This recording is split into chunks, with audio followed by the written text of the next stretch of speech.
situation in the Middle East and the implications for security. But before I do that, I want to put on record in this House my total determination to make the changes across the entire state that are so clearly necessary to honour the victims, the injured and the families of Southport. Today's report, Mr. Speaker, is harrowing. It is difficult to read, and I cannot begin to imagine the pain upon pain that it will cause the families that it affects. And our thoughts are with them today. And the Home Secretary will respond to the report in full, Mr. Speaker, after this statement. Mr. Speaker, last week I visited the Gulf and I was able to thank in person some of the brave men and women who, from day one of the US-Iran conflict, have resolutely defended the interests of this country, its people and its partners. I thank them again, Mr. Speaker, in this House for their courage and their service, and I'm sure the whole House will join me in those thanks. Mr. Speaker, whilst in the Gulf, I met leaders and senior military representatives across the region, including the Crown Prince of Saudi Arabia, the President of the UAE, the King and Crown Prince of Bahrain, the Emir and Prime Minister of Qatar, and in recent days I've also spoken to the Sultan of Oman and the Emir of Kuwait. Across all of these conversations, I agreed to deepen our engagement on both defence and economic resilience. Because, Mr. Speaker, they all made it abundantly clear that the solidarity and strength of our partnership with them has been a comfort in these challenging times. And we should not forget that the nature of Iran's response, the indiscriminate attack upon countries who never sought this conflict, the huge damage done across the Gulf to civilian infrastructure with civilian casualties, is abhorrent. It has clearly shocked the region and all of us, and we must bear that in mind now as we lift our sights to the future. Because whilst the ceasefire between the US, Israel and Iran is undeniably welcome, it is also highly fragile. The region remains on edge, and a lot of work is required to reopen the Strait of Hormuz, to de-escalate the situation, leading to a sustainable ceasefire. In pursuit of that goal, we call for Lebanon to be included urgently in the ceasefire. Diplomacy is the right path, and I welcome the talks taking place this week. Hezbollah must disarm, but I'm equally clear Israel's strikes are wrong. They are having devastating humanitarian consequences and pushing Lebanon into a crisis. The bombing should stop now. Mr. Speaker, we also put on record our thanks to Pakistan and other partners for playing such an important role in diplomatic efforts. We hope the process will continue without further escalation. And that applies to the running sore that is the Strait of Hormuz, shamefully exploited by Iran. All of the leaders that I met were crystal clear that freedom of navigation is vital and must be restored, no conditions, no tolls, and no tolerance of Iran holding the world's economy to ransom. Because, Mr. Speaker, the impact of Iran's behaviour in the Strait is causing untold economic damage. It's visible on every petrol forecourt in the country. My guide from the start of this conflict has always been our national interest. That's why we stayed out of the war and why we continue to stay out of the war. And that is why we are working now to restore freedom of navigation in the Middle East, because that is squarely in our national interest. Now, Mr. Speaker, quite clearly, this is not a straightforward task. It will take time.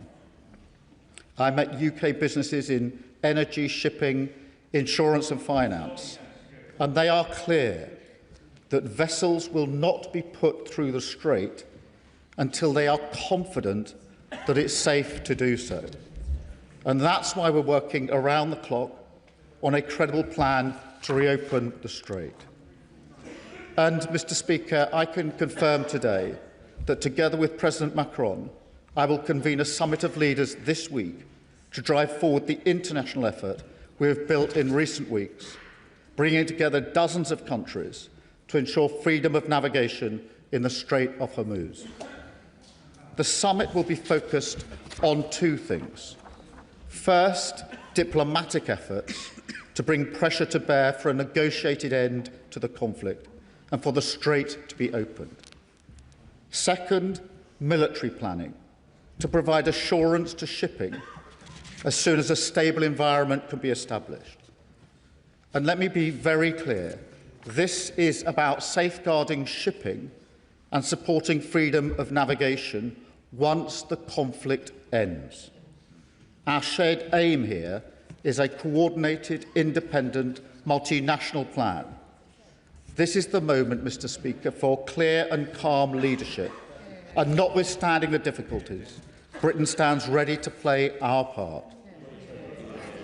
Mr Speaker, let me now return to the impact of this conflict on our economy. We all know that the consequences will be significant and that they will last longer than the conflict itself. Now, we continue to monitor the effects, and I remind the House that energy bills went down on the 1st of April, and whatever happens in the Middle East, those bills will stay down until July. We're investing over £50 million to support heating oil customers, and fuel duty is frozen until September, all because of the decisions that this government took at the budget. But, Mr Speaker, there's a wider point, because we can't stand here in this House and pretend that a global shock threatening to hit the living standards of British people is somehow a novel experience. Britain has been buffeted by crises for decades now, from the 2008 financial crash, through austerity, Brexit, COVID, the war that still rages in Ukraine, and the disastrous premiership of Liz Truss. The response each time has been to try to return to the status quo. A status quo, Mr Speaker, that manifestly failed working people who saw their living standards flatline and their public services decimated. So this time, Britain's response must and will be different to reflect the changing world that we live in. That starts with our economic security, where during this conflict alone, we've capped energy bills, raised the living wage, strengthened workers' rights, and ended the two-child limit that will lift nearly 500,000 children out of poverty. But, Mr Speaker, looking forward, it also means a closer economic relationship with our European allies, because Brexit did deep damage to the economy. And the opportunities we now have to strengthen our security and cut the cost of living are simply too big to ignore. It continues, Mr Speaker, with our energy security, where I say once again, oil and gas will be part of our energy mix for decades to come. But, Mr Speaker, we do not set the global price for oil and gas. And households across the country are fed up with international events beyond their control pushing up their energy bills, and I stand with them on that. So we will go further and faster on our mission to make Britain energy independent, because that is the only way we get off the fossil fuel rollercoaster and take control of our energy bills. Finally, Mr Speaker, we must strengthen our defence security. That means boosting our armed forces, as we have, with the biggest sustained investment since the Cold War. It means doubling down on the most successful military alliance the world has ever seen, the NATO alliance, of which this party in government was a founding member. But it also means strengthening the European element of that alliance, taking control of our continent's defence more robustly, deepening our partnerships, as we've done with our deals to build Norwegian frigates on the Clyde Turkish typhoons in Lancashire, not only, Mr. Speaker, creating thousands of secure jobs and opportunities for our defence industry right across the country, but also enhancing the way our armed forces can collaborate with our allies. Because, Mr. Speaker, as the Middle East conflict shows once more, the world in which we live has utterly changed. It is more volatile and insecure than at any period in my lifetime, and we must rise to meet it, calmly but with strength. That is exactly what we're doing at home and abroad. We are strengthening our security, taking control of our future, and building a Britain that is fair for all. And I commend the statement to the House. Kevin Badenoch, Leader of the Opposition. Thank you, Mr. Speaker. And can I thank the Prime Minister for advance sight of his statement. I would also like to pay tribute to our brave servicemen and women serving in the Middle East right now. Mr. Speaker, the Prime Minister is right that Britain did not start this war, but whether we like it or not, we are impacted by it, and this is likely to get worse.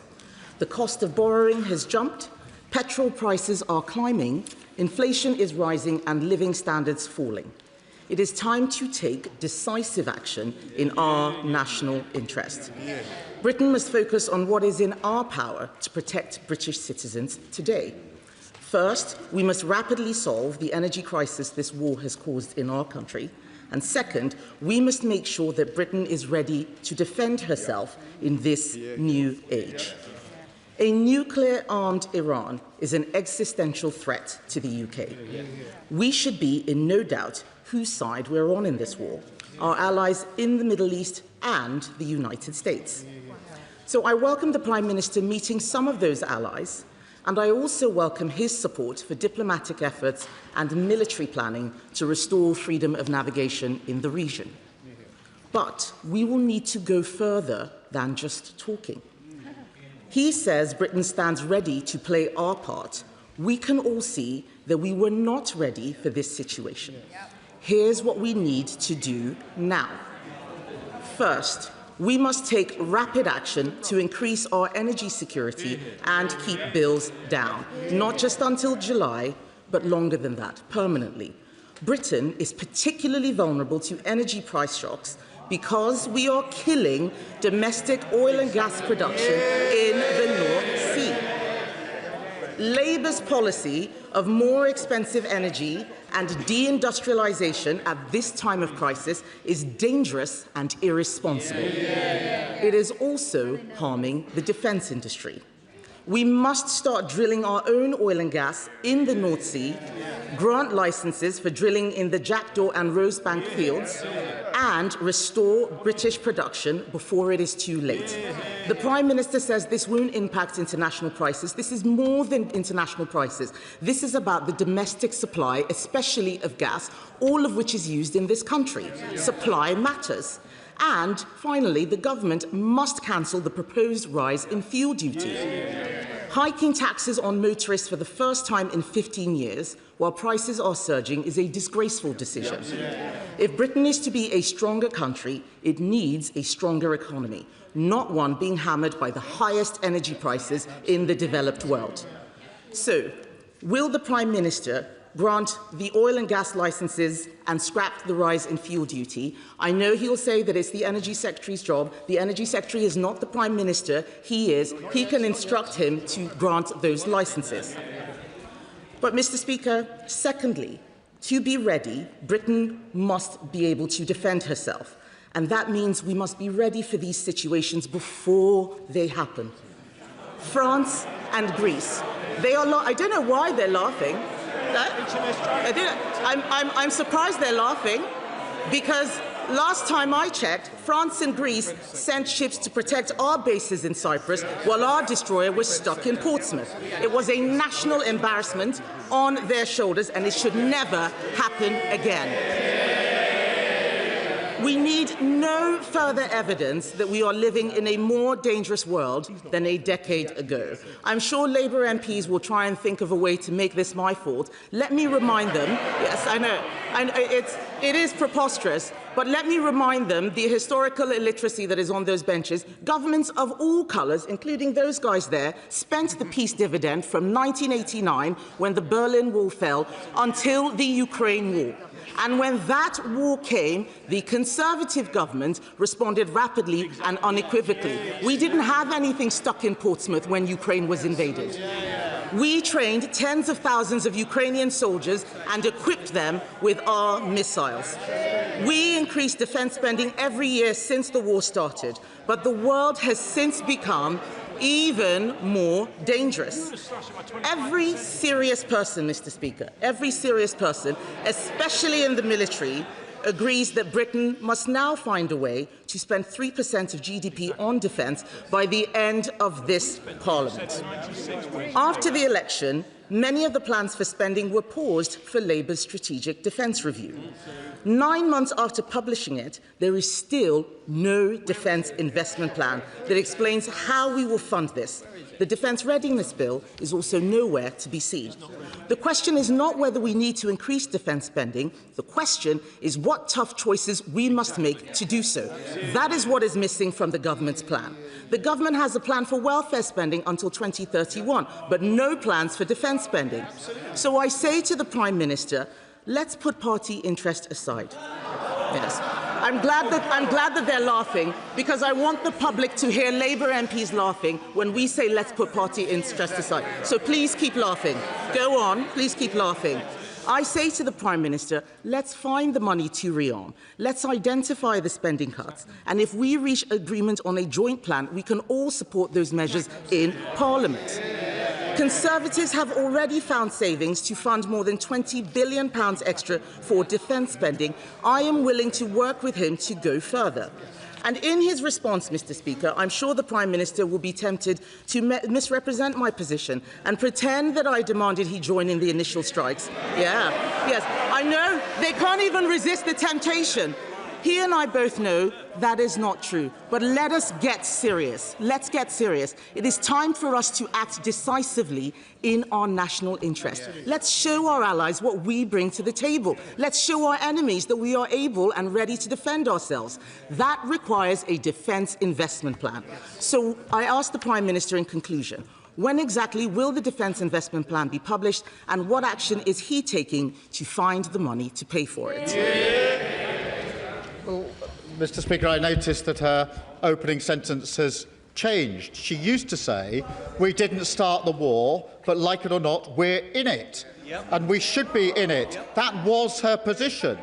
Now she says, well, they can't make their mind up. They supported the war without thinking through the consequences, and now they're pretending they didn't support the war and they're against it all along.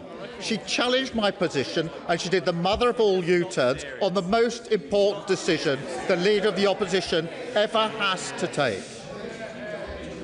Can I thank her for her support for the planning that we're doing with other countries? It is important. It has a number of components, the political and diplomatic component, the logistics as well in terms of getting the vessels through, where we're working with the sector, and of course the military component. We've been working on that for 2 or 3 weeks now, and now bringing together with President Macron the summit later this week in that regard. In relation to energy bills, Mr. Speaker, yes, we all want to get energy bills down, and oil and gas will be part of the mix for many years. But it is because we're on the international market that our bills have gone up, and that is the problem. The Strait of Hormuz is a choke point for oil and gas getting to the international market. That's pushed the price up. That's being reflected in every household. And that's why, Mr. Speaker, the only way to take control of our energy bills is to go faster on energy independence. Now, Mr. Speaker, the Leader of the Opposition used to make that argument. In 2022, she said this: it is investment in nuclear and renewables that will reduce our dependence on fossil fuels and keep costs down. She changes her mind on everything. That was her argument. And now just like she pretends she wasn't in favour of getting involved in the war, now she pretends she wasn't in favour of keeping costs down. And Mr. Speaker, she says that we must be ready. That's coming from a party that hollowed out our armed services. Mr. Speaker, on their watch, frigates and destroyers were reduced by 25%. Mine-hunting ships reduced by 50% on their watch. And she lectures us about being ready, having hollowed out our armed forces and hollowed out our capabilities. We're investing £300 million more in shipbuilding, and we've got 13 ships on order. That, Mr. Speaker, is the difference between the two parties. And, Mr. Speaker, I hope that she and they will forgive me. After 14 years of breaking everything under their watch, I'm going to resist the offer of joint planning from the government, from the party that crashed the economy, hollowed out our armed forces, crashed our public services. Thanks, but no thanks. Chair of the committee. Thank you very much, Mr. Speaker. The Foreign Affairs Committee has just come from a meeting with some of the Gulf ambassadors, who are genuinely grateful for the help that Britain has given defending their countries, and who also want to say how grateful they are that the Prime Minister visited the Gulf in an act of true solidarity. But when people heard the Israeli Defence Minister say that his war aims in Lebanon would follow the model in Gaza, our blood ran cold. Could the Prime Minister tell the House what role the United Kingdom can do to ensure a ceasefire in Lebanon, and that Israel is stopped from taking over Lebanon south of the Litani River? Raising the important question of Lebanon, I want to be really clear in relation to that. That should be included in the ceasefire, and we're using every opportunity we can to make that argument. I'm pleased there's some diplomacy at the moment, but those attacks should stop, and it's really important we're very, very clear about that. Democrats. Sir Ed Davey. Mr. Speaker, can I thank the Prime Minister for advance sight of his statement, and can I join him in what he said about the horrific attack in Southport? Our thoughts with the families of Bibi, Elsie and Alice, and with all those affected. Mr. Speaker, a whole civilization will die tonight. Words I never thought I would hear from an American president. And though Donald Trump thankfully didn't follow through this time, these words are a stark reminder of how reckless, immoral, and completely outside the bounds of international law this president is. Regrettably, he is no friend of the United Kingdom. He is no leader of the free world. He is a dangerous and corrupt gangster, and that is how we must treat him. So will the Prime Minister advise the King to call off his state visits to Washington before it's too late? Because I really fear for what Trump might say or do while our King is forced to stand by his side. We cannot put His Majesty in that position. And when it comes to Trump's latest cunning plan to blockade the Strait of Hormuz, that will only escalate this crisis and jeopardise the precarious ceasefire. So it's right that the UK is not joining Trump.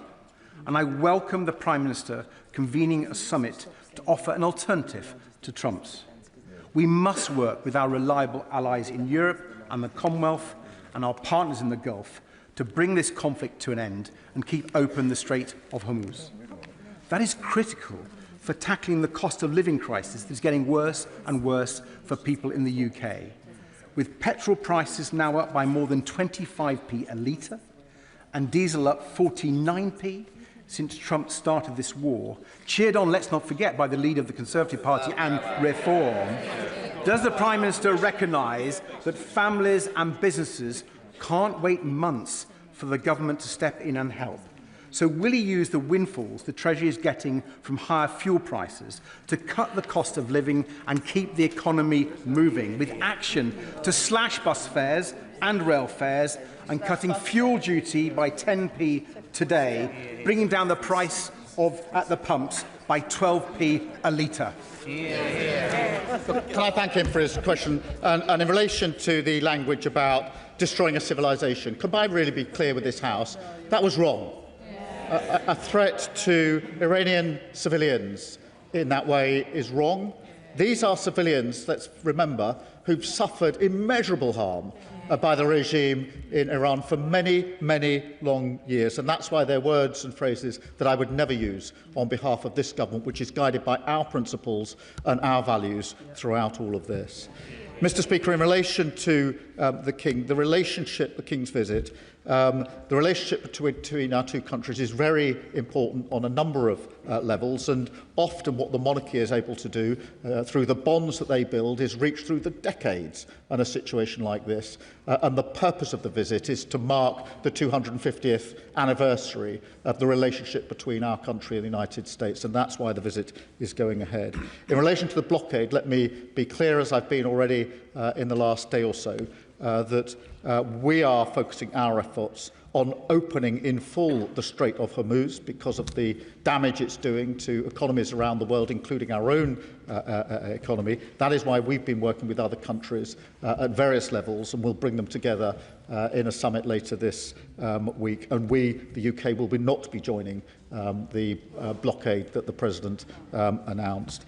In relation to the help that is needed to families and households, obviously we've put in place help for energy bills already and oil heating that is in place. But, Mr. Speaker, we're keeping this under constant review as the situation evolves. The single most important and effective thing we can do is to de-escalate the situation and work with others to get the Strait of Hormuz open. And that is why we're focusing so much of our efforts in that regard. Thank you very much, Mr. Speaker. I thank the Prime Minister for confirming that despite the significant unwelcome trolling and pressure from President Trump and Israeli PM Netanyahu, that the UK is not being dragged into this war and it is not in our national interest.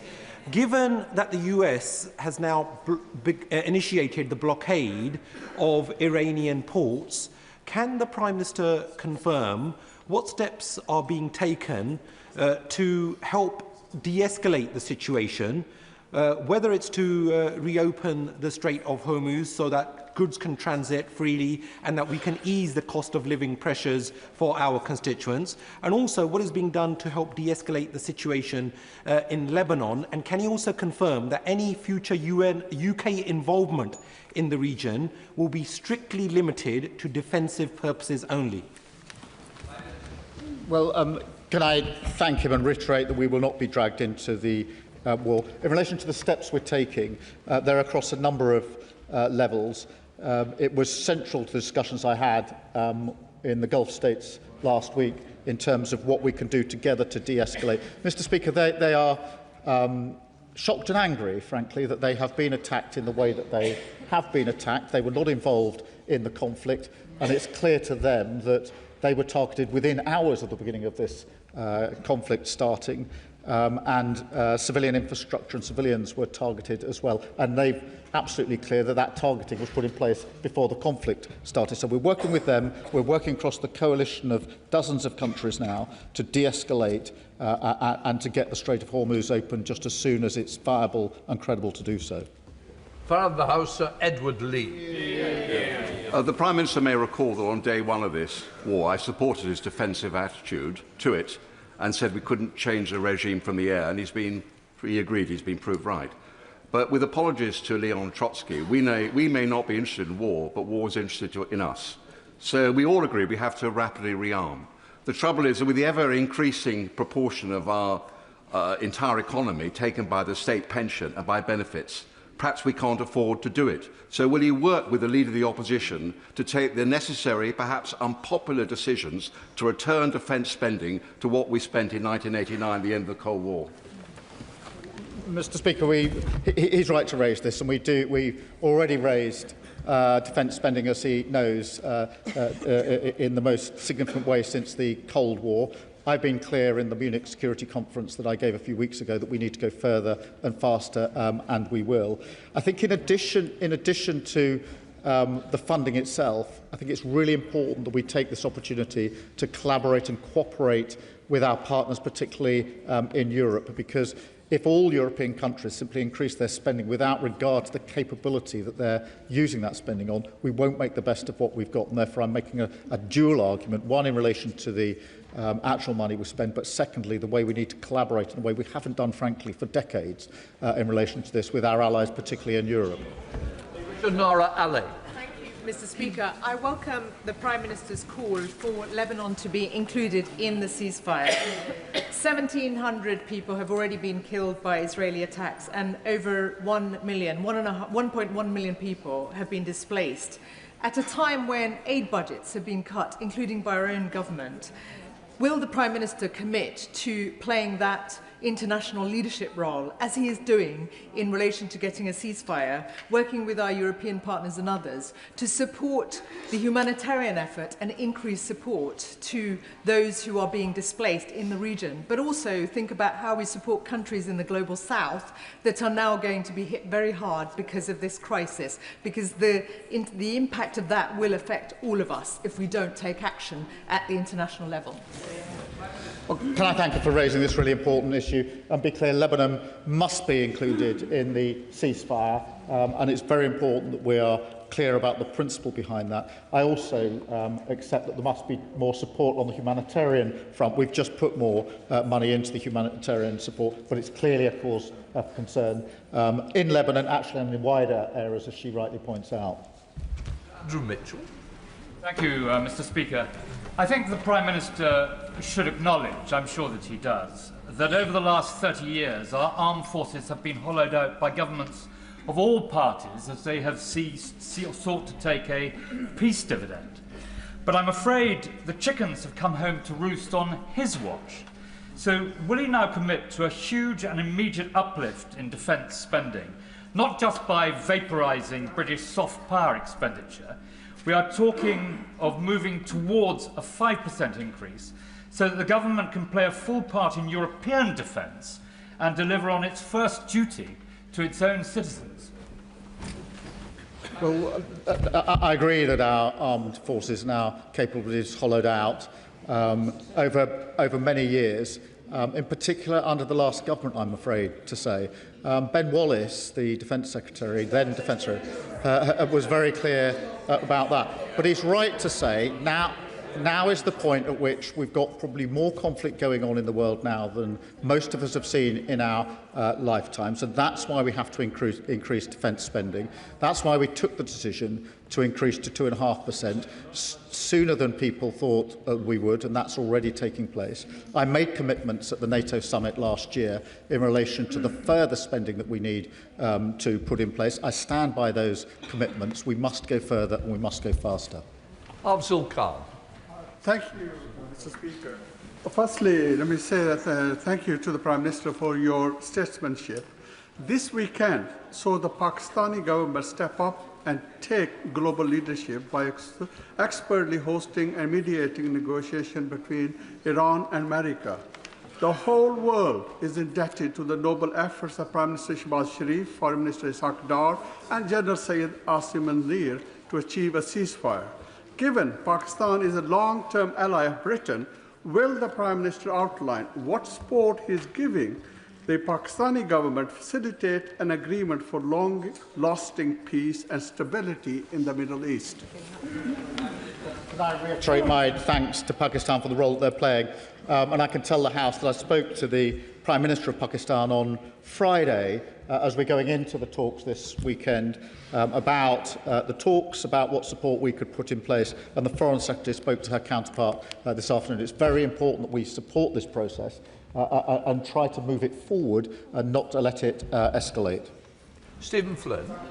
The Prime Minister is absolutely right to condemn the abhorrent response of the terrorists in the IRGC, but I noticed from his statement that there's no explicit condemnation of the illegality of Donald Trump's actions. There's no explicit condemnation of the illegality of Netanyahu's actions. And despite having the entire Easter break to think about it, there is explicitly no new financial support for households on these isles whatsoever, despite the fact that in Ireland they've put down €750 billion worth of support for motorists and farmers. The best he can muster is to continue to monitor the effects. Now, I appreciate that he might not be in office for very much longer, but whilst he is, the public expect him to provide support.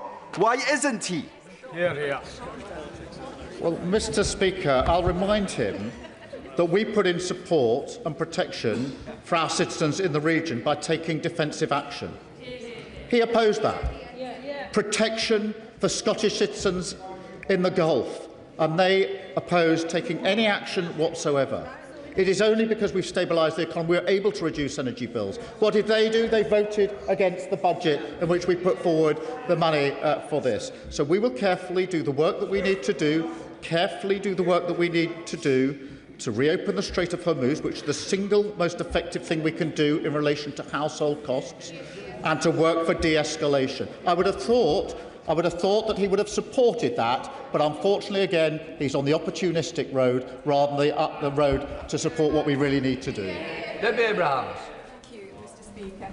First of all, can I thank my right honourable friend for all that he's doing towards de-escalating the conflict in the Middle East, and also to agree with him in terms of not getting drawn into this conflict. But could I ask him about Palestine, and particularly the West Bank? Does my right honourable friend agree with more than 30 former UK ambassadors that any bidder for contracts to design, build or finance the E1 settlement expansions should endanger their business interests in and with the UK? Well, Clyde, thank you for raising this, and it's very important that we don't lose focus on what's happening in the West Bank. It is deeply concerning and deeply worrying. And in relation to the E1 settlements, I made the position clear, I think, the week before last, and that remains the position. Sir Jeremy Hunt. Thank you, Mr. Speaker. In a crisis, governments have permission to do things that are not possible in normal times. But I'm worried that what the Prime Minister is going to bring forward will not meet the measure of the moment. Can he commit to the House that when it comes to energy policy, he will dramatically change it so that it focuses as much on cheap energy as clean energy? And when it comes to the desperate need to increase defence spending, will he look at serious welfare reform that stops someone who is earning the national living wage working full-time, sometimes only getting half as much as someone on the three main benefits? Can I thank him for his question? In relation to the cost of energy, yes, of course, we have to focus on the cost of energy. And there's simply no denying the fact that it's because we're on the international market that our energy prices are going up and down. And families across the country are really fed up with the fact that international events happen which they can't control, and their energy bills go up and down, causing a cost of living crisis. That is because we're on the international fossil fuel market. There's no denying that. And that will be the case so long as we're on that market, because that controls the price. Putin and Iran control the price of the international market, and the longer we're on it, the more our families will be subjected to that. We have to take control of energy bills. The only way to do that is through energy independence. It's the only way to do it, and that's why I think we need to double down on going faster and further in relation to that. Yes, of course, oil and gas will be part of the mix for many years to come. Be very clear about that, but equally clear that that won't have an effect on the price and the cost of energy bills. The only thing that will have an effect on the price and cost of bills is coming off the international market that we're stuck with. That's why the Strait of Hormuz is so important. We don't get that much energy in oil and gas coming out of or coming through the Strait, but it's because we're on the international market that we're impacted by the fact that others do. That is the source of the problem. That's why we're working so hard to resolve it. John Trickett. Sir, and can I echo the comments about the President's statement on Easter Sunday, that in an evening he could destroy a 2,500-year-old civilization. But on the question of the Straits of Hormuz, isn't it clear that the Straits were open before the President foolishly launches illegal war? And can I ask the Prime Minister to say quite clearly that no British military assets or brave personnel would be put at risk in a foolish idea to blockade the Straits even further, which came from the President yesterday? Thank you for that. It is, of course, Iran that's putting in the chokehold on the Strait. That is wrong, and the strength of feeling across the Gulf last week was very, very clear to me. I can assure him that we are not getting involved in the proposal to blockade the Strait. On the contrary, we're working with other countries to try and get the Strait open and fully open for free navigation, something this country has championed for years and years and years. Harding. Thank you, Mr. Speaker. Today, the US President impersonated Jesus Christ. Last week, he pledged to wipe out an entire civilization. His warmongering in the Middle East is piling on the pressure for my constituents in East and Wharton, from prices at the pump to mortgage increases in the midst of a cost of living crisis. So given the disturbing utterances from the occupant of the White House and the squeeze on our living standards, surely the future is across the channel towards Europe. And I note that the Prime Minister gave a line, presumably for the local elections, about alignment with Europe, but could he give more detail on what this means for defence and for security and for prosperity? Well, a close relationship for with the EU and Europe was in our manifesto in 2024, which was a very successful manifesto. And we've been working to that end ever since, which is why we had the first UK EU summit last year with agreed 10 strands. It's why I've been clear that we want to go further this year, not just in seeing where we've got to and what we've already agreed, but going further than that, because it is in our interest, whether it's defence, security, energy or the economy, to be closer to Europe, and that's what we're endeavouring to do. Mr. Speaker, can I thank the Prime Minister for his statement and welcome his convening of a summit of leaders alongside President Macron. Mr. Speaker, the situation in Lebanon is devastating. Israeli escalation has led to a grave humanitarian situation. The images of civilians being carpet-bombed are horrifying. I want to reiterate what the Foreign Affairs Committee heard today. We met with ambassadors from the Gulf. They expressed their genuine appreciation for the Prime Minister's presence and Britain's continuing support. Can I ask the Prime Minister to continue to represent the voices of our constituents and to resist escalation, include Lebanon in the ceasefire, and to press for peace? Can I assure her we'll make the case for Lebanon to be included in the ceasefire, and we will continue with our work to de-escalate and not get drawn into this war? Kit Moulton. Well, Mr. Speaker, we all hear the Prime Minister's words about Lebanon, but surely the lesson of the last 2.5 years is that his words and the words of anybody in this House have no impact on an Israeli government seemingly led by supremacist maniacs. Now, before Easter, I asked the Foreign Secretary how many Lebanese was an acceptable number to see killed over the coming weeks, and we've learnt over the Easter break that there's seemingly no upper limit before we're willing to act. So I wanted to ask the Prime Minister a simple question. Given that he proudly, quite rightly, proudly pointed to the part Britain is playing in defending other nations in the region, why have we not stepped forward to defend Lebanese civilians in the same way that we have others? And secondly, a simple question, if you can't answer that one, does Lebanon have a right to exist? Mr. Speaker, I'm grateful to him for raising this really serious issue, and I think the immediate focus has to be ensuring that Lebanon is in the ceasefire and being absolutely clear in our condemnation of the action that Israel is taking. We are working on that on a number of levels, but I always believe and continue to believe that we are stronger when we work with other countries, and that's what we're endeavouring to do. Holly Billington. Speaker. I'm grateful to my honourable friend for his statement, and I note the emphasis he has on the no return to the status quo, particularly in relation to the importance of energy independence. Will he acknowledge that we are now entering a new energy era, and perhaps he agrees with President von der Leyen, who today has said, here is one thing that all these events are making clear. We are paying a very high price for our over-dependency on fossil fuels, and the grim reality for our continent is fossil fuel energy will remain the most expensive option in the years to come. Well, Mr. Speaker, that's the argument that I've been making, and I believe to be right. It's the argument the Leader of the Opposition used to make, but she's U-turned on that as well. Richard Tice. Thank you, Mr. Speaker. All our constituents are worried about the price of energy, the price of gas.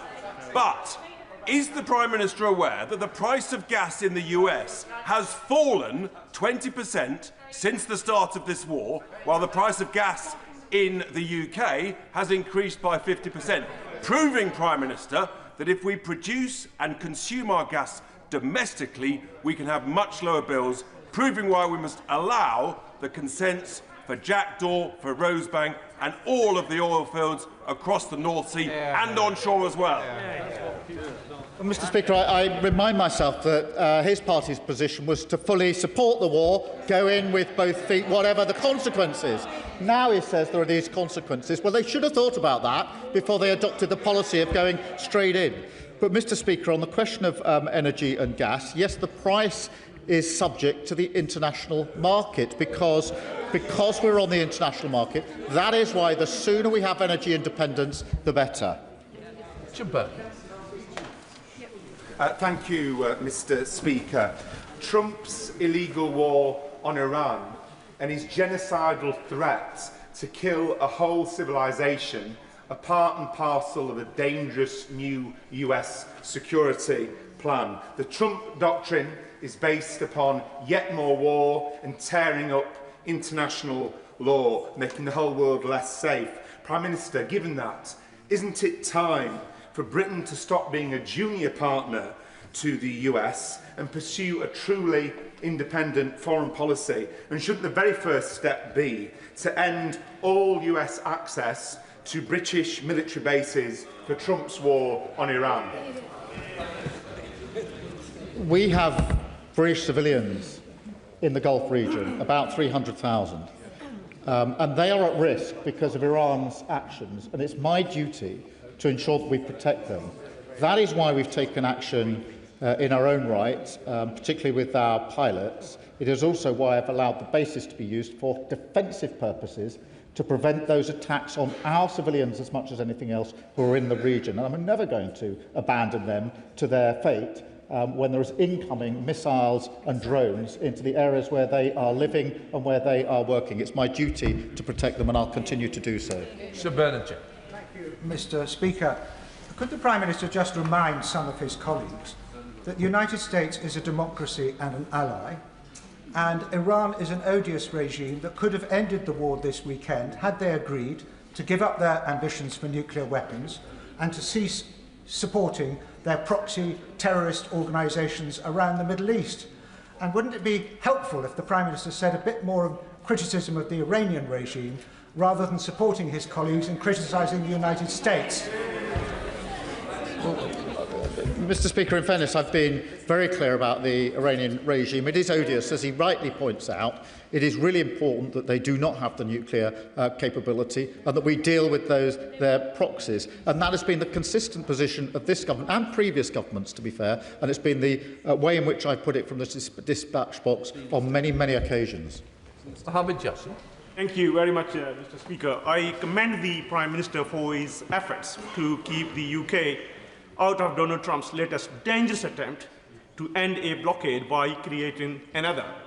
I also commend Pakistan's attempt to broker peace and the UK government's work with now over 30 countries to pursuit of a diplomatic solution. But if the strait remains closed, what plans does the government have to protect UK households and businesses from impact on energy supplies, trade and rising costs? Well, Mr Speaker, we're planning for all contingencies, but I emphasise once again that our absolute focus has to be on getting the strait open. Having spoken to shipping, finance, insurance, etc., they're very clear with me that they're not going to be putting vessels through whilst there is a conflict, and therefore we must de-escalate and come up with that credible plan. We will do that in conjunction with other countries, and that's why President Macron and I are convening the summit later this year, later this week, building on the work we've been doing over the last few weeks. Mr Speaker, in its statement, the Prime Minister said that he wanted to double down on NATO. But President Trump has attempted to use the NATO alliance, or threat to withdraw from it, to blackmail other NATO countries into joining his illegal endeavour in Iran. He's also threatened to annex the sovereign territory of another NATO member. He has said that NATO members weren't there for the US in Iraq. It is clear that the US is an unreliable partner in NATO. So will the Prime Minister announce when he is going to release the defence investment plan, and will he explain how we can forge closer ties with our European allies who are more reliable? Mr Speaker, let me thank you for his question. And the first thing I'd say is it's very important that we defend NATO. It's the single most effective military alliance the world has ever known, and we should do nothing to weaken it. I do think that there should be a stronger European element on defence and security. It's an argument I've been making for some time. It's particularly important now that Europe steps up with a stronger European element, and we're working with our allies to do that. Thank you, Mr Speaker. I thank the Prime Minister for his statement and his positive efforts on the issue of the Straits of Hormuz. Last week, I met with farmers in Whitby who are deeply concerned about the skyrocketing price of red diesel. In January, the fuel cost was 64 pence per litre, and it has since doubled. With the busiest period of the farming calendar approaching, can the Prime Minister outline what measures the government is considering to support farmers impacted by these rising costs? Can I assure her that we have been looking at that in the various meetings we've been having, particularly the red diesel question, and looking at contingencies. But in addition to planning for those contingencies, it is really important that we double down on our work to de-escalate and to open up the Strait of Hormuz. Tom Tugendhat. Mr. Speaker, may I quote the Prime Minister, who told us just a few moments ago that the bills for energy are going to stay down until July, but he also correctly said that we do not set the global price for oil and gas. Is the Prime Minister making an enormous gamble on the energy price, and how much money has he set aside in order to ensure that bills stay down even if prices rise? I'm not sure if he's aware, but the last tanker to leave the Straits of Hormuz and bring fuel to the UK docked only a few days ago. The last tanker to arrive in the US waters will be arriving in a day or two, and after that we're on our own. Is he taking that bet, and who's going to pay for it? Can I thank him for reminding the House that we are reducing energy bills. We have done that already by an average £100 per household, and that will remain the case until the end of June, until July of this year. It's very important that people hear that message, because they are concerned, and they're concerned to know that that will be the case whatever happens in the conflict, and it is.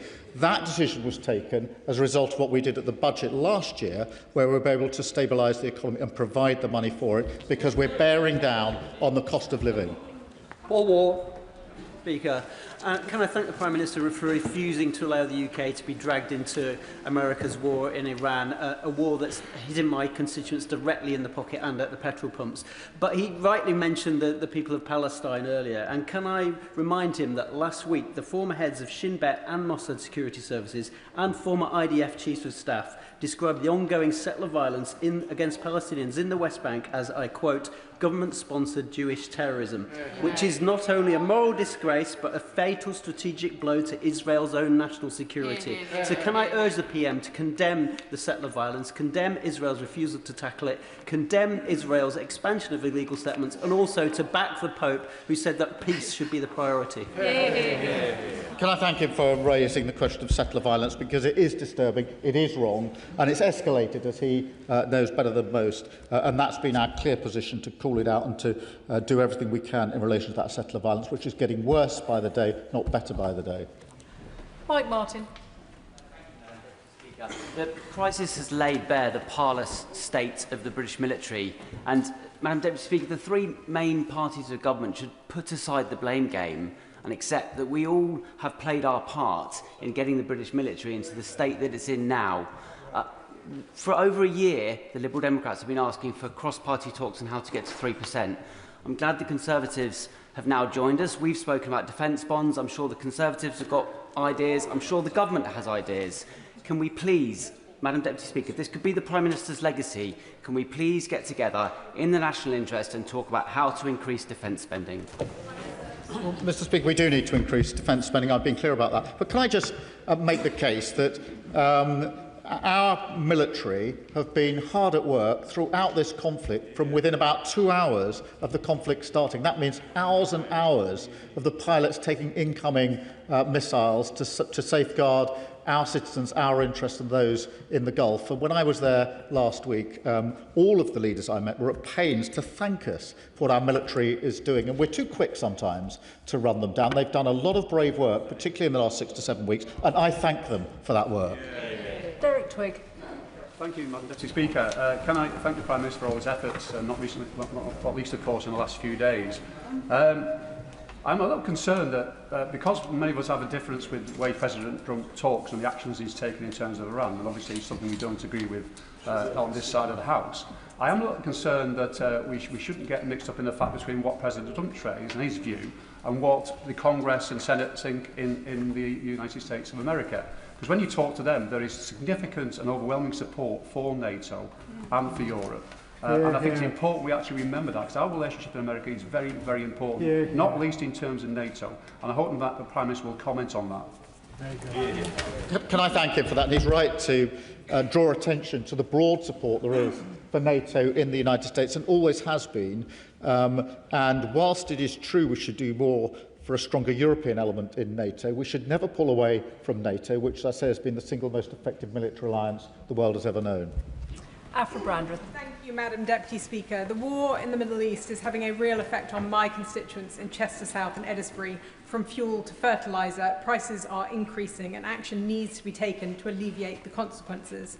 While there are immediate steps that the Prime Minister and the Chancellor should be taking, not least reversing the planned increase in fuel duty, the bigger picture involves reopening the Strait of Hormuz. What thought has been given to the role the UK can play in clearing the Strait of mines? And in particular, did the Prime Minister raise the potential deployment of our autonomous minesweeping capabilities, which are already in the region, during his discussions?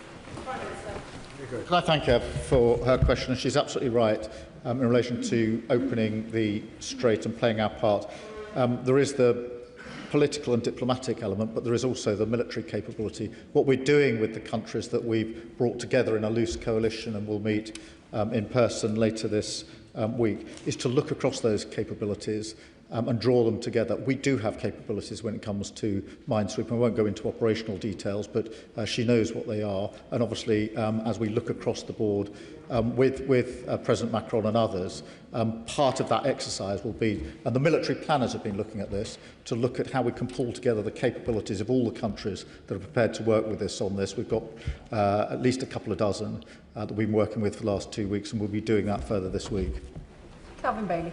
Thank you, Madam Deputy Speaker. I welcome the Prime Minister's leadership in supporting our regional partners and our national interests, in particular that of free navigation. But this lies out with our most immediate security problem, which is defending Europe from Russian attack in all of its forms. Does the Prime Minister agree with me that we should recognise Russian-Iranian cooperation and that we must not let this distract from our urgent need to collectively rearm and defend our country and the continent of Europe?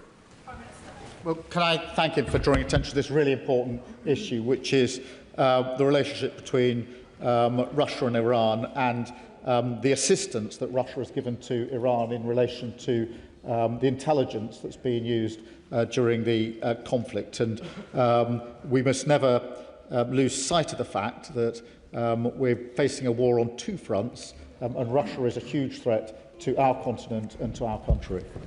Lincoln Job. Thank you, Madam Deputy. Will the Defence Investment Plan be signed before the local elections on the 7th of May?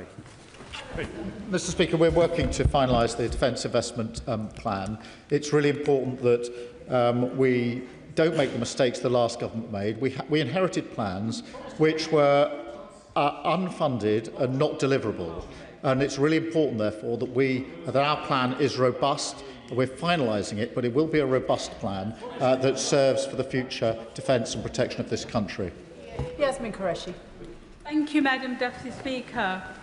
We now know that an agreement was about to be reached on the uranium enrichment by Iran. However, Israel decides to bomb Iran, as did the USA, joining and doing an illegal, immoral, dangerous war of choice. And even during the ceasefire, which included Lebanon, Israel continues to bomb South Lebanon and Beirut, displacing millions of people. It kills negotiators and bombs the countries. Now, these are not faraway conflicts. My constituents of Bolton South and Walkden are paying the price for it by higher fuel costs, raising mortgages and household bills. So can I ask the Prime Minister, what additional steps is he taking to help the constituents of my area, but also the country and the world to bring peace, unlike, of course, members opposite who seems to be finding it very amusing? Madam Deputy Speaker, that is precisely why we're working with other countries to de-escalate the situation and get the Strait of Hormuz open. As I said in my statement, that is not going to be easy, but notwithstanding that challenge, we'll continue to do so. Any chance? Deputy Speaker, in the Prime Minister's 17-page statement, there was not one word of condemnation of the actions of the US, despite the fact that they started this illegal war and that last week Trump threatened to wipe out an entire civilization. Now, the Prime Minister did rightly condemn the horrific Israeli attacks on Lebanon, but we all know that the war criminal Netanyahu just ignores what we say because there are no consequences. So will the Prime Minister take action, sanctions on Netanyahu, withdraw all permission for the US to use UK bases and UK airspaces to make clear that we will not be an accomplice to the rogue actions of Donald Trump, which endanger us all? The US are using the basis to attack the Iranian capability to fire missiles into the region, including at our citizens and our nationals. You'll have seen the images going into hotels, going to the bases where our military are based. Is she seriously suggesting that we should reduce the protection for our people in the region and expose them to attacks they wouldn't otherwise be exposed to? That, to me, is a dereliction of duty, and I will never do that. John McDonnell. I actually think the House is at one with the Prime Minister with regard to the inclusion of Lebanon in the ceasefire. The problem that we face is that today there's been more airstrikes against the Lebanese, and the Israeli artillery are now shelling Lebanese cities and towns. And for many of us, we feel it is because Netanyahu actually is out of control, and Donald Trump is not willing to exert that control or influence to bring him into line. So can I suggest to the Prime Minister, in his next discussions with the European leaders that he's successfully convening, can he place on the agenda now a comprehensive European sanctions strategy so that we can exert some influence on preventing Netanyahu, as I say, running out of control and actually creating problems for the globe, not just the Middle East? Can I thank him for his question? And clearly Lebanon should be included in the ceasefire. And let's be clear, these attacks must stop, and we need to be really clear about that. And we will work with our allies on both those issues. Ben Objective. We know that the Defence Investment Plan was originally due to be published last year. As it's a 10-year plan, will it be a 10-year plan from publication in this financial year, 2026-27? And does that change the cost envelope? Is it a 10-year plan now or a 9-year plan in terms of the way it's being financed?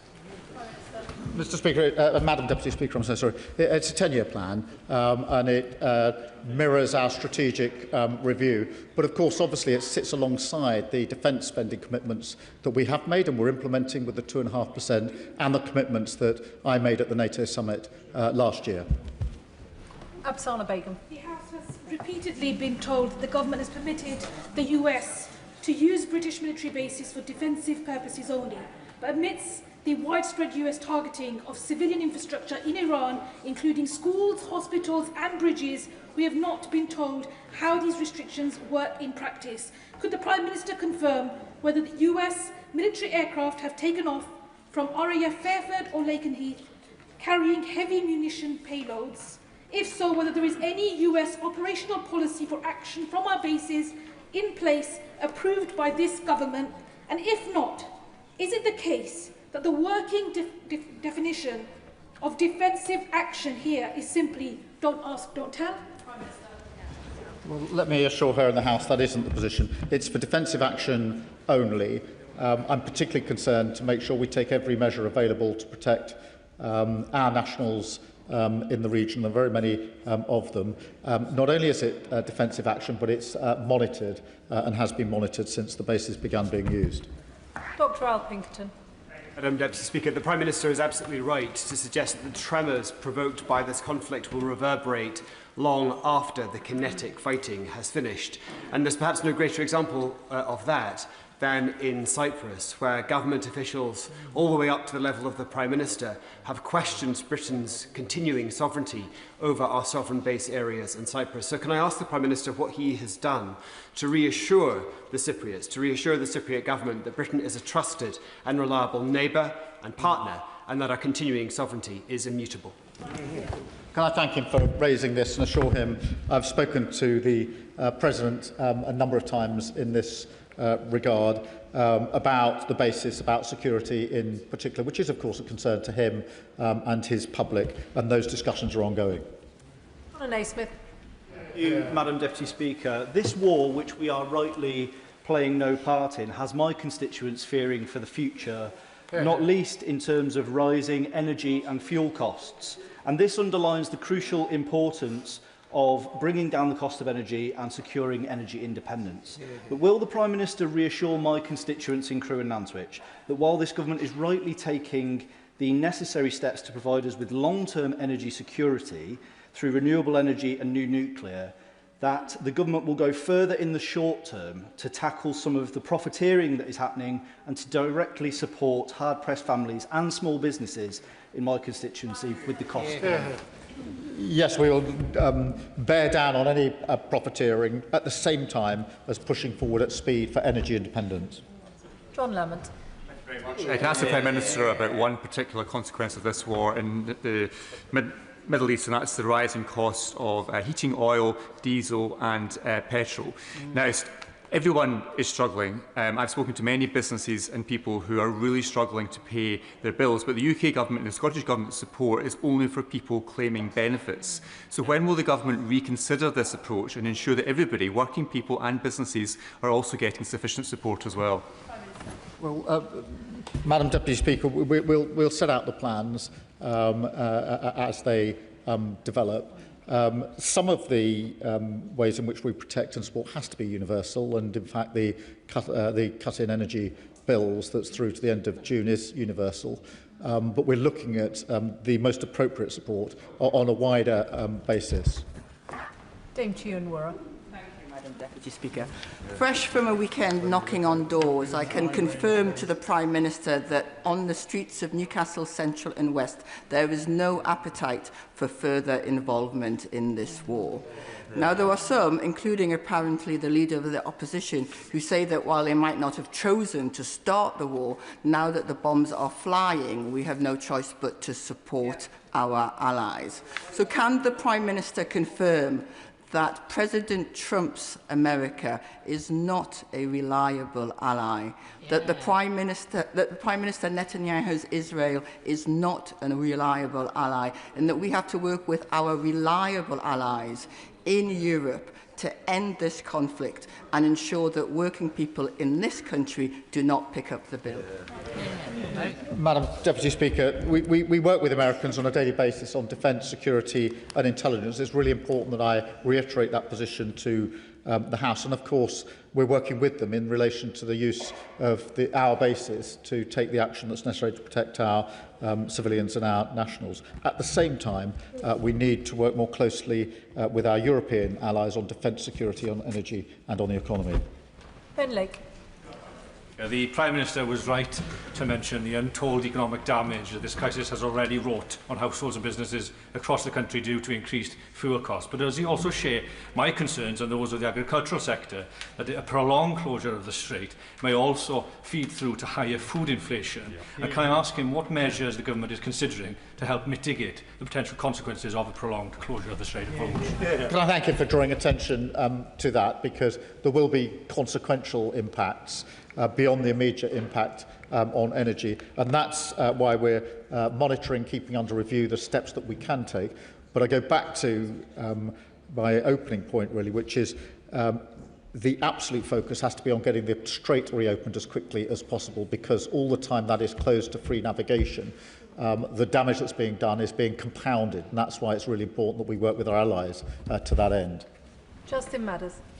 Madam Deputy Speaker, last week President Trump was making the most outrageous and dire threats in order to try and reopen the Strait of Hormuz. This week he wants to keep it shut, so I wonder if the Prime Minister can shed any light on what the United States' strategic objective is behind this latest move. What can be done to reopen the Strait of Hormuz, and what this government can do more to protect our people from the economic consequences of this mess? Let me be clear, I want the strait open, not shut. and that is what we've been working on for the last few weeks and will continue to work on.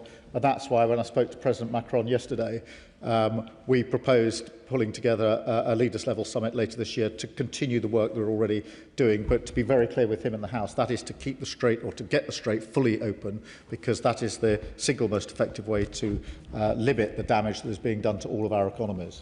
Dame Harriet Baldwin.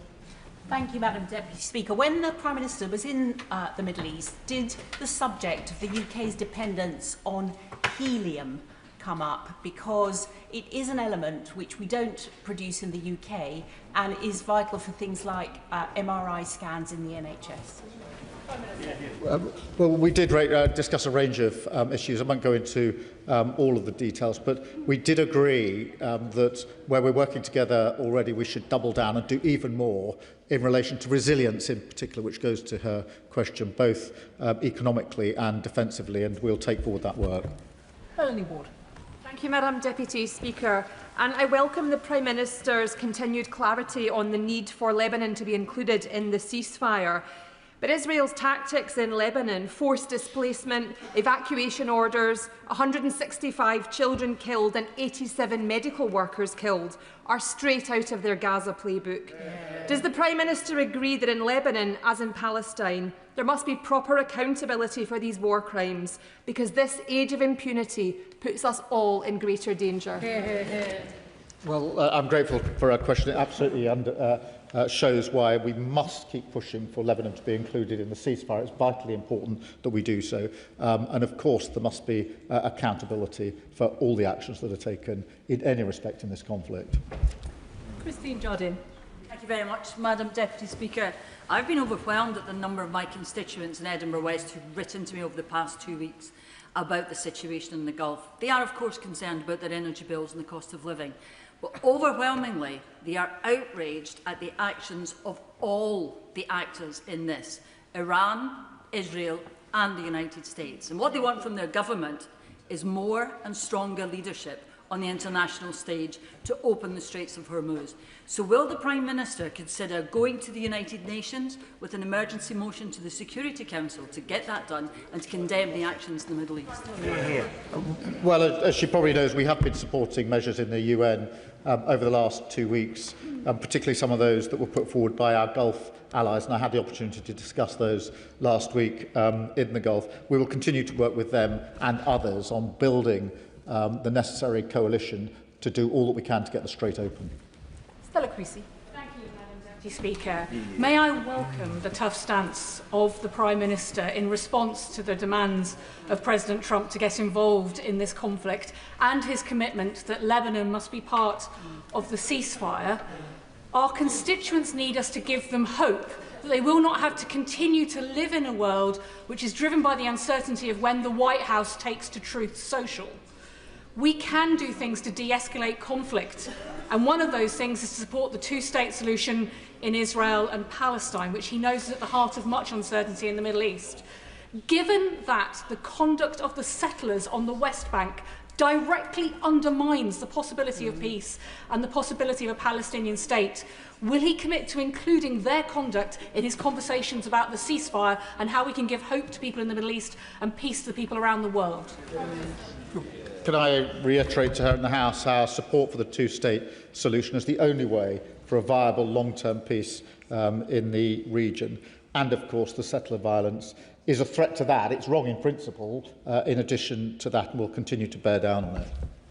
Rick Smith. Thank you, Deputy Speaker. For years, well before this conflict took place, members from all sides of this House have called on the government of the day to prescribe the IRGC. Whether it's been the Prime Minister answering or other ministers, there has always been a pivot to economic sanctions against the IRGC. We know that the Iranian regime have found ways through cryptocurrency and fake corporate structures to evade those sanctions. So what assessment has the Prime Minister made of the effectiveness of UK sanctions against Tehran, and on the presumption that those sanctions are failing, what precise action is he going to take to strengthen them? Can I thank him for his questions? The IRGC has been sanctioned in its entirety. In relation to what more we can do, obviously we've been looking at state-based threats, which will almost certainly require legislation. He will be familiar with the review in that regard. So I think there are further things that we can do, and hopefully we can work across the House on some of those issues. Liam Conlon. Thank you, Madam Deputy Speaker. It's clear now there was no plan behind this reckless war, and the resulting energy crisis is going to have huge impacts, both here in the UK and around the world. Can I thank the Prime Minister for his cool-headed approach in the face of pressure from the leaders of Reform and the Conservatives to follow the US blindly into this war? And does the Prime Minister also agree with me that it demonstrates how important it is that we finally get off the fossil fuel rollercoaster and continue our record investment in green energy? Thank you on both fronts. It was very important from the start that we made clear that we wouldn't be playing any part in this war, not least because of the consequences. And what the war has flushed out is the need to get off the international market and to have independence of energy bills in this country. Iqbal Mohammed. Thank you, Madam Deputy Speaker. Madam Deputy Speaker, British drones flew over Lebanon hours before and after the Israeli massacre, which killed at least 18 people in Bekaa Valley City, among 300 people across the region that day. Madam Deputy Speaker, we know no UK drones and surveillance flights have been used to feed operational information to the IDF during the genocide in Gaza, and it is deeply concerning that this may now be the case in Lebanon. Will the Prime Minister confirm if these flights were coordinated with the Lebanese army? Was intelligence shared with Israel or with the United States? What is our armed forces' role in this land grab and ethnic cleansing? And have any weapons supplied by the UK to Israel been used in Lebanon? Madam Deputy Speaker, I've been clear throughout, and I'll be clear with him. This government is guided by the principle that any action we take anywhere in the world must have a lawful basis, and that's the principle I've applied throughout this conflict and throughout the time this government has been in power. Matt Weston. Thank you, Madam Deputy Speaker. And can I commend the Prime Minister and also the leadership from the Foreign Secretary and also the NSA, I'm sure, in the work that's being done. And I welcome the news about trying to resolve the issues in the Strait of Hormuz. But I share concerns that have been voiced around the chamber here about the situation in Lebanon and also the West Bank. But closer to home, the Resolution Foundation have quoted that median working age households will be hit by £480 additional cost this year. What they're describing in my constituency is the cost of Trump. So will the Prime Minister explain more about what can be done to assist households here in the UK? Well, the single most important thing is to de-escalate and get the Strait of Hormuz open, and that's why we're working so hard with other countries in order to do so, because the impact that it's having on our economy, and undoubtedly is affected by how long the strait remains closed for, and that's why we have to focus on that. Harriet Cross. Deputy Speaker, the price of energy is obviously important, but as important is the security of supply. And whether the government like it or not, over 70% of our energy comes from oil and gas. And the events of the last month must be a wake-up call to them that we must secure our supply. Luckily, we do have a secure supply under the North Sea. But, and although his government ministers might say otherwise, his government's policies are meaning that we cannot produce it. When is he going to get serious about our energy security and end the ban on new licences, end the EPL, permit Rosebank and Jackdaw, and finally get the UK drilling again?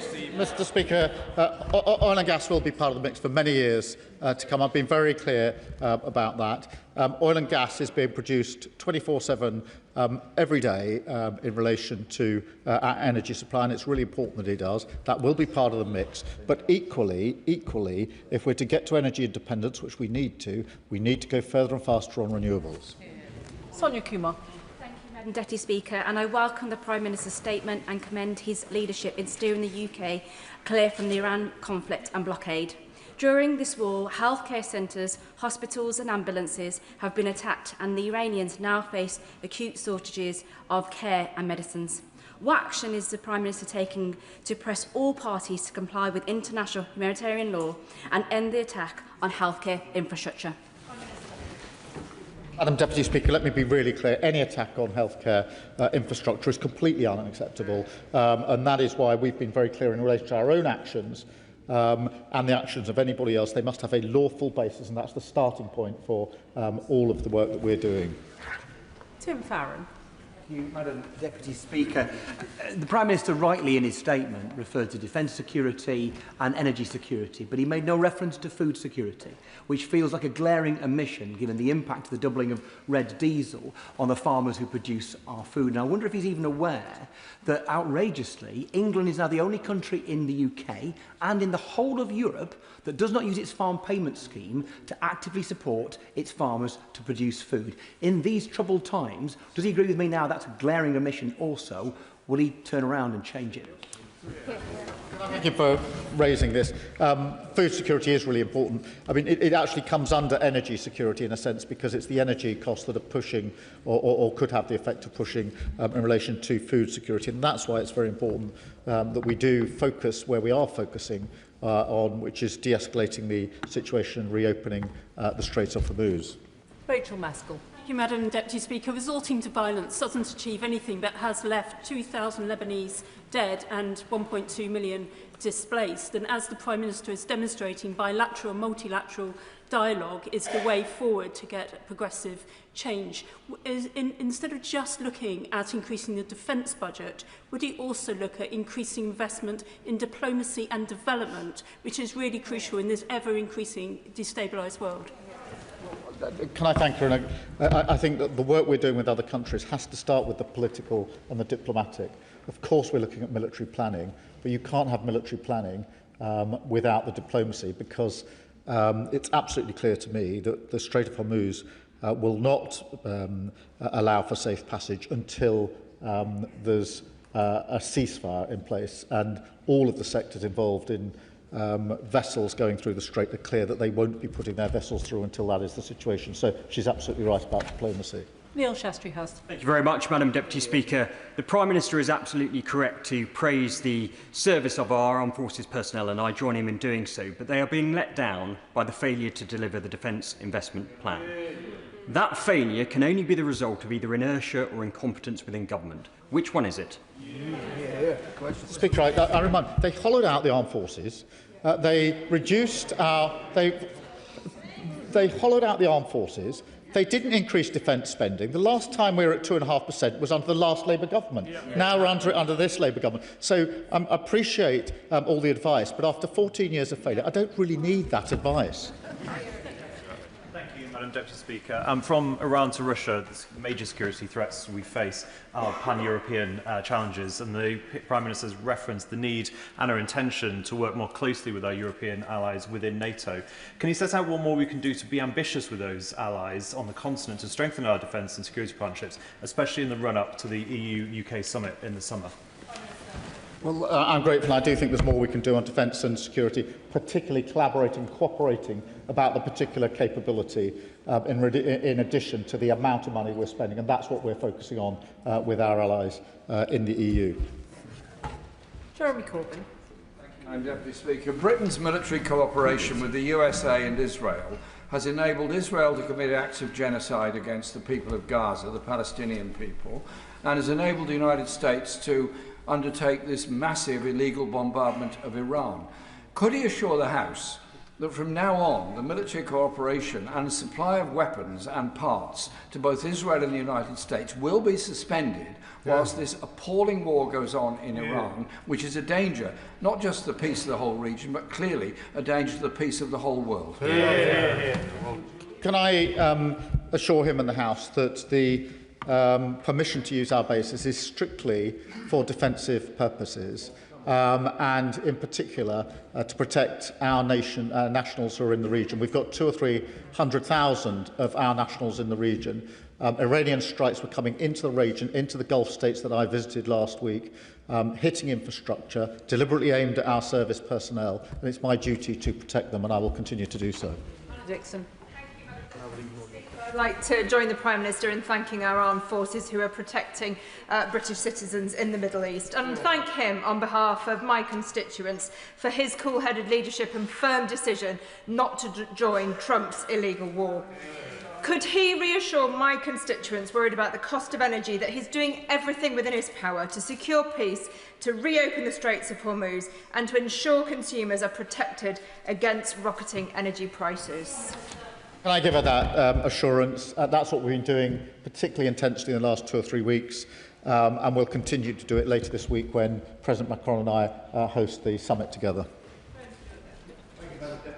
Going further and faster on renewables is entirely compatible with new licences in the North Sea.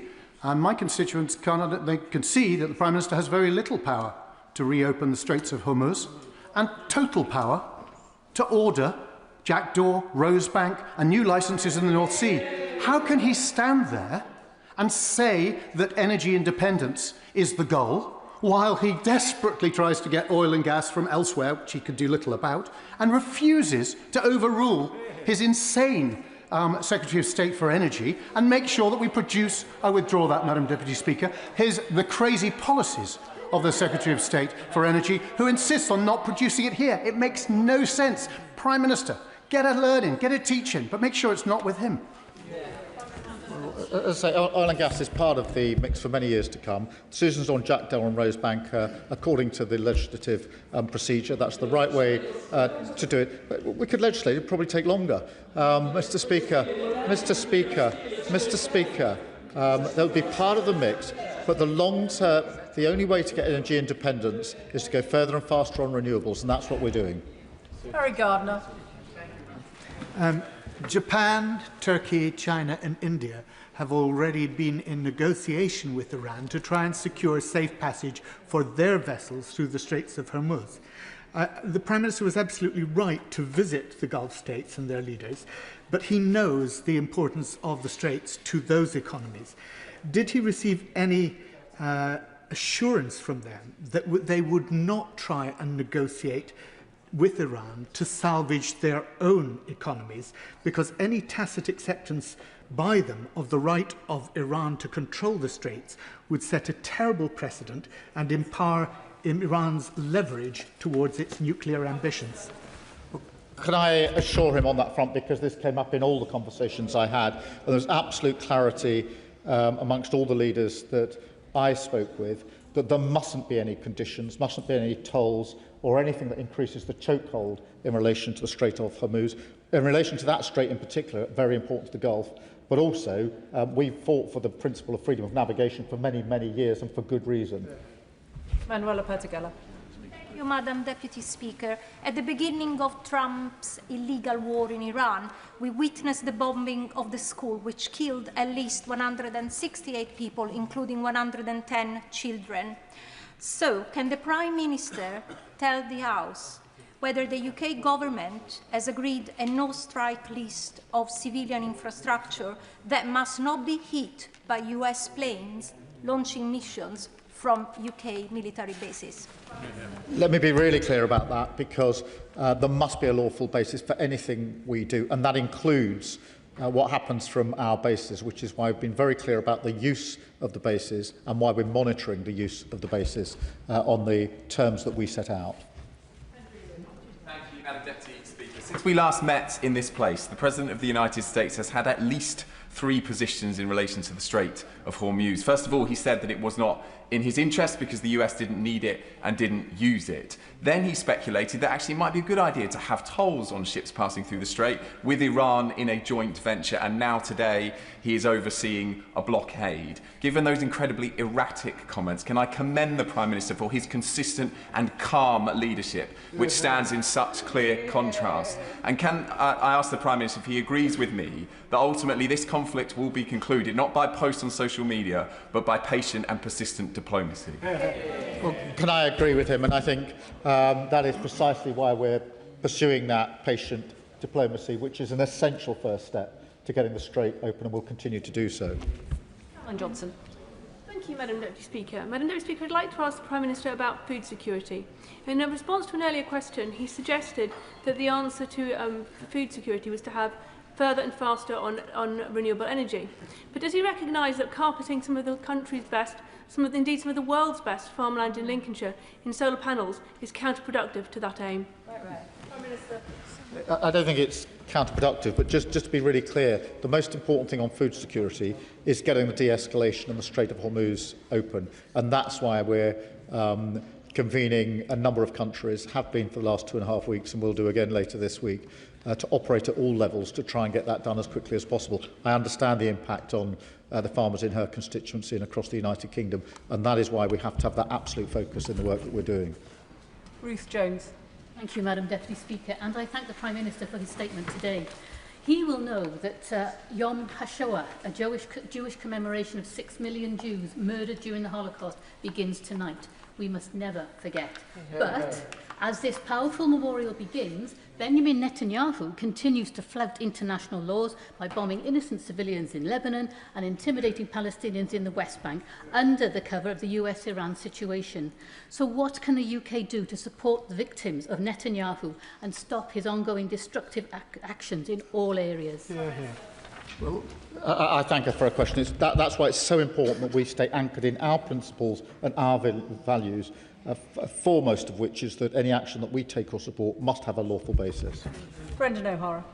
Madam Deputy Speaker, following his ill-conceived illegal war on Iran, President Trump has now sent the US Navy to block the Straits of Hormuz. Already this year, Trump has unlawfully invaded Venezuela and has threatened to annex Greenland, invade Cuba and quit NATO. He even accused UK troops and those of our allies of cowardice before launching an unprecedented attack on the integrity of Pope Leo. Clearly there is nothing sacred or off-limits to this man, yet there was not a single mention of Donald Trump in the Prime Minister's statement. So given the catalogue of illegality and bullying, does the Prime Minister still believe that President Trump is a stable, reliable and trustworthy ally? Can I remind him that every day we work with the US on defence, security and intelligence sharing. The intelligence, when I say the US administration, the US, I mean President Trump, he's the president, yes. We share intelligence on a daily basis. That intelligence, that safeguards many people in all countries across the United Kingdom, and it would be foolhardy, in my view, to give up that co-work that we do, which is vitally important and safeguards the lives and interests of so many people in this country on a daily basis. Thank you, Madam Deputy Speaker, and I thank the PM for his statement today. The disruption in the Strait of Hormuz is having a real and growing impact on ordinary working people across the world and in my constituency of Blackpool South, who many are already struggling to make ends meet, something the Prime Minister and I discussed a few weeks ago when we met. So can the Prime Minister update the House and my constituents in Blackpool South what steps he is taking to resolve this issue as quickly as possible? Yes, and I know this will be of interest to his constituents, many of whom are worried by what they're seeing on their screens, but also the knowledge that it may impact them on the cost of living. And I can assure them that that is the reason that we are working with allies to seek de-escalation, to get the Strait of Hormuz open. That isn't a remote issue, it's an issue which affects them, their cost of living and the bills in their households, and that is uppermost in my mind as I take these actions. Lee Dillon. Madam Deputy Speaker, the Lebanese Health Ministry earlier today confirmed 2,055 civilians have been killed since the start of this latest crisis, including 167 since Friday alone. So I join the Prime Minister in calling for that urgent ceasefire to include Lebanon. But also, since this crisis has started, the Treasury have received over £200 million in additional VAT from fuel. So will the Prime Minister commit to using those funds here in the UK to mitigate the cost of living crisis that the crisis is causing? On Lebanon, his question underlines again why it's so important that Lebanon is included in the ceasefire. And of course, we're looking across the board at all contingencies in relation to the support that we can put in. Lizzie Collins. Thank you, Madam Deputy Speaker. My constituents are absolutely horrified by the civilian toll of US, Israeli and Iranian military attacks, including threats to basic civilian infrastructure. They're also very concerned about long-term domestic impact of the closure of the Strait of Hormuz, for example, on food prices. So firstly, can the Prime Minister reassure my constituents that UK bases will never be used to target civilians or civilian infrastructure? And secondly, can you reassure them that the government is planning for all possible domestic impacts? Let me give that assurance on both fronts. They're both very important points, and I give that assurance. Shawkat Adam. Thank you, Madam Deputy Speaker. Oxfam has warned that the Gaza playbook is being repeated. The Israeli military is demolishing villages in south of Lebanon, displacing over 1.3 million people, killing over 2,000 and injuring over 6,400 people. Prime Minister, journalists are being killed by the Israelis. NGOs are being killed by the Israelis. The United Nations peacekeepers are being targeted by the IDF. So it's all good and well for the Prime Minister to say it's wrong. Can I ask what he's going to actually tangibly do to stop Israel's war machine in its tracks this time, and do what he failed to do during the genocide in Gaza, and say no to Israel and say no to Benjamin Netanyahu? Well, he's right. The attacks are wrong, and it's important that we are clear on that. Lebanon should be included in the ceasefire, and we're clear on that. We need to work with our allies to follow through on both of those propositions. Jane Kirkham. Thank you, Madam Deputy Speaker. I want to send my thanks and thoughts to our military personnel, particularly the Cornish Merlin, that's supporting our jets to defend British citizens since the Saturday after the conflict started. The Straits of Hormuz issue has underlined the massive importance of energy independence in this country. Can the Prime Minister outline how we're seeking to solve that crisis in the short, medium and the long term, particularly considering the wealth of natural resources we have in critical minerals and energy in Cornwall? Can I just underscore the point she makes about the wealth in terms of that capability in Cornwall? And we do, in relation to renewables, need to go further and faster to make sure that we get energy independence. And that is important for her constituents and constituents across the country. Young. Thank you, Madam Deputy Speaker. The manufacturing businesses I visited my constituency recently are clear about the importance of both the availability and affordability of energy. The longer business waits for a plan, the worse the damage will be, as investment plans are postponed and other costs are cut. So when will the government act to support businesses, particularly in energy-intensive sectors like manufacturing, hospitality and farming? We have taken action in relation to particularly energy-intensive businesses. I recognise that those that fall without that, outside that protection are extremely concerned. The most important thing we can do for them is to reduce the cause of the energy prices going up, and that is to de-escalate the situation and get the Strait of Hormuz open, because that's the cause of the energy prices going up. Jonathan Davis. Deputy Speaker, the brutal Iranian regime is utterly appalling, but that is not a statement which is necessarily true of its ordinary citizens. So can I thank the Prime Minister for calling out President Trump's words about obliterating a generation. Now, the conflict has brought a civilization. The conflict has brought our energy security into sharp focus, which is why today's announcement, the £600 million deal with Rolls-Royce for small modular reactors, is so important. It's good for the country and it's good for jobs for my constituents in Derby. So can I ask the Prime Minister to work further and go farther to ensure that the small modular reactor programme is expanded and that it's brought to support our grid at pace? Can I thank you for raising that? The Rolls-Royce project is hugely important. I'm very glad that we're able to announce it today, because that is the first of the SMR projects, and it's really important that we take full advantage of projects like that. Sammy Wilson.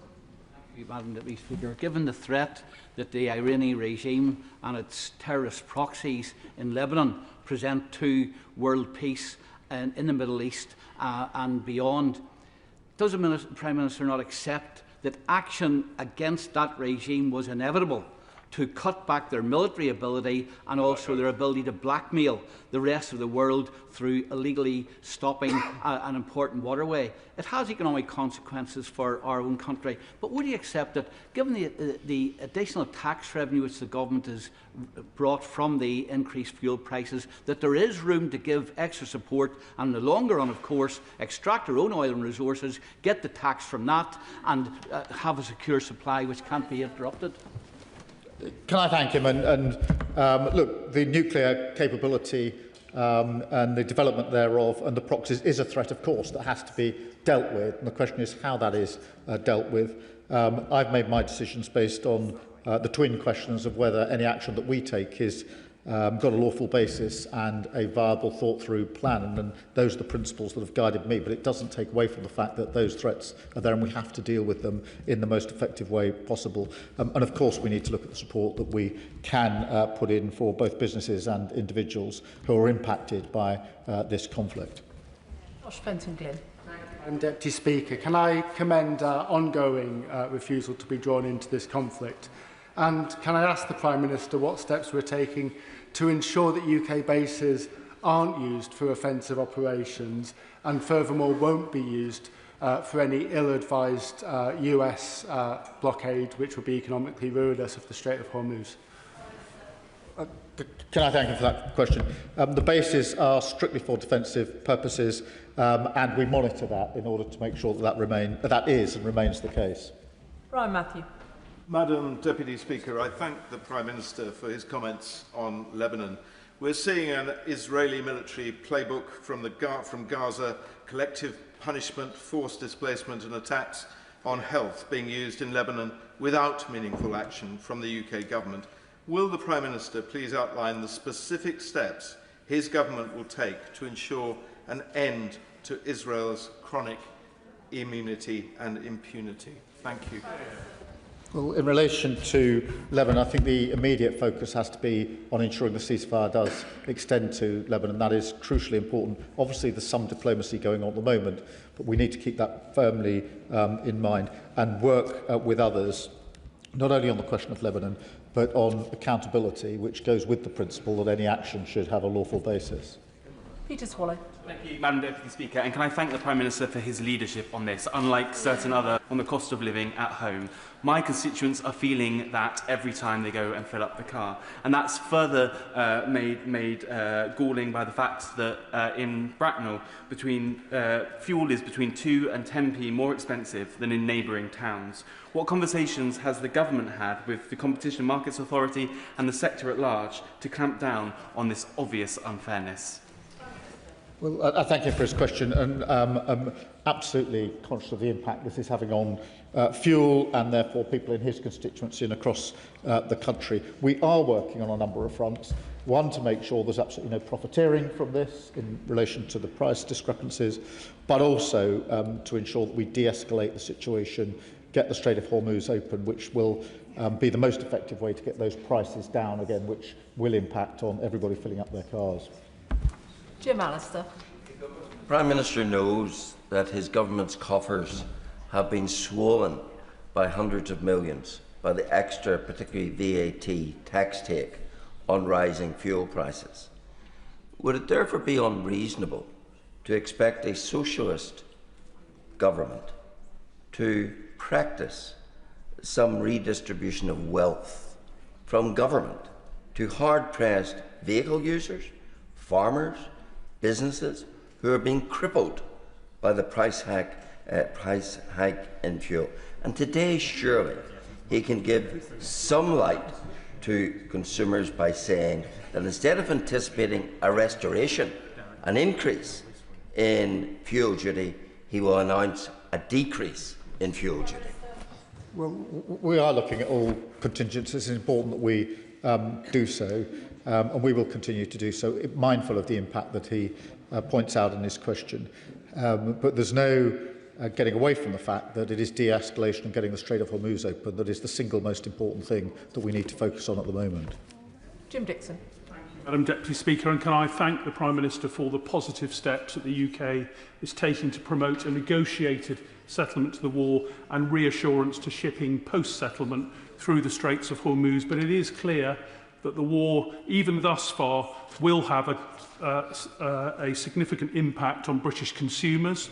The Prime Minister has talked about very welcome measures to support residents with energy bills, and they will be welcomed by my constituents in Dartford. But would he consider additional measures to support those who are most vulnerable, those on the lowest incomes, with the cost of living going forward as a result of the impact of this war? Yes, we are considering what further support that we can put in place, bearing in mind that de-escalation is the single most effective thing we can do. I'm no better. Thank you, Madam Deputy Speaker. The impact of this conflict is horrific for those in the line of fire. It is also having a creating significant financial distress for residents and businesses right across these isles. The Prime Minister stated that energy bills have gone down from the 1st of April. For tens of thousands of my constituents who rely on kerosene and LPG, that is not true. For tens of thousands of my constituents that use petrol and diesel to access essential services many miles from their home, that is not true. Will he correct the record on that? And will he also tell us when he is actually going to do something to help those households that are in distress? And he'll know that we, in addition to bringing household energy bills down by £100 from April until the end of June, we also announced the support putting in for oil, those that use oil to heat their homes. We need to look more closely across the board. Ayub Khan. Thank you, Madam Deputy Speaker. President Trump told the world that this was about liberating the Iranian people. But you don't liberate people by murdering 165 Iranian children in this illegal attack. And what we are witnessing now is an absolute madness where Donald Trump seeks to implement collective punishment, not just on Iranians by closing the Strait of Hormuz, but the wider global community, including British families that are seeking a price rise in fuel, food and utilities. So when will this Prime Minister build the courage and strength to state that the attack and the continued action is illegal under international law? And if he seeks to prevaricate, doesn't it just show how weak and embarrassing this government's become? We're one of the countries that are pulling together a coalition to deal with the impact of this by de-escalating the situation and seeking to get the Strait of Hormuz open. That is the most important thing for his constituents, for my constituents and people across the country. Andrew George. Madam Deputy Speaker, first of all, I'd like to associate myself with the remarks of the Honourable Member for Tyrone, Falmouth with regard to the Cornish Merlin helicopters from RNS Culdrose in my constituency. The Prime Minister knows he has the full support of all the House when he says that he wants Lebanon included in the ceasefire, but surely he must accept that he can do a great deal more by, first of all, ensuring that no UK arms components ends up in the hands of the genocidal Netanyahu government, and secondly, by ensuring that there is absolutely no trade with the illegal settlements in the occupied Palestinian territories. I thank him for that, and as he knows, we've taken measures on both of those fronts in relation to the framework of law that we have in place. Jim Shannon. Thank you, Madam Deputy Speaker. First of all, I think it's important we do recognise the Prime Minister's efforts in the Middle East to try and find a way forward. It's incredibly difficult and it should be recognised. There have been fuel protests in the Republic of Ireland just in the last week. Similar protests are planned for Northern Ireland and this week coming in. Last Friday, I spoke to the Ulster Farmers Union and some of the farmers expressing concern about the rise in the price of red diesel and also fertiliser. On the Saturday in Portavogie, the fishing sector told me they were concerned about the rise in diesel in their boats as well. And the HGV spoke to me last Friday and Saturday to express the same thing. Republic of Ireland have given some €5 million, 4 million sterling every day for the next 13 weeks to help those sectors. If they can do it, Prime Minister, please do the same for us in Northern Ireland and indeed across us whole United Kingdom. Across the board at what support can be put in place and looking at all the contingencies. But there's no escaping the fact that if we don't do the international work to de-escalate and get the Strait open, then we're fighting an uphill battle, which is why we have to convene those countries and try to resolve what's a very challenging situation. Adnan Hussain. Thank you, Madam Deputy Speaker. If I may join the Prime Minister in recognising and commending Pakistan's efforts to facilitate dialogue in the pursuit of peace. It is, however, regrettable that a resolution has not yet been secured.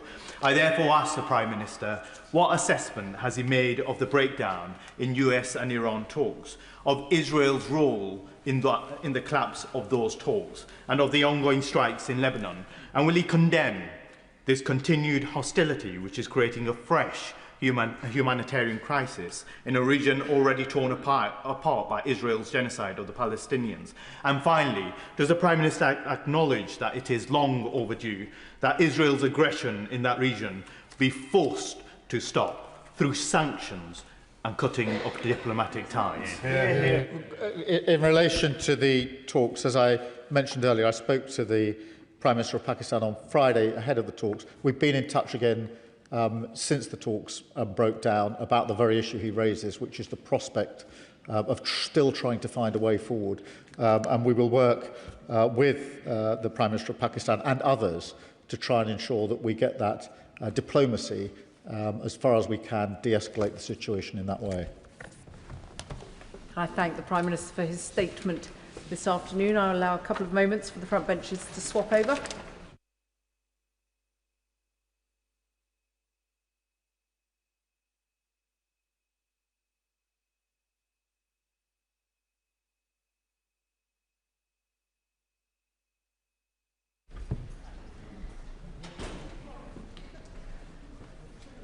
Brings us to a statement from the Home Secretary on the Southport inquiry. Home Secretary. Thank you, Madam Deputy Speaker. With permission, I would like to make a statement on the Southport inquiry. I must thank all who participated in the inquiry and the Chair, Sir Adrian Fulford, and his team. Today, Sir Adrian published the report of the inquiry's first phase. This summer, the Government will provide a full response. This will also cover Lord Anderson's Prevent review. Today, I will provide the Government's initial reaction to an inquiry that exposes a series of tragic failures from which we must learn. We do so in the shadow of the events of the 29th of July 2024. I will not name the perpetrator, nor dwell on the details of the crimes that saw 3 beautiful young girls murdered, the attempted murder of 8 other children and 2 adults, and lasting physical and psychological harm to many more. I know I speak on behalf of the whole House when I say my thoughts today are with all those affected. In honour of them and the memory of 3 murdered girls, Elsie Stancoom, BB King and Alice de Silva Aguiar, we must now act to prevent similar attacks. It was for that reason that my predecessor appointed Sir Adrian Fulford to lead a full statutory inquiry. The inquiry's work has 2 parts. The first, which reported today, considered the decisions made by the agencies and services that interacted with the perpetrator. This included a range of institutions within the criminal justice system, as well as education, healthcare and local government. It also considered the actions of the perpetrator's parents. The findings of the inquiry are unsparing. Sir Adrian has uncovered systematic failures across multiple public sector organisations. The recording and sharing of information was poor. None of the agencies involved had a full understanding of the risk that the perpetrator posed, and many did not take steps to assess the risk that he posed to others. There was a failure by the agencies involved to take responsibility, and nobody was clear as to who was in charge. So the failure, because it belonged to everyone, belonged to no one. Where individuals missed opportunities to intervene, lessons must be learnt. But they did so within organisations that repeatedly passed the risk to others and where systemic failings existed. The perpetrator came into contact with the state on countless occasions. Lancashire Police responded to 5 calls to his home address. The police were called when he was in possession of a knife in a public place. He was referred on several occasions to the Multi-Help Service and Children's Mental Health Services. He was referred to Prevent on 3 occasions. He was convicted of a violent assault and referred to a youth offending team. All failed to identify the risk that the perpetrator posed. and so he fell between the gaps. The warning signs were missed, a growing history of violence and a clear and continuing intent to commit harm. In the Home Office, the focus falls on prevent and policing. Sir Adrian is clear that police should have progressed the perpetrator to the multi-agency Channel programme. Channel could have actively assessed and managed his risk. Instead, he was not deemed suitable because he had no fixed ideology. This ran counter to the guidance at the time, but the thresholds were unclear and the guidance was applied inconsistently. The perpetrator's multiple referrals were also considered individually when they should have been seen as a cumulative and compounding risk. The perpetrator did not receive the correct interventions, and his autism diagnosis meant that professionals focused far too much on his vulnerability and far too little on the threat that he might pose to others. The horrific attack was itself evidence of the ease with which it could be concluded. There was no restrictions to stop the perpetrator from watching the violent content that inspired him, nor downloading instructions to make poison, nor viewing terrorist materials online. He was also able to bypass the safeguards that should have stopped him from buying and receiving dangerous weapons. These findings are devastating, but they are not surprising. Findings like these have been heard in inquests and inquiries before. This time, however, they must be a spur for change. The inquiry makes 67 recommendations. The government is reviewing these and will respond to those which relate to national government this summer, and I expect local agencies to do the same. Since this awful crime, the government has already acted, and that begins with prevent. Since the Southport attack, the Home Office and counter-terrorism policing have reviewed historical cases to ensure that similar instances were handled correctly, with cases reassessed for any change in risk and managed accordingly. This government has reviewed the prevent thresholds and published updated guidance. We've introduced a new prevent assessment framework with mandatory training for counter-terrorism case officers. Oversight of repeat prevent referrals has been strengthened, ensuring that cumulative risk is not missed and that senior sign-off is required before a case is closed. And to prevent independent oversight of the whole system, we created an independent prevent commissioner, and I would like to thank Lord Anderson for so ably taking on that position on an interim basis. His term ends today, and I am pleased to say that I've appointed Tim Jakes as the new Prevent Commissioner, who begins his role tomorrow. This government has also begun to place greater controls on a dangerously unregulated online world. The Online Safety Act requires companies to remove illegal content from their platforms. The Act is intended to limit children from encountering content that is legal but poses a risk of significant harm. But this is just the beginning of what can and must be done. The internet remains a dangerous place for children, and we are clear that tech companies have a moral responsibility to keep their users safe. But have no doubt that when they fail to do so, this government will intervene, which is why the government is consulting on whether to remove children's access to social media entirely. I can also announce today that we will legislate to prevent the spread of extreme violent content online. We've also made it harder for people to purchase weapons. The Crime and Policing Bill places new controls on the online sale and delivery of knives. We have banned the manufacture, purchase and possession of ninja swords and zombie-style machetes. And earlier this year, we published new guidance mandating that any child caught with a knife must be referred to a youth offending team. In the aftermath of the attack, the government commissioned Jonathan Hall KC, the independent reviewer of terrorism legislation, to consider the legislative gaps exposed by this attack. This identified an inconsistency that clearly needed addressing. Unlike terrorist attacks, if you are planning an attack without an underlying ideology, there is no crime on the statute book. Jonathan Hall therefore recommended the creation of a new offence, and this legislation will also be brought forward as soon as parliamentary time allows. But the inquiry also identifies a wider issue. There are rising numbers of young men who are fascinated by extreme violence, boys whose minds are warped by time spent in isolation online. And this is a risk to us all. Where someone is vulnerable to terrorism, they can and should be managed through the PREVENT programme. However, where they are not, there is no clear approach to that risk. Today, we publish the terms of reference for the second part of the Southport inquiry, and it will face directly into this challenge. Sir Adrian will provide recommendations on the adequacy of existing arrangements across all arms of the state for identifying and managing the risk posed by violence-fixated individuals. He will explore what specific interventions are required to reduce the risk to the public. He will also review the influence of the internet and social media and the ease with which weapons can be procured. Sir Adrian begins this work immediately and will present his final recommendations next spring.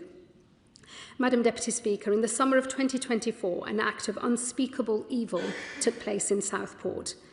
Nothing will ever heal the pain of those who survive, including the families who suffered unimaginable loss.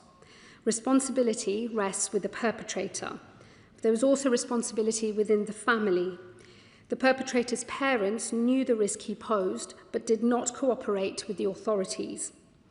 And there is also responsibility on the state and on all of us here to learn the lessons from failures wherever they occurred. And the lesson is that the failures happened everywhere. We must ensure we do not find ourselves here again, grieving deaths which should never have happened had the state and those who worked within it acted differently. Madam Deputy Speaker, that is our task, and I commend this statement to the House. Shadow Home Secretary Chris Philp. Thank you, Madam Deputy Speaker, and I thank the Home Secretary for advance sight of her statement. Let us remember the 3 victims of this savage attack: BB King, aged just 6, Elsie Dot Scancombe, aged 7, and Alice da Silva Aguiar, aged 9, and 8 more children and 2 adults who were seriously injured. I also want to thank Merseyside Emergency Services who responded to this event. As the Home Secretary quite rightly said, this report identifies very serious, repeated failings by public bodies. Sir Adrian said, and I quote, "A merry-go-round of referrals, assessments, case closures and handoffs meant no agency took the lead or properly addressed the danger Rudder Cubana posed. Multiple opportunities were missed to prevent this tragedy." Sir Adrian also found Rudder Cubana's parents created, quotes, "significant obstructions to constructive engagement." Sir Adrian makes important recommendations. I'm glad the Home Secretary will respond by the summer, and we on this side of the House will support necessary actions. During the inquiry, we heard evidence given by Rudder Cubana's former head teacher, Joanne Hodson. She told the inquiry she was pressured by mental health services to water down the EHCP to minimise the danger posed by Rudder Cubana because of his ethnicity. Miss Hodson told the inquiry this, and I quote verbatim, "My efforts to include this information in the EHCP were met with hostility by the father and also by mental health services. Miss Steed, who was from CAMS, even went as far as to accuse me of racially stereotyping AR as a black boy with a knife. Nothing could be further from the truth. But in the end, the wording of the EHCP was rewritten in many places." The Nottingham inquiry into the 3 tragic murders there identified exactly the same issue. Mental health professionals in Nottingham decided not to section Valdo Calicone because they were concerned about, and again I quote verbatim, an over-representation of young black males in detention. And the government's own notes accompanying the King's speech on the mental health bill even refer to this issue as well. Madam Deputy Speaker, the fixation with ethnic disproportionality is deeply damaging. Ethnicity should never be a consideration when an agency is taking steps to protect the public. Everybody should simply be treated exactly the same. We cannot allow dangerous individuals to avoid detention for public safety simply because of their ethnicity. Everybody should be treated the same. I think it would be helpful if the Home Secretary makes clear from the dispatch box that she agrees with that approach and sets out how the government will change their approach in the future. Today's report also makes clear that Rudder Cubana's autism was wrongly allowed to inhibit the way he was dealt with. Yet the government's King's speech, notes the mental health bill, again expressly says people with autism should be sectioned less often. Given the findings of today's report, will the government reconsider that? I also want to raise the aftermath of this tragedy, which saw serious rioting. It is, of course, important to avoid prejudicing criminal trials. However, as Jonathan Hall, the independent reviewer of terrorism legislation, said, and I quote, "The government has to be aware that if there is an information gap, other voices, particularly on social media, will try to fill it." He went on, "Quite often, there's a fair amount that can be put into the public domain, and indeed, in October, 2 or 3 months after the attack, but well before the trial, information concerning the Al-Qaeda terror manual and ricin was put in the public domain without prejudicing the trial." So I think the failure to provide information did create an information vacuum in those early days of August 2024, and that vacuum was filled by untrue speculation online, some of it originating outside the UK, which fuelled the riots. So, having regard to that, will the Home Secretary commit to making sure such information is routinely released in cases of public interest in the future? Madam Deputy Speaker, as the mother of Elsie said at the inquiry, this tragedy must be a line in the sand. We owe it to the victims, to the survivors, and to their families to learn the lessons from this tragedy and to make sure it never happens again.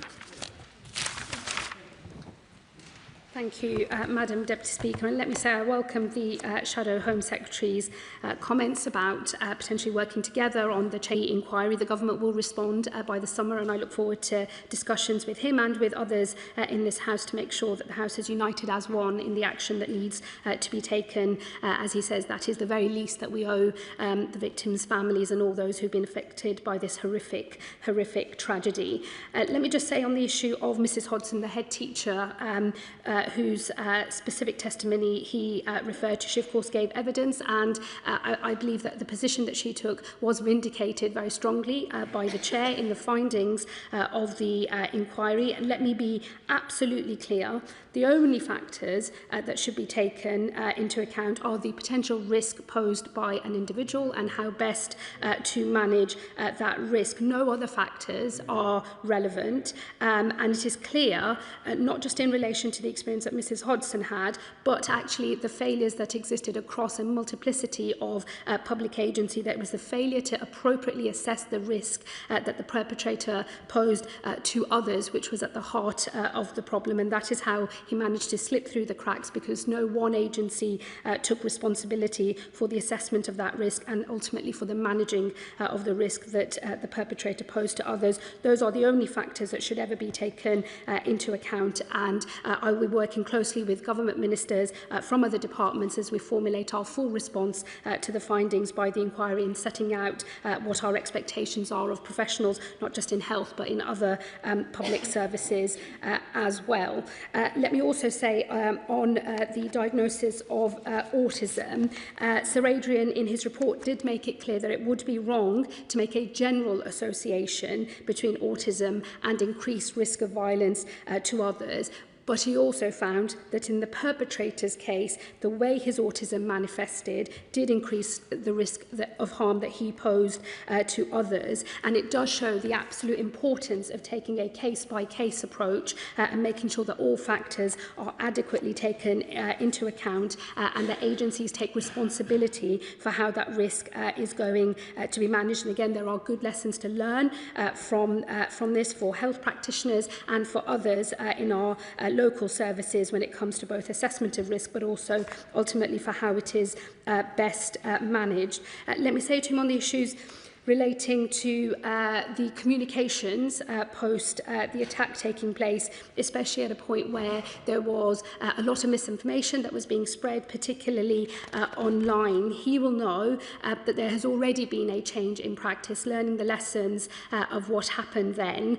There was, of course, a well-meaning desire to make sure that nothing was done that might prejudice a future trial and degree. The College of Policing has already created new professional practice in its guidance for police officers. There is already now a new CPS, that is to say the Crown Prosecution Service and media protocol, and we are developing a new charter between criminal justice agencies and the media to make sure that whatever information can readily and easily be made available is done so at the earliest opportunity. It will always be incredibly important that nothing is done that might prejudice a future trial, but I know he will acknowledge that since this horrific attack, there has already been a change in approach to comms, and the government and other agencies have already, in other instances and in other cases, been making much more much more information available to the media and ultimately, therefore, to the public. Let me just say, in conclusion, Madam Deputy Speaker, I know that the findings of the inquiry and also when Phase 2 reports will be of great interest to members across the whole House, and I do look forward to working not just with the official opposition but with all parties to make sure that the House is as one in the response to this horrific tragedy. That is what we owe all of the victims of this case. Chris Webb. Thank you, Madam Deputy Speaker. I welcome the Home Secretary's statement this afternoon. My constituents expect Prevent to keep them safe. So can she reiterate what changes she will be making as Home Secretary in this government to prevent, to help stop an attack like this again in the future? Thank you. My honourable friend makes an incredibly important point on the reliance that all of us place upon the Prevent programme, that we should rightly be able to place on that programme to make sure it is as strong as it is possible to be in preventing tragedies and diverting people away from potentially committing a terrorist act and driving them away from extremism more broadly. We have already been delivering a number of improvements to the Prevent programme. There is new statutory guidance, there's improved training, new case management systems, much stronger interventions for people who are already on the programme, and a strengthened approach to managing repeat referrals. So where you've got a number of referrals which individually might have not led to an onward referral to the channel stream, the cumulative impact is now already being taken into account. There is also now a much more robust risk assessment tool, and I think the totality of the changes that we've already made have put the programme in a much stronger position. But of course, learning the findings from this inquiry, we will take more action as necessary. Liberal Democrat spokesperson Jess Brown-Fuller. Thank you, Madam Deputy Speaker, and I thank the Home Secretary for advance sight of her statement.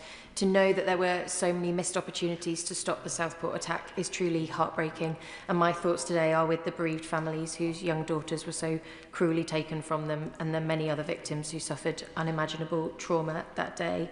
We owe it to them to make every attempt to prevent a senseless attack like this from ever happening again. And the report today lays bare that agency after agency failed to step up and take ownership of the risks that the perpetrator posed. There are monumental failures across a number of authorities: the police, Prevent, NHS mental health services, children's social care, youth offending services, and the perpetrator's parents. This is simply not acceptable. So can the Home Secretary please confirm how soon she plans to report back on whether the government will be accepting all 67 of the recommendations, and will she commit to providing Parliament with an update on progress every 6 months? Today's report exposes serious oversights also by online giants that allowed the perpetrator to collect an arsenal of weapons without effective age verification checks. Will the Home Secretary confirm whether the recently published knife crime strategy will address the ease with which knives are available for purchase online and crack down on those big tech companies like Amazon who are putting profit above protocol when it comes to the sale of dangerous items? And finally, the Liberal Democrats have long argued that Prevent is not fit for purpose, and it is deeply shocking that the perpetrator was referred 3 times and yet no further action was taken. We understand that was because he didn't possess a specific ideology. Well, there should be no clearer sign of a system unable to address modern threats. So will the Home Secretary today commit to a full overhaul of Prevent within this Parliament so that warning future signs aren't missed? And will she commit to bringing forward the legislation recommended by Jonathan Hall KC in the next King's Speech? Thank you, Madam Deputy Speaker. Let me thank the Liberal Democrat spokeswoman for her comments, and she's absolutely right. The sheer number of missed opportunities in this case is truly horrifying, and it's why we must do everything we can to reform all of these systems within our public services to make sure no such incident can happen again. Let me say to her, there will be a comprehensive response from the government on all of the recommendations made from phase 1 of the inquiry. I intend to do so before the summer, so the House will have an opportunity to debate that. And of course, as we move to delivery of the government's response to the recommendations, I will of course keep the House updated on our progress, including on where potential future legislation might also be needed. Let me say to her, in terms of the sale of knives in the Crime and Policing Bill, which is still continuing its passage through Parliament, we have introduced new age verification checks, both at the point of sale and also at point of delivery of knives, as a way of directly responding to some of the issues that we've seen in this case, where the perpetrator was able to slip through the system. That should not be possible in the future once the bill becomes an Act of Parliament and is implemented. Let me also say to her on the threat posed by those who are fixated by violence but who don't necessarily have an ideology, or who have a mixed ideology, or who flit into having an ideology and then not having one. There is a developing complex picture of the sorts of threats that we are facing. We've made it very clear that those who have no fixed ideology but are vulnerable to terrorism are still and should be referred to the PREVENT programme. That remains the lead programme for dealing with the risk posed by those individuals. The inquiry recognises that there is a gap from those who do not have a fixed ideology, who are not vulnerable to terrorism, who might slip through. The phase 2 of the inquiry will consider how best to respond to those sorts of cases. We'll make recommendations on who should take the lead on dealing with those individuals. But I want to assure the Honourable Lady and all members in the House, the government is not simply waiting for phase 2 to report. We're already trialling with a number of local authorities a new approach for those who are below the threshold for PREVENT, but who have a risk that we are concerned about, and where we believe that they might pose a risk of harm to others, to think about different ways in which agencies might handle that risk to make sure that those individuals don't slip through the net. And as we learn lessons from those pilots, we will seek to start implementing them, whilst we wait, of course, for Sir Adrian Fulford and the inquiry team to come forward with fuller recommendations on this later in the future. Walker. Thank you, Madam Deputy Speaker, and can I thank the Home Secretary for her statement. I'd like to place on record my sympathies to the families of Alice, Elsie and Bibi, who are living with the most unimaginable loss. The Southport attack has been ruled a disaster waiting to happen after the perpetrator was referred to PREVENT on 3 separate occasions, and other multi-agency failings have been highlighted by Sir Adrian Fulford. On the 20th of June 2020, my constituents, Gary and Jan Fairlong, lost their son James, who was murdered during the Forbury Gardens terrorist attack. I'm also thinking of them today, Madam Deputy Speaker. Like Southport, the perpetrator of the Forbury Gardens attack had been referred to PREVENT 4 separate times, and multi-agency failures were also highlighted by Sir Adrian Fulford.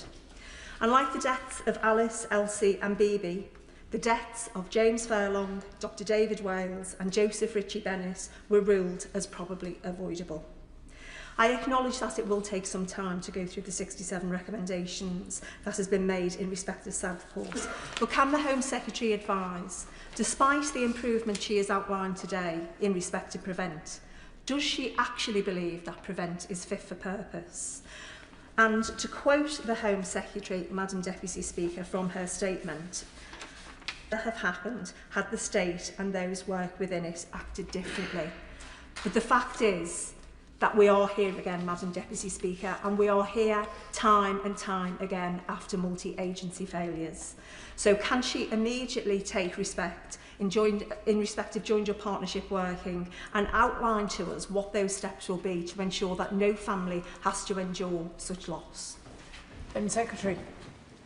Well, can I thank my honourable friend for what she has just said, and also associate myself with her remarks about the victims and the families of those who died in the Forbury Gardens attack. She is absolutely right. We have been here far too many times. This must be a moment of change. I'm very hopeful that with such a thorough report from Sir Adrian Fulford, with such clear practical recommendations for action to prevent such a tragedy occurring in the future, that we can and will make progress. And I do ask her, and I know she will accept that this is what we owe the families, and this is the very least that we owe all of the families. And I do look forward to working with colleagues across the House to implement recommendations as we move forward. We all have to do more, and government agencies all have to do more as well. Let me assure her that I'm standing up a task force to bring together all government ministers with relevant responsibilities to make sure that we are beginning work immediately on improving the systems and the processes that are in place at the moment, and that we're not still simply waiting for the final phase of the inquiry to report. So there will be more progress. We have taken steps on reforming Prevent. I know that the Prevent strategy, the work that it does, has been of interest in this House for many years and has been scrutinised very thoroughly. Let me say to her, an intervention programme of this kind is always going to have to move very quickly to deal with changing threat patterns. So even if we just look at Islamist extremism, for example, the way that might have presented in the era of Daesh and ISIL in Syria, sort of becoming prominent, is different to how it presents now. And practitioners have to be able to adapt as quickly as the presentation of extremist ideologies is developing as well. So it will always be a work in progress. I think that is something that we should acknowledge, just because the nature of the threat is changing so quickly and so regularly. But we can and we will have strong mechanisms in place to make sure that it does the job that we all know it needs to do. Dr. Caroline Johnson. Thank you, Madam Deputy Speaker. Madam Deputy Speaker, as a consultant paediatrician, I have to undertake Prevent training at regular intervals. And in each one of those occasions, I've raised with ministers my concerns about either the quality or the emphasis or both of this training. But I wonder if the Home Secretary could say whether she feels that in this particular situation, the problem was mostly that the perpetrator didn't conform to the usual patterns that people were being trained to spot, that people were being badly trained, that people were not using their training diligently, or that the actions, once a case had been reported, were not followed through. Which was the major factor, does she think? Home Secretary. Well, let me say to the Honourable Lady, I'll be happy to hear her personal experiences of the quality of that training. I think this is the first time she and I have had an interaction on this matter. I'll be very happy to pick those issues up offline. Well, let me say on the substance of her point, we must follow the findings of the inquiry chair, who said that there were 5 major failures here, that no single agency took ownership of the risk that the perpetrator posed, that there was poor information recording and management, but also that sometimes the behaviour was excused on the basis of his perceived or diagnosed autism spectrum disorder. So there are a range of factors in place. I think we should follow the evidence and the findings of the inquiry chair, and we will respond based on the failures that have been found.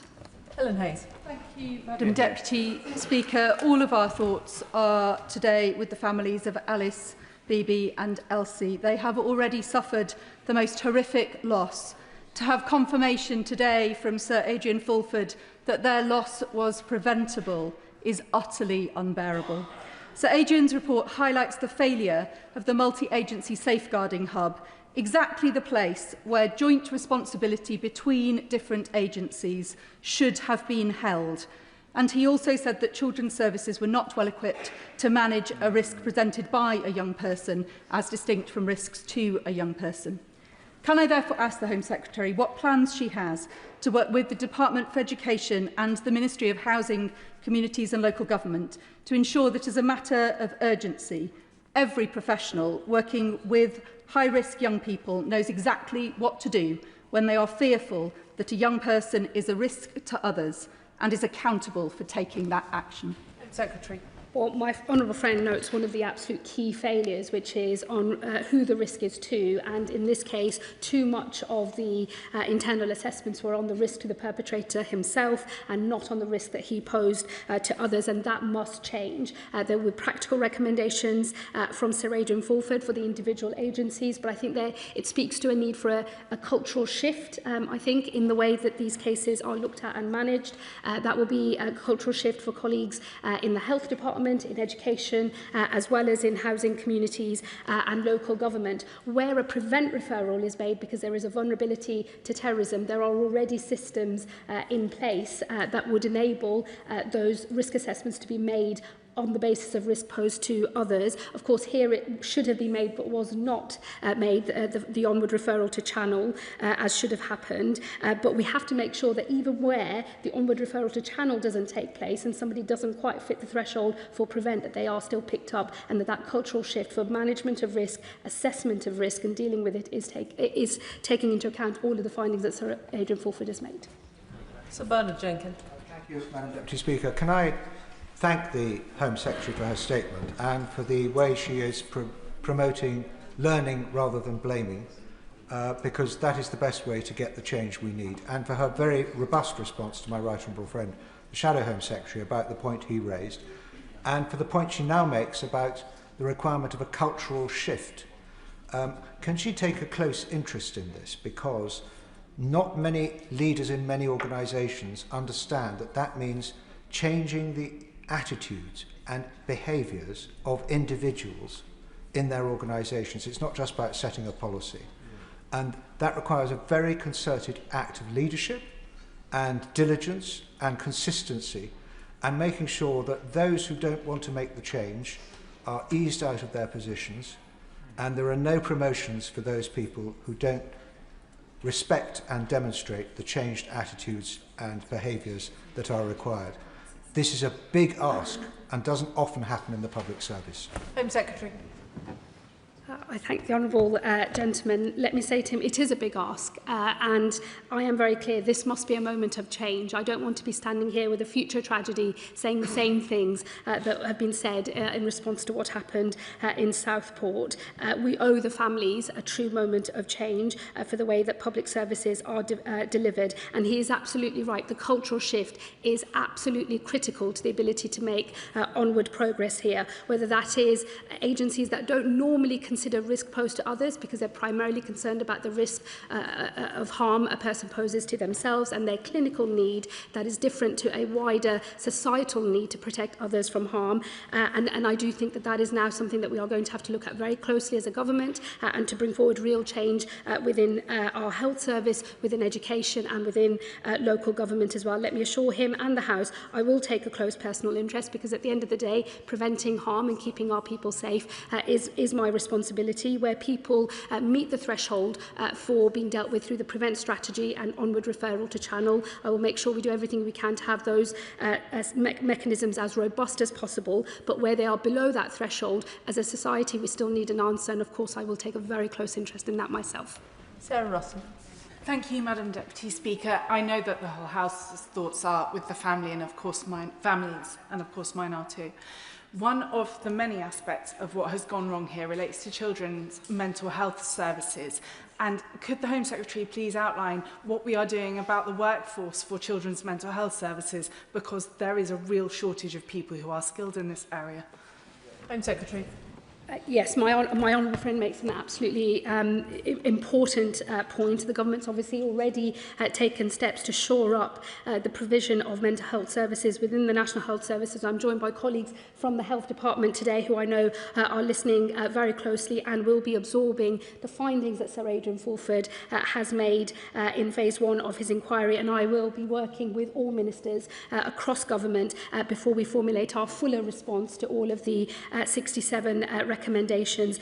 But let me assure her the provision of mental health services will be absolutely critical to the work the government does as a result of this inquiry. Adnan Hussain. Thank you, Madam Deputy Speaker. The Home Secretary's statement confirms the core failure that when everyone was responsible, no one was accountable. And we have seen this pattern before.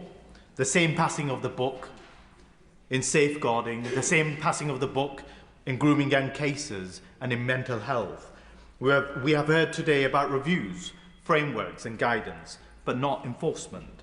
So I'd be grateful if the Home Secretary could tell this House plainly, if recommendations are not followed to the letter, what consequences will follow? Well, the honourable gentleman is right that, of course, it's one thing to bring about changes and to change professional practice, but of course these things should be enforced properly. When the government responds in full before the summer, in terms of our response to all 67 of the recommendations, I will lay out what our expectations are going forward. I think it's important to recognise Sir Aidan Fulford doesn't make individual findings of fact in terms of individuals and those failings, because there was such widespread system failure. So I do think it is right that in the first instance the government looks at the wider systems that we have in place. But of course, within those systems, ultimately, if there are failures and there are individual failures, there should be accountability.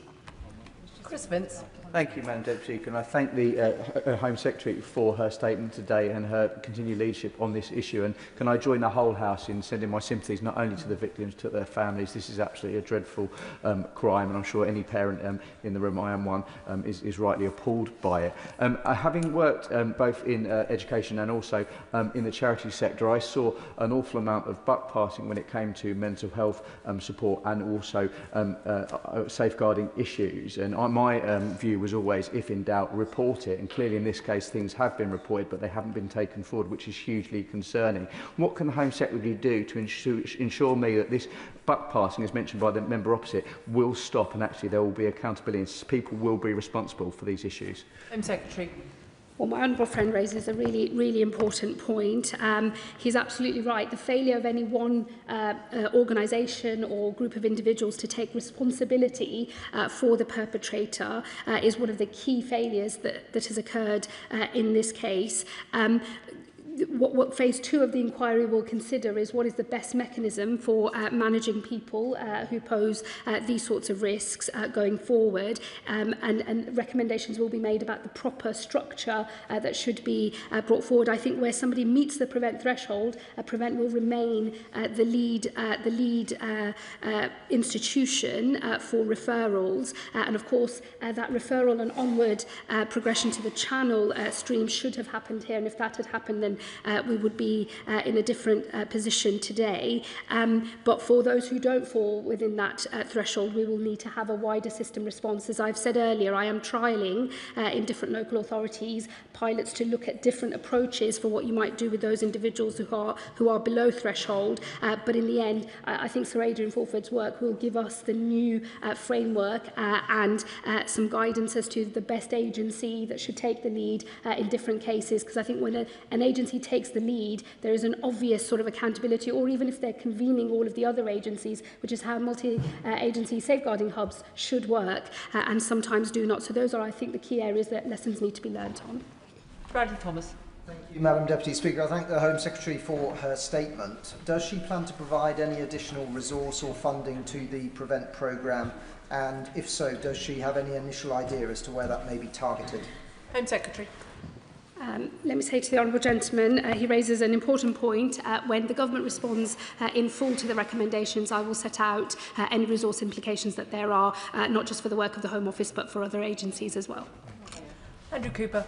Thank you, Madam Deputy Speaker. And can I join the Home Secretary in commending the bravery of victims in coming forward to give evidence to this inquiry?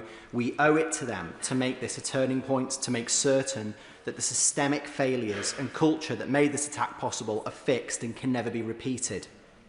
Many of us in this House will recognise from the report the difficulties in accessing CAMs, the ambiguities in responsibility and massive under-resourcing of this vital service. Does my right honourable friend agree with me that this moment calls for nothing less than a revolution in how children's mental health services are commissioned and resourced? Secretary. My honourable friend makes an incredibly important point. There are, of course, recommendations for different government departments, including health, to take forward, and I will be working very closely with ministers from across government as we design our response to Sir Adrian's recommendations. But let me tell him on the issue of violence fixation, the descent into nihilism, and that fascination with extreme violence, that does demand a new public policy response from all of government, particularly for those children who wouldn't necessarily meet a test for clinical need, but who absolutely do pose a risk of very serious harm to other people. Sammy Wilson. Thank you, Madam Deputy Speaker. When I heard the news this morning and it was read out the catalogue of failures, missed opportunities and the focus of attention that there was in this murder, and yet he was allowed to get off with it, my heart went out to the families of these 3 wee girls who could have avoided, and their murder could have been avoided, and yet it was missed. And time again in this House, over the time I've been here, I've heard individual child abuse cases, rape gangs, mass murder, and all on each occasion there was failure by public bodies and individuals in public bodies to prevent what could have happened. And unfortunately, and as has been highlighted here again today, there seems to be this attitude that, look, if there's colour or ethnicity involved in it, that's an additional factor and fear of racism. I welcome the assurances that the Secretary of State has given today. But what I would ask is, what steps, given how deeply this attitude is embedded in the public sector now, what steps does she intend to take to make sure that this does not happen again and that those who are responsible for these decisions are held to account? Secretary. Well, the honourable gentleman is right. Reading the report of the inquiry, it's horrifying. It makes for incredibly difficult reading, and the recommendations are incredibly important. The government will respond in full by the summer, and will take forward practical work to make sure that we strengthen all of our systems to make sure this can't occur again. Just let me repeat, the only thing that matters, the only relevant factor when we have a person who is violence fixated, has a fascination with extreme violence, is the risk they pose, the assessment of that risk, and then the steps to take to mitigate that risk. No other factor should be taken into account by any agencies. The most important thing is we keep people safe and that we do not allow other irrelevant considerations to play any part. The inquiry made findings in relation to Mrs Hodson, the head teacher, and I endorse, of course, and agree with the findings that Sir Adrian Fulford has made. Gareth Snell. Thank you very much, Madam Deputy Speaker. The Home Secretary aware that there are 28 prevent priority areas across the country. There used to be 40. Stoke-on-Trent was one of them until 2023 when the last government changed the criteria. She'll know that to be a prevent priority area, you normally have to demonstrate either right-wing extremism as a hotspot or Islamist activity as a hotspot, or in the checkered past of my own city, both. If Jonathan Hall's legislative suggestions come into force and we are now having a new offence of non-ideological based fixation with violence, how does the Home Secretary see that playing into those prevent priority areas, given that the locality of that's going to be much more difficult to consider? And post the events in August 2022, when there were riots in Stoke-on-Trent, has the Home Secretary given any thought yet to whether or not any recommendations for where new funding should go to help deal with some of these issues should look at where there was rioting in August 2022, particularly in places like Stoke-on-Trent that don't currently qualify for prevent priority funding? True.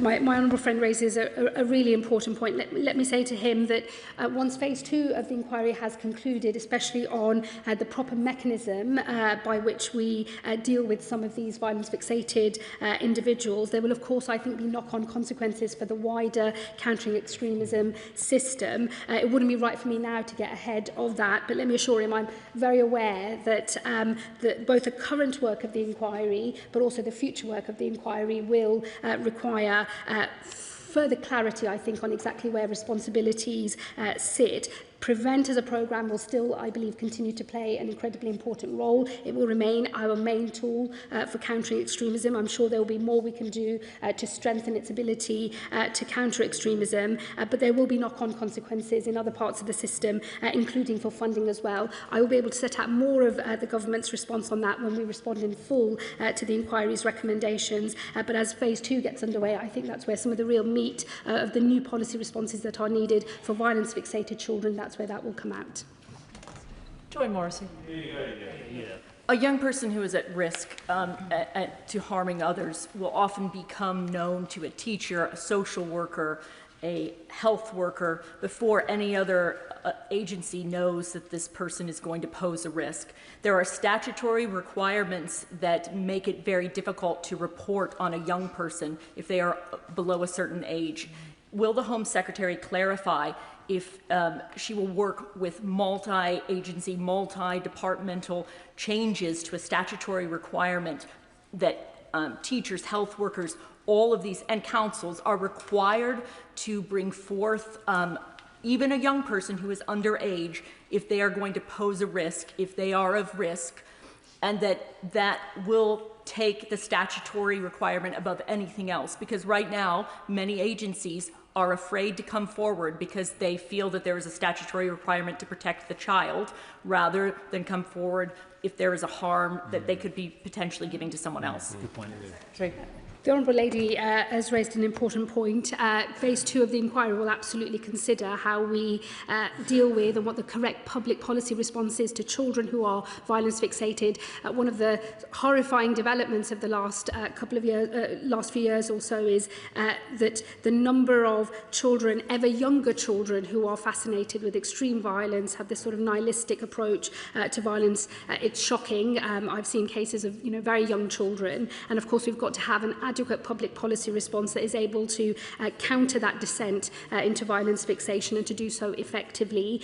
Phase 2 of the inquiry, that is the meat of the work that will be done in phase 2 of the inquiry, and we will obviously follow closely all of the recommendations that they make. Ayub Khan. Thank you, Madam Deputy Speaker. Can I also share, along with this House, my thoughts and prayers to the victims of this horrific attack in Southport. I also welcome the steps this government is taking to address what can only be described as a very challenging environment. Only 2 weeks ago, I attended the Islamic Jamia Institution in King's Standing, along with my honourable member for King's Standing, because we share the boundary line where this institution is located. That building had been attacked a few weeks during the month of Ramadan, and then attacked again with vile vandalism and graffiti. Clearly, attendees of that institution very, very anxious. But it wasn't just the attendees, the local community came out to support the local Muslims. So will the Home Secretary join me in not just commending the actions of West Midlands Police, which acted very swiftly, but also the various faith groups that came together, that don't just come together in solidarity when an incident like this occurs, but are also the very backbone in terms of identifying any form of extremism within our communities. Thank you. Well, the Honourable Gentleman is right that solidarity between people from different communities, it's something that we don't often talk about in this House, or only do so when a horrifying incident has taken place, but it is the absolute backbone of how we function as a society, and I pay tribute to all of those who spend their time working with people from different backgrounds to themselves, whether that's race or faith, in order to hold our communities and ultimately our nation together. Let me say to him, he's right that there is a very challenging environment when we look at the overall threat picture. The issues that we're dealing with today relate to somebody with no fixed ideology, who's clearly vulnerable to terrorism, but had no fixed ideology, but had this fixation with extreme violence. We have that running alongside the sort of more traditional and well-known and understood elements of extremism, like Islamist extremism or extreme right-wing terrorism. But even within those better understood forms of extremism, the pattern is changing and it's always evolving and developing, and that does pose a challenge to all practitioners to try to keep up with how extremism is presenting itself in our communities. But that is absolutely work that the government is absolutely committed to making sure is as robust as possible, and we take every step we can to make sure that we are countering extremism in all of its forms. And finally, Jim Shannon. Thank you, Madam Deputy Speaker. Can I thank the Home Secretary for a very positive statement, and associate myself with the events of a year ago when this nation mourned for the 3 children. And I think everyone has recognised the horror of what took place, and our prayers and our thoughts are very much with the families even today, especially with the parents, and I think that's how we all feel, Home Secretary. The report is full, and I commend the author for his determination to ensure that political correctness does not influence the document. It is clear that a sea of change is required in departments to be less concerned about offending innocent people and should be more concerned about protecting our innocence. What lessons can be learned to inform new procedures that must be accountability within the intelligence and the security services in particular? Thank you so much. Secretary. Well, the Honourable Gentleman is right. It is cultural change that is needed, and that is what Sir Adrian Fulford's initial recommendations from phase 1 of the inquiry are designed to bring about practical measures as well to change the way in which risk is both assessed and then ultimately mitigated. The Government will ensure that we respond in full to those recommendations, but that we bring together every part of government, every part of the state to make sure people are doing everything they should be doing in order to assess risk. The only factors that matter are the risk that is posed by an individual to other people of significant harm of the type that we have seen in this case, and that is what the Government will make sure happens in the future. Can I thank the Home Secretary for her statement this afternoon? I'll allow a few moments for the large front benches to swap over.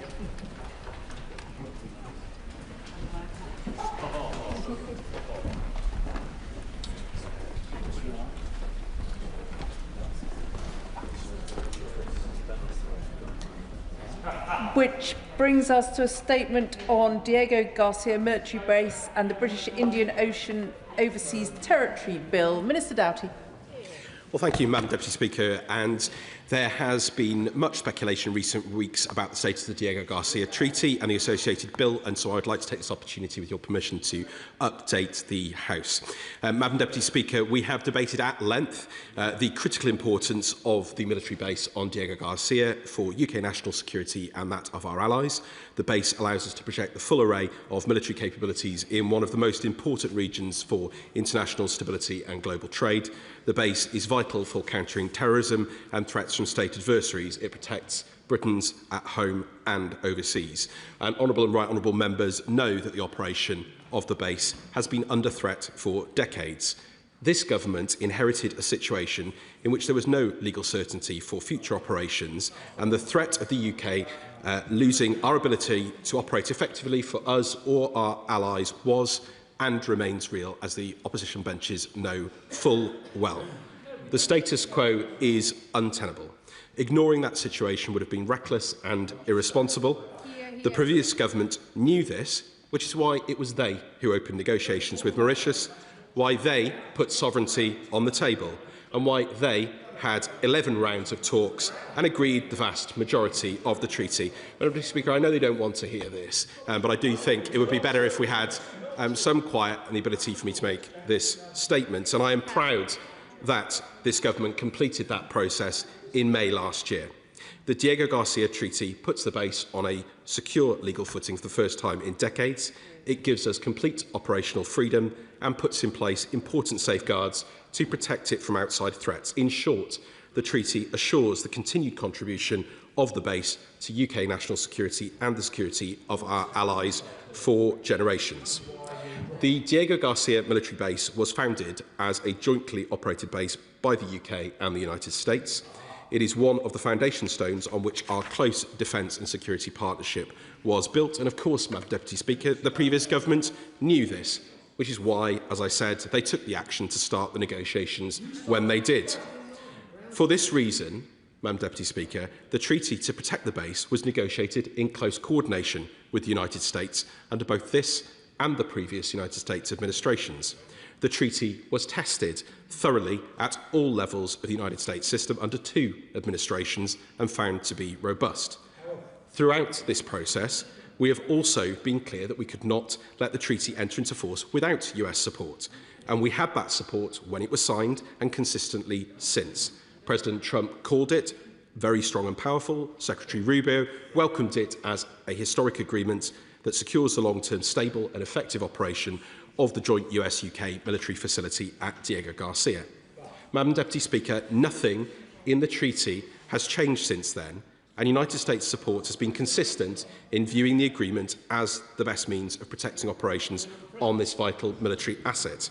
However, in recent weeks, the position of the United States President appears to have changed, and this means that in practical terms it has become impossible to agree at political level an update to the 1966 UK-US agreement concerning the availability of defence purposes of the British Indian Ocean Territory, known as the Exchange of Notes, which is also necessary in order to ratify the treaty. Honourable and right honourable members will know that updates to the Exchange of Notes are nothing unusual. In fact, they have been updated periodically to ensure the governance arrangements of the base remain fit for purpose in a changing world. They were updated previously in 1972, in 1976, in 1987, 1999, and were rolled over in 2016. They now need a further update in light of the Diego Garcia Treaty. We have debated this previously in this House, and I know my counterpart, Baroness Chapman, has similarly discussed it in the other place. Madam Deputy Speaker, officials from the Foreign Commonwealth and Development Office and from the Ministry of Defence have been working with United States counterparts over many months and made excellent progress in updating this agreement. I can confirm that a finalised text was agreed at official level and is ready for political clearance and signature. But due to those new comments that I referred to, this process will obviously not now proceed on the previously agreed timeframe. And due to the delays in agreeing the exchange of notes, the Diego Garcia Bill can therefore not complete its passage this parliamentary session and cannot be carried over due to its advanced progression through Parliament. The government nevertheless remains confident that the Diego Garcia Treaty is the best means of protecting the full operation of the military base for future generations for us and our allies. We will continue to work with the United States on the agreement and the way forward, and we will continue to engage closely too with Mauritius. Madam Deputy Speaker, in parallel to these geostrategic developments, there is also, of course, the human story, and I refer, of course, to the Chagosians, rightly raised by many honourable and right honourable members, who were removed from the archipelago in the 1960s and 70s. And the government, as I have said on many occasions, deeply regrets the manner of their removal, and we remain committed to building a relationship with Chagosian communities that is built on respect and an acknowledgement of the wrongs of the past. The delay to the treaty will be sad news to many Chagosians, although I accept not all, who rightly see it as the only viable means to a sustainable programme of resettlement which Mauritius would be able to implement under its terms. And we also want, as I've said on many occasions, Madam Deputy Speaker, to see the recommencement of the programme of heritage visits, which we understand are so important to Chagosians, particularly for older generations. Madam Deputy Speaker, these are times of great uncertainty and acute risk to British interests. Our security and prosperity are under threat at home and overseas, and this is a moment for calm and considered reflection, not cheap political point scoring by opposition parties. Well, they're just proving this very point, Madam Deputy Speaker. They are absolutely proving this very point, Madam Deputy Speaker. They would put that security at risk and play reckless games. The threats facing the future operation of Diego Garcia base are real, as the opposition well know, and the Diego Garcia Treaty remains the best means of securing the vital military base on the island. And we will continue, Madam Deputy Speaker, to work with partners, including the United States and Mauritius, to protect our national security and that of our allies. And I commend this statement to the House. Shadow Foreign Secretary Priti Patel. Thank you, Madam Deputy Speaker. And let me just start my remarks by saying that the Minister today has done the right thing by coming to the House to give this statement and to absolutely not be dragged here through an urgent question, but state the factual and accurate position now that this treaty is not going to go forward. But of course, Madam Deputy Speaker, he has been once again left carrying the can for the Prime Minister's epic failure of statecraft. Labour's Chagos surrender has been wrong from the start. And instead of making excuses, the right thing to do would have been to tear up this dreadful treaty and commit to keeping Chagos British. The news that the ratification of this treaty is now done and dusted is a humiliation for the Prime Minister and this government. And let's be clear, this Labour surrender treaty is Labour's mess. And as the House knows, within days of coming to office, the Prime Minister's top foreign policy priority was to exceed the wishes of his left-wing lawyer friends and surrender the Chagos Island at an enormous cost to British taxpayers. He met the Mauritian Prime Minister, appointed Jonathan Powell to conclude negotiations, and rushed and blundered into this treaty. They inexplicably announced it to the world just before Mauritius went to an election. And then when the Mauritian government that they agreed to deal with got kicked out, the new Mauritian government, guess what, demanded more concessions from Britain, and Labour rolled over and got eaten for breakfast. They put one of our most important defence and security assets at risk. They compromised the special relationship with the United States. They ignored and betrayed the wishes of the Chagosian community, and they were prepared to hand over £35 billion of taxpayers' money to lease back a land that we own. And then they went ahead with the deal before receiving the critical exchange of notes from the United States. And having been to the United States myself recently, I'm not in the least surprised that the administration has stopped to stop this deal. They can see what we have been saying for a long while. And it's the Conservatives who have opposed this Labour deal at every turn. And while Labour has spectacularly failed to defend British sovereignty, and Reform have gone from suggesting that we sell the islands to the US to suggesting that we give it to the Maldives, the Conservative Party has been effectively scrutinising and opposing this surrender every step of the way to make sure that we keep Chagos British and we protect our sovereignty and our taxpayers. It's Conservatives who have exposed the full £35 billion costs of this deal. It's Conservatives who dismantled Labour's outrageous and offensive narrative that those who oppose the Chagos surrender are siding with British adversaries and instead brought forward the major security concerns about this deal and exposed the fact that Mauritius is deepening partnerships with Russia, China and Iran. It's Conservatives that have been pressing the government for months on its totally inadequate answers about why the anti-nuclear Pendalaba Treaty would apply to Diego Garcia. And it's Conservatives who've been supporting the Chagosians every step of the way and giving them a voice and speaking up for them. Our questions and debates in this House and in the other place have led Labour to account and forced them now into this position today. But while this surrender and this whole process now has been ripped up, I do want to ask the Minister some fundamental questions. The Mauritian government has announced that the UK delegation is going to Mauritius later this month. Will the Minister tell us who is going and now what is the purpose? What will they be negotiating? Is there a new timetable? What is actually going to happen? We also know that Mauritius has budgeted to receive the surrender payments from the British government. So can the Minister confirm that no payments will be made to Mauritius as a result of what he has announced today? And will the Labour government commit to spending the money they were planning to ship to Mauritius on boosting defence spending at this critical time, which is exactly what the British taxpayer wants, the purpose for which should now be clearly allocated to this fundamental resource? Can he confirm in no uncertain terms that for as long as the US opposes this deal, Labour will not seek in any way to reinstate this?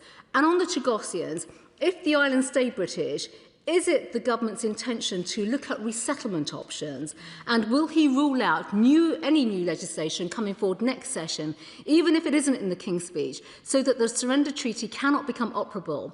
The only bill that the government should be taking forward now in the next session is my original bill to make sure that Chagos remains British. Minister.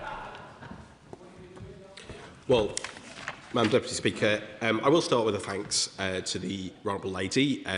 She's rightly scrutinised many different aspects of this over many, many months, and I have come dutifully to answer many of those questions. I've met with her privately, and this has been scrutinised by many committees, and it was the right thing to do to update the House today on this development, and I'm glad that she acknowledges that point. Of course, it's not for government to simply choose easy paths, it's to choose the right path. And it's to choose the path that's in the interests of Britain and our national security and that of our allies. And fundamentally, at the heart of this, Madam Deputy Speaker, is a question. The opposition know that there is a huge challenge here. They knew that there was a problem, and that's why they started this process. And throughout this, through all the exchanges we've had, they have never been able to answer that simple question. And I cannot recall a time, Madam Deputy Speaker, when we have seen so much misinformation and, quite frankly, negligent disregard for the national interests and security of the British people. And it's regrettable that the official opposition, indeed the party opposite, to only see one of their members has turned up today, have been at the heart of this. And they will say, of course, oh, this is just politics and we in the government should be thick-skinned. But quite frankly, the British public deserve better. Indeed, the national interest is what drives this government and our national security, as they well knew, which is why they started the process. So we've seen, frankly, ludicrous disinformation about the operations of the base, about the genuine threats it faced, about the security provisions in the treaty, which, of course, we strengthened, about the costs. No matter how often they give these false figures about the costs, it doesn't make them any more accurate. And, of course, about the views of Chagossians, which I accept are wide and varied, but they conveniently always ignore the views of significant numbers of Chagossian communities and groups who feel very differently about this treaty and who have supported it since the start, and indeed about the protection of the environment. And the fact is, Madam Deputy Speaker, the opposition know the reality. They operate in a state of convenient amnesia. They knew the jeopardy facing the base. They knew that they presided over 11 rounds of negotiations. They published it in ministerial statements, in records of meetings with the Mauritian Prime Minister, and they know too that the treaty signed by this government was born of their policy choices and their negotiation mandates. So, as ever, Madam Deputy Speaker, the opposition cannot run fast enough away from their record in government when it suits tiresome political politicking. The British people are not fooled. They can see the hypocrisy and they deserve better. Dr. Scott Arthur. Thank you. Thank you, Madam Deputy Speaker. Thank you, Madam Deputy Speaker. So I do want to thank the Minister for the work he's done over many months working with our allies on this issue to reach agreement in our national interest and theirs. He's remained consistent throughout on this issue and he's given us many updates on this issue. I wish I could say the same about the opposition. Their short memory, their flip-flopping and their complete disregard for national security is very similar to the position they've got themselves into with Iran. Very, very similar. They're laughing in the face of real threats to our national security. But can the Minister explain? I'm actually quite concerned because it seems to me that the status quo isn't in our national interest. And without a treaty, what does that mean for the long-term access to this base, for ourselves and also for our allies? Well, Madam Deputy Speaker, my honourable friend sets out the fundamental issue here, which of course is the risks to the operation of the base, which the opposition knew all along. It's why they started this process, and which we have responded to with this treaty that protects our security and that of our allies. I'm not going to speculate about the coming of those risks, but we know that we need to put this on a secure footing. We know that the treaty was the best way to do that. We know that this was agreed under 2 administrations across the United States in an interagency process. We continue to believe that it is the right way forward, and we will announce our business in the usual way. Liberal Democrat spokesperson Dr Al Pinkerton. Thank you, Madam Deputy Speaker. And can I genuinely thank the Minister for this statement today, for the advance sight of this statement and for his long engagement with me on these issues. The process for negotiating this treaty has been, I'm sorry to say, utterly shambolic, from its beginning under the previous government to its demise under this one.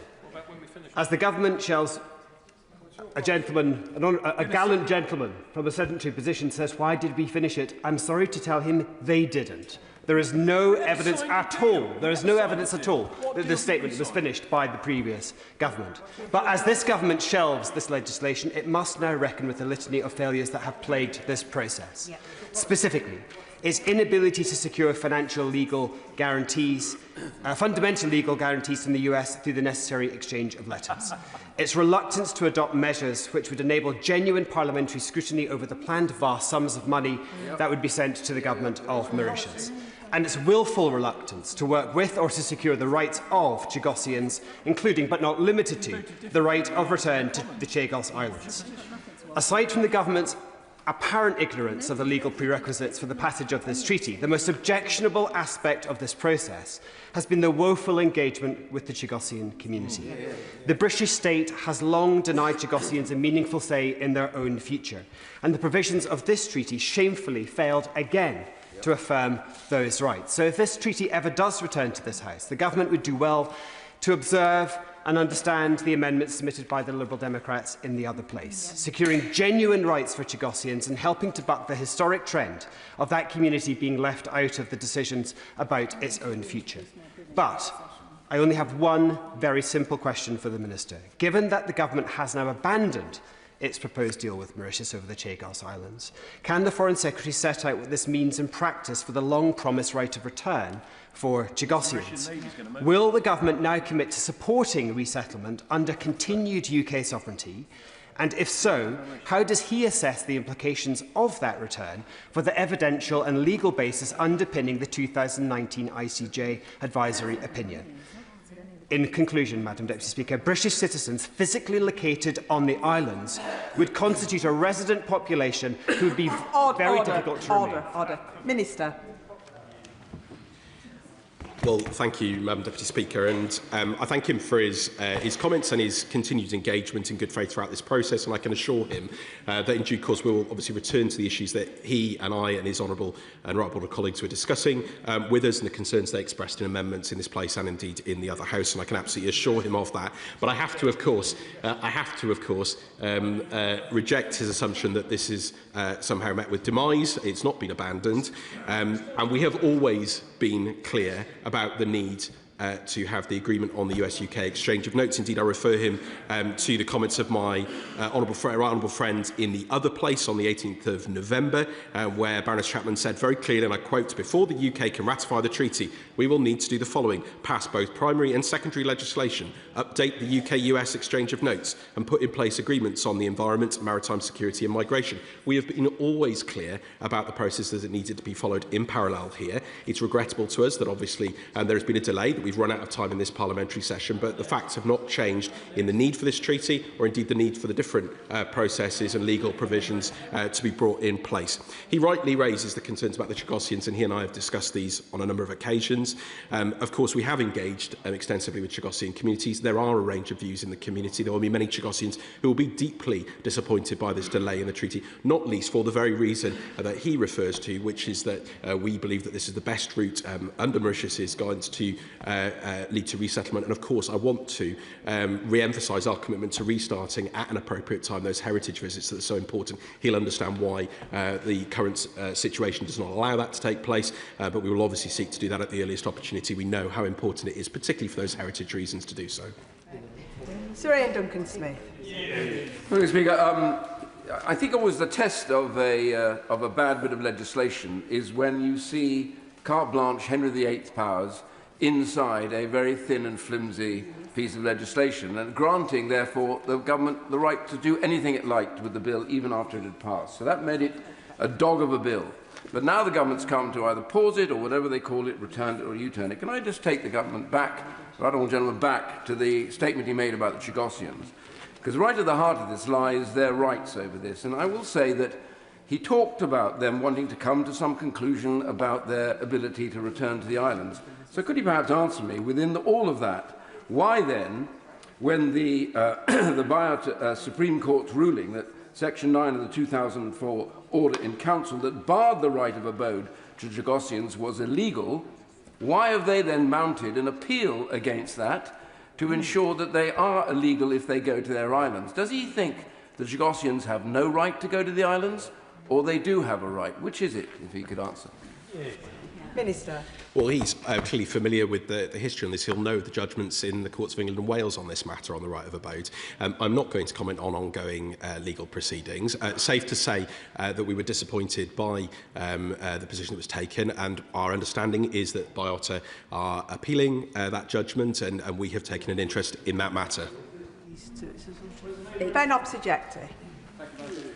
The Minister talks about convenient amnesia, but he didn't go back to discuss what the previous Labour government did. So, all the way back in 2008, Gordon Brown met with Navan Chandra Ramgoolam when he was Prime Minister of Mauritius for the first time and agreed to establish a dialogue about the British Indian Ocean territories. And the first official meetings took place in January 2009, Wednesday the 14th to be precise, where the topic of sovereignty was discussed. So could the Minister outline, and I appreciate you might not have those details to hand, so he's welcome to write to me, could he outline exactly what discussions took place with the previous government all the way up to the end of their time at 2010 that set the conditions for the subsequent ICJ appeal that Mauritius put in following that discussion?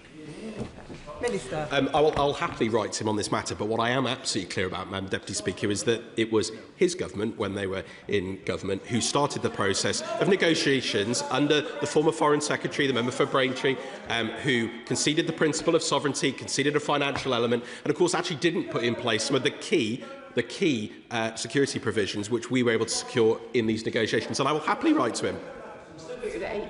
Richard Ford. Madam Deputy Speaker, the US Navy began a blockade of Iran at 2 p.m. this afternoon. Has the US been granted permission by the British government for the use of the deepwater port at Diego Garcia as a staging post for the imposition of that blockade? Minister. Madam Deputy Speaker, you'll understand that I am not going to comment on operational details from the dispatch box, but the Prime Minister has been absolutely clear about what requests from the United States have been acceded to and which ones have not. He's answered an extensive statement on this afternoon, and I hope that suffices. Dame Harriet Baldwin. Thank you, Madam Deputy Speaker, and thank the Minister for confirming that this Parliament has not ratified this treaty. And I think the more that Parliament heard about the deal and the more that the British public heard about the deal, one of the things that they found the most inexplicable was that the deal involved us paying a substantial amount of money, not yet confirmed to Parliament how much it is, to the Mauritian government. So could the Minister confirm from the dispatch box today that because Parliament has not ratified this deal, he will not be paying any money to the Mauritian government? Well, she asks an important question, and to be fair, the Shadow Foreign Secretary asked this question as well, and absolutely I can confirm that in relation to the costs associated with this treaty, they cannot be paid without the treaty being passed, with the relevant legislation being passed. So she's absolutely right on that point.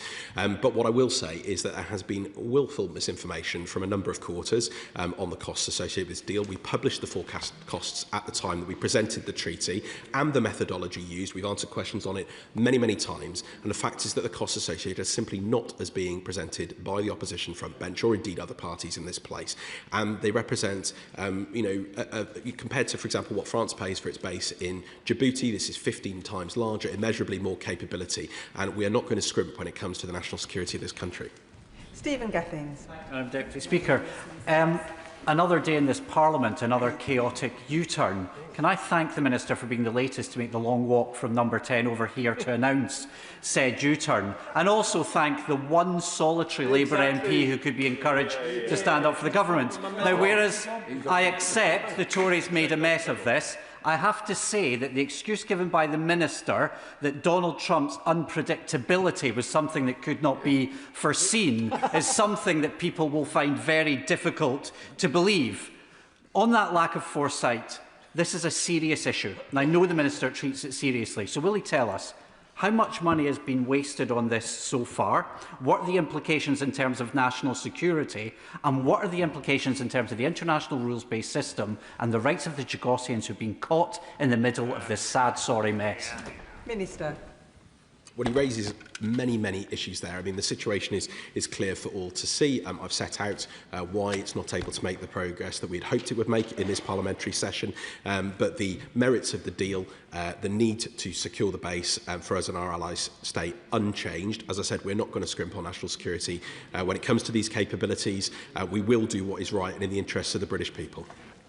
Sir Bernard Jenkins. Deputy Speaker, can I congratulate the Minister for so valiantly trying to explain the inexplicable and to reconcile the irreconcilable. And I don't want to detain the House by quoting the whole Monty Python parrot sketch, but this is now an ex-treaty. It is no more. It has shuffled off its mortal coil. But coming back to the Chagossians, why can't they just honour what the court has decided about the right of return, and why are they now trying to frustrate the survival and safety of the Chagossians who have returned, taken there by my good friend, former Conservative MP Adam Holloway, who has organised this expedition, despite the government. And why is the government now mounting operations and sending police officers and customs operators to try and frustrate safety equipment, going to the expedition on the Chagossian to support the Chagossians? Why have they blocked a water purifier? Even medical supplies. They've blocked a fast boat that would provide emergency evacuation, so that these people are more at risk as a result of the government. Is that the government's policy, after all the wrongs that have been done to the Chagossians? Minister. Well, I have a lot of respect for the right honourable gentleman, but he is simply wrong on this point about the Chagossians.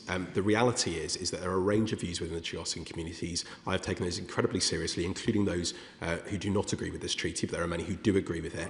I'm afraid the incident he refers to in terms of the illegal arrivals on Peros Banhos, they are illegal and they are not appropriate. It is a dangerous environment. It is not appropriate for them to be on there. We are disappointed by the judgment that was made. BIATA are appealing that judgment and their interest. If he wants me to provide him with the list of items that were sought to be provided on that island, I think he would be quite shocked, and he would, I'm sure, agree with me that it was not appropriate to be having a drone flying on those islands or indeed other items that are not necessary. This is a dangerous and unsafe environment, and I'm quite frankly astounded that not only the opposition but indeed the other party, we've got one representative here, are attempting to support people arriving illegally by boats on an island which is not safe for them. That is quite frankly extraordinary. Dr Andrew Murison. Madam Deputy Speaker, I very much welcome this statement and commend the Minister for the way that he has framed it. He has been absolutely spectacular, if I may say so, over the months in trying to defend the indefensible, as indeed he has done today in this U-turn on steroids. Can I press him on the matter of money? Because he has been, I think, Delphic in his response to my two right honourable friends in relation to demands that Mauritius, perfectly reasonably, will be making of this government, given this utter mess and the fact that they were making spending plans already on the back of the largesse that the Minister had been talking about. Will he confirm that not a penny piece will be passed to Mauritius now that this treaty has gone the way of the apocryphal Norwegian blue, in either payments or indeed in compensation, and what legal notes have been passed between the two governments, given that plainly this thing is now not going to be happening in relation to monies in compensation that Mauritius, perfectly reasonably, will now be demanding of the UK. Minister. I answered the question very clearly a moment ago to his right honourable friend. Joy Morrissey. Thank you, Madam Deputy Speaker.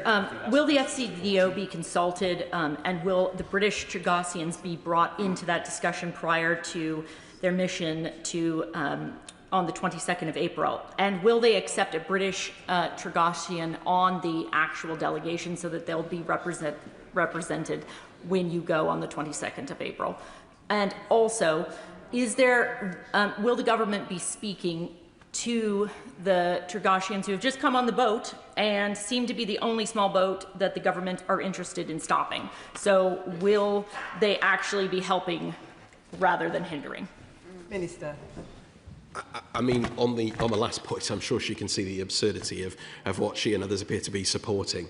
This is a dangerous political stunt. It's putting lives at risk. It is not safe. It is not proper to be on those islands. And we're very, very clear about that, and we've communicated that very, very clearly. And obviously, the BIATA administration will take whatever steps they deem necessary under their laws and administration to ensure the adherence to their laws, but also the safety and security of individuals. And it's simply, I'm genuinely astounded that people would support this. It's putting lives at risk and deeply irresponsible. In terms of the wider questions that she asks about Chagossians, I've been very clear throughout. There are a range of views within the communities. There are a range of views within the British Chagossian communities. I've heard them. I've met with them. I've heard very difficult views, people who don't agree with us on this issue. I'm not afraid to do that. Neither is the government. It wouldn't be practical just to take simply one person representing a whole community. But what we have done throughout this process is to seek to ensure that the voices of Chagossians are heard, for example, in the proposed trust fund, securing places on that. I've set that on a number of occasions. We will continue to engage with all Chagossian communities. Can I remind members that if they were not in at the beginning of the statement, they will not be getting called. Mike Martin. Thank you, Madam Deputy Speaker. This process is, amongst other things, about protecting British access to the communications spectrum, and that's why the previous government started it, and that's why the current government is carrying it on.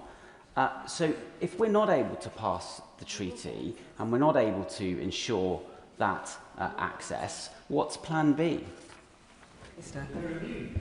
Well, I think, Madam Deputy Speaker, I have set out on a number of occasions very clearly the risks to the operation of the base. They were well understood by the opposition, in particular those who served as ministers in the last government. It has consistently staggered me that they attempt to sort of gloss over all of that and the risks that it puts to our operations and our capabilities that keep us and our allies safe. And I think they will look on some of the political point scoring that they have been doing with regret in future years. Sammy Wilson. Speaker, I doubt if many people across the nation are sitting watching Parliament Channel at the moment to see this statement. However, anyone who would be surprised that the Minister who started off saying this base is critical to our national security. It allows us to project the full array of military capabilities in one of the most important regions for international stability and global trade. It's vital for countering terrorism and threats from state adversaries, and protects Britons at home and abroad. We'll be asking, why the devil then, if we owned it, did we give it back to the Mauritian government, then to lease it for £35 billion from a government which is more interested in some of the states which are hostile to our interests in the area? Does the Minister not agree that the nation, if they're listening to this, will be totally confused, or else think that this government must be one of the most incompetent governments in being? Minister. No, I simply must thoroughly disagree with what he has set out. Our national security and that of our allies has been paramount in putting this treaty forward and this deal to secure the Diego Garcia base, not only for us but for our allies, for Five Eyes partners. That's why they all welcomed it. It's why it's gone through extensive processes in this country, in the United States, with other partners. I will not apologise for that. The duty of this government is to protect the people of this country and our partners and our allies. That is exactly why we have proceeded on this basis and why this treaty is needed. Simon Hoare. Speaker, two questions to the Minister, if I may. Can I welcome the retreat from this bill and this deal? It ill-served the taxpayer and our national interest. My first question is the government now officially withdrawing the bill rather than merely pausing its passage? And the second is he was very clear in earlier questions that no payment would be made under the treaty to Mauritius. Can he confirm that there will be no goodwill payment, ex gratia payment, or any payment made to Mauritius outside of the treaty, effectively as a way of saying sorry? Because frankly, we have nothing to say sorry for. Minister. Madam Deputy Speaker, the honourable gentleman who I have affection for, he understands the procedures of this place. He understands that the bill is going to time out because of the upcoming prorogation. Can't be carried over because of the progress that it's made during this session. He understands the procedures around that. It's disappointing that we saw so much game playing, particularly at the other end of this building around it. And that is the position. I've set out the position on the costs. Danny Kruger. Speaker, I very much welcome the government's withdrawal of this bill. I have two questions about the future commitment of this country to the Chagosian people and to the Chagos Islands. The first is with respect to any future constitutional change. Will the government commit that if there is to be any constitutional change to the status of the islands, that the Chagosian community here in the UK is given the chance to express its view in a referendum of that community? And secondly, with respect to the heroic landing by my new friend, Reform member Adam Holloway, who made the brave journey to Reform, but also went to the Chagos Islands with a group of islanders. Can I remind the Honourable the Minister that those people were forcibly removed from their homes by a Labour government in the 1970s? The infrastructure that they left behind is now descending into jungle. Why will not the government recognise that they do have a right of abode there? And why is the government frustrating the very legitimate efforts of philanthropists to support them to re-establish their community? Again, I am genuinely shocked, Madam Deputy Speaker, that the Honourable Gentleman would be supporting a reckless political stunt of this nature, indeed his party as a whole, promoting arrival on an island that is not suitable for human habitation, where lives are at risk, and they would support and encourage people to be put in that position, I think is quite frankly shameful, and quite frankly, again, absurd in terms of their commentary on many other issues in this matter in relation to irregular migration. I just find it absolutely astounding. So I'm really not going to take any lessons from him. Lincoln Jock. Thank you, Madam Deputy Speaker. Can I thank the Minister for his statement today? There have been many discussions over the amount of money that was going to be paid and discussions over the methodology, how it was come to, and I'm prepared to park those on the basis that provision has indeed been made in the government's budget lines to pay for this treaty, which is now in abeyance. And so for the period of time that it is in abeyance, would the Minister be able to tell us that 100% of that amount that would have been paid to Mauritius will now go into the defence budget and pay for hard power? Minister. Madam Deputy Speaker, he well knows that I am not a part of the Treasury team. It's not to me to respond to these points. Obviously, in the interim, we remain responsible for the administration of BIOT. BIOT administration does, and of course the long-standing arrangements between us and the United States regarding the operations, the crucial operations on the base. And he knows, as I've set out on many occasions, Madam Deputy Speaker, the priceless value of the capabilities there. That is why we set out this treaty and this deal is the best way to secure those capabilities. Jim Allister. The Minister was asked a very precise question by the Honourable Member for North Dorset, and it was this: quite apart from any monetary obligations under the treaty, outside of those obligations, will a single penny be paid to Mauritius going forward? That's a very simple question. It's nothing to do with the treaty. The treaty's gone in that sense. But outside of any obligations that were under the treaty, will there be a single penny paid to Mauritius? Surely the Minister can answer that rather than continue to dodge it. We have relationships with many different countries around the world, including through our ODA programmes, through different multilateral programmes, through our investments, through all sorts of things that are in the British national interest. But what I can assure him is that the costs associated with this treaty cannot be paid without the treaty. I've been very clear about that from the beginning, and he can impugn it all he likes, but that is the facts. Jim Shannon. Thank you, Madam Deputy Speaker. I thank the Minister very much for his statement, and he has outlined the reality of where we are today, and I think it's important that we do understand what that means. The Minister has also made clear the feelings of where we are, but can I ask the Minister this: how those Circassians who asked us to retain the island control due to the human rights consideration and other issues, and whilst the future of the treaty is uncertain, what will Government and the Minister do to engage with those who are disenfranchised and uncertain due to the treaty failure? Minister. Well, I thank my honourable friend for his question. Of course, we will continue to engage with Circassian communities. I'm absolutely committed to that, as I have been throughout, including those who disagree. But there will, as I said, be many Circassians who will be deeply disappointed by this delay. And I think it's important that their views are understood and respected, as well as those who oppose this treaty. And that concludes the statement. So I'll just give the front benches a few moments to swap over for the next statement.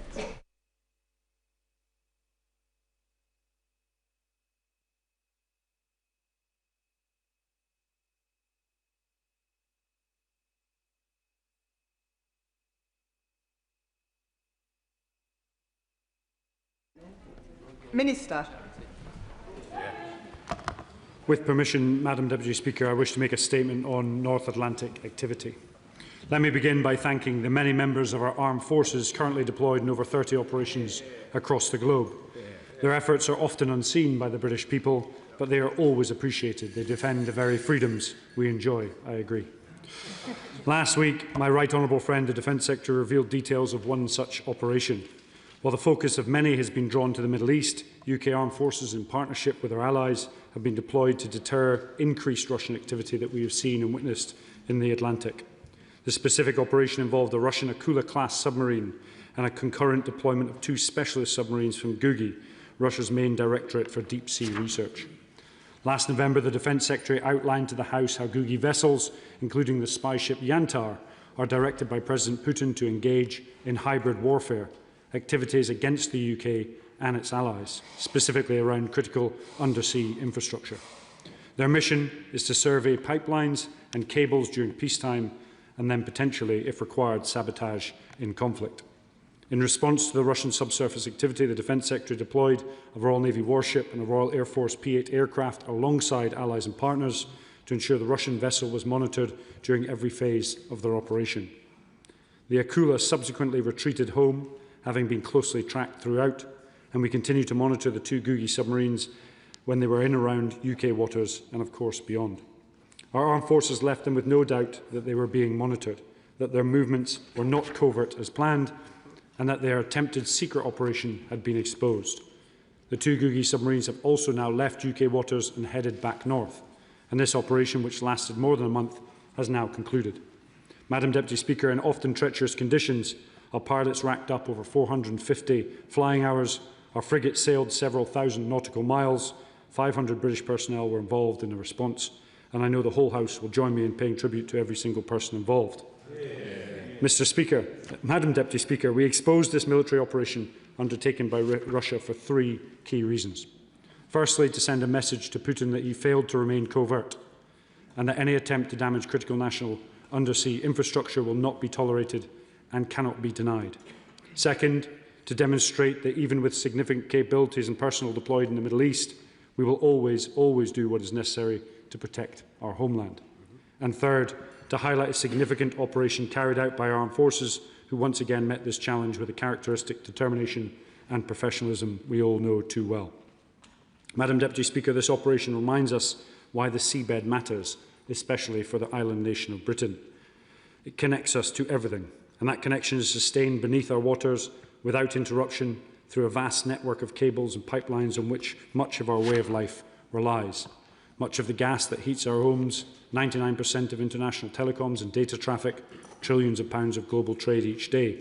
And because the seabed matters to us, it's also a prime target for our adversaries. The UK's undersea network is highly resilient, but the threats are increasing, and so we're stepping up our action to defend it, including providing an extra £100 million for our vital P-8 submarine hunting aircraft, launched our Atlantic Bastion programme to combine the latest autonomous technologies with the best warship and aircraft to create a British-built hybrid naval force, and making the biggest sustained increase in defence spending since the Cold War, after years of hollowing out and underfunding from various governments. Madam Deputy Speaker, the threat is clear, and our resolve to confront it is absolute.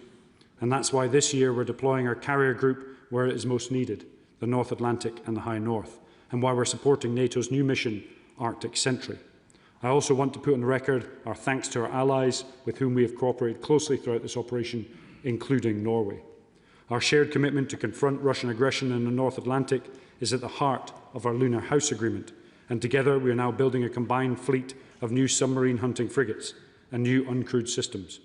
And let me say a few words on Ukraine, from where I've just returned last week. Today, 2 wars on 2 continents are being fought at the very same time.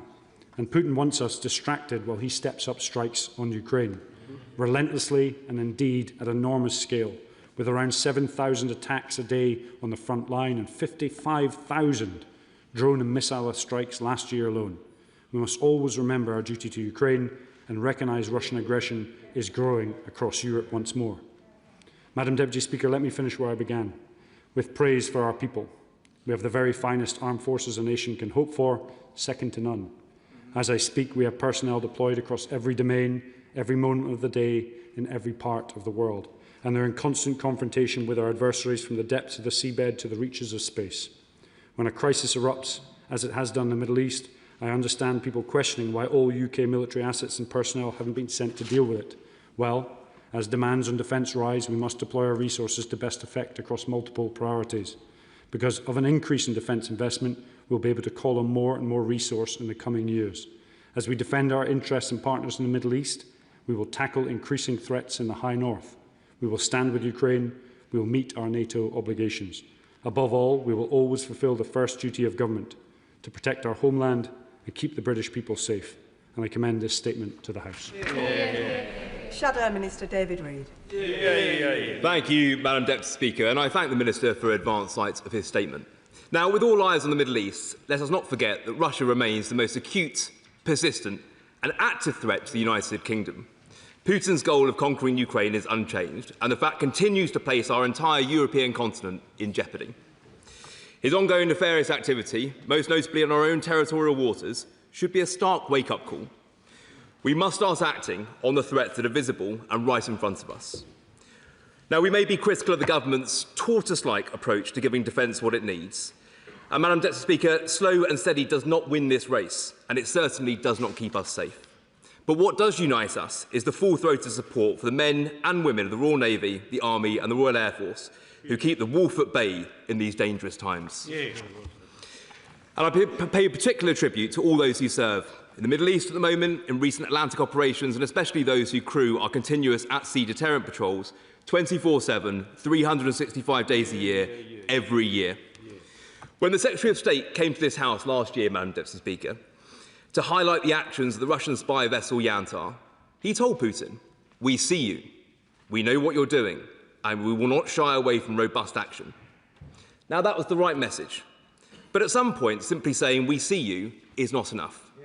Words must be backed by action. This is not just a question of traditional defence.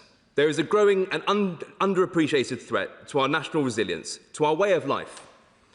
Just 65 undersea cables carry 99% of global communications, and a far smaller number of pipelines and interconnectors link our gas and electricity suppliers to others.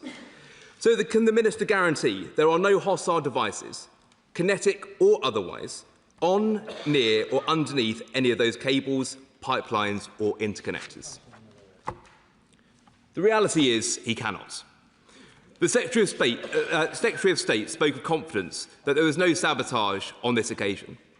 But what of the many other incidents in UK waters, in the Baltic, in the cables running to North America west of the British Isles, where monitoring capacity is limited at best? The truth is, we don't fully know how secure our critical underwater infrastructure is.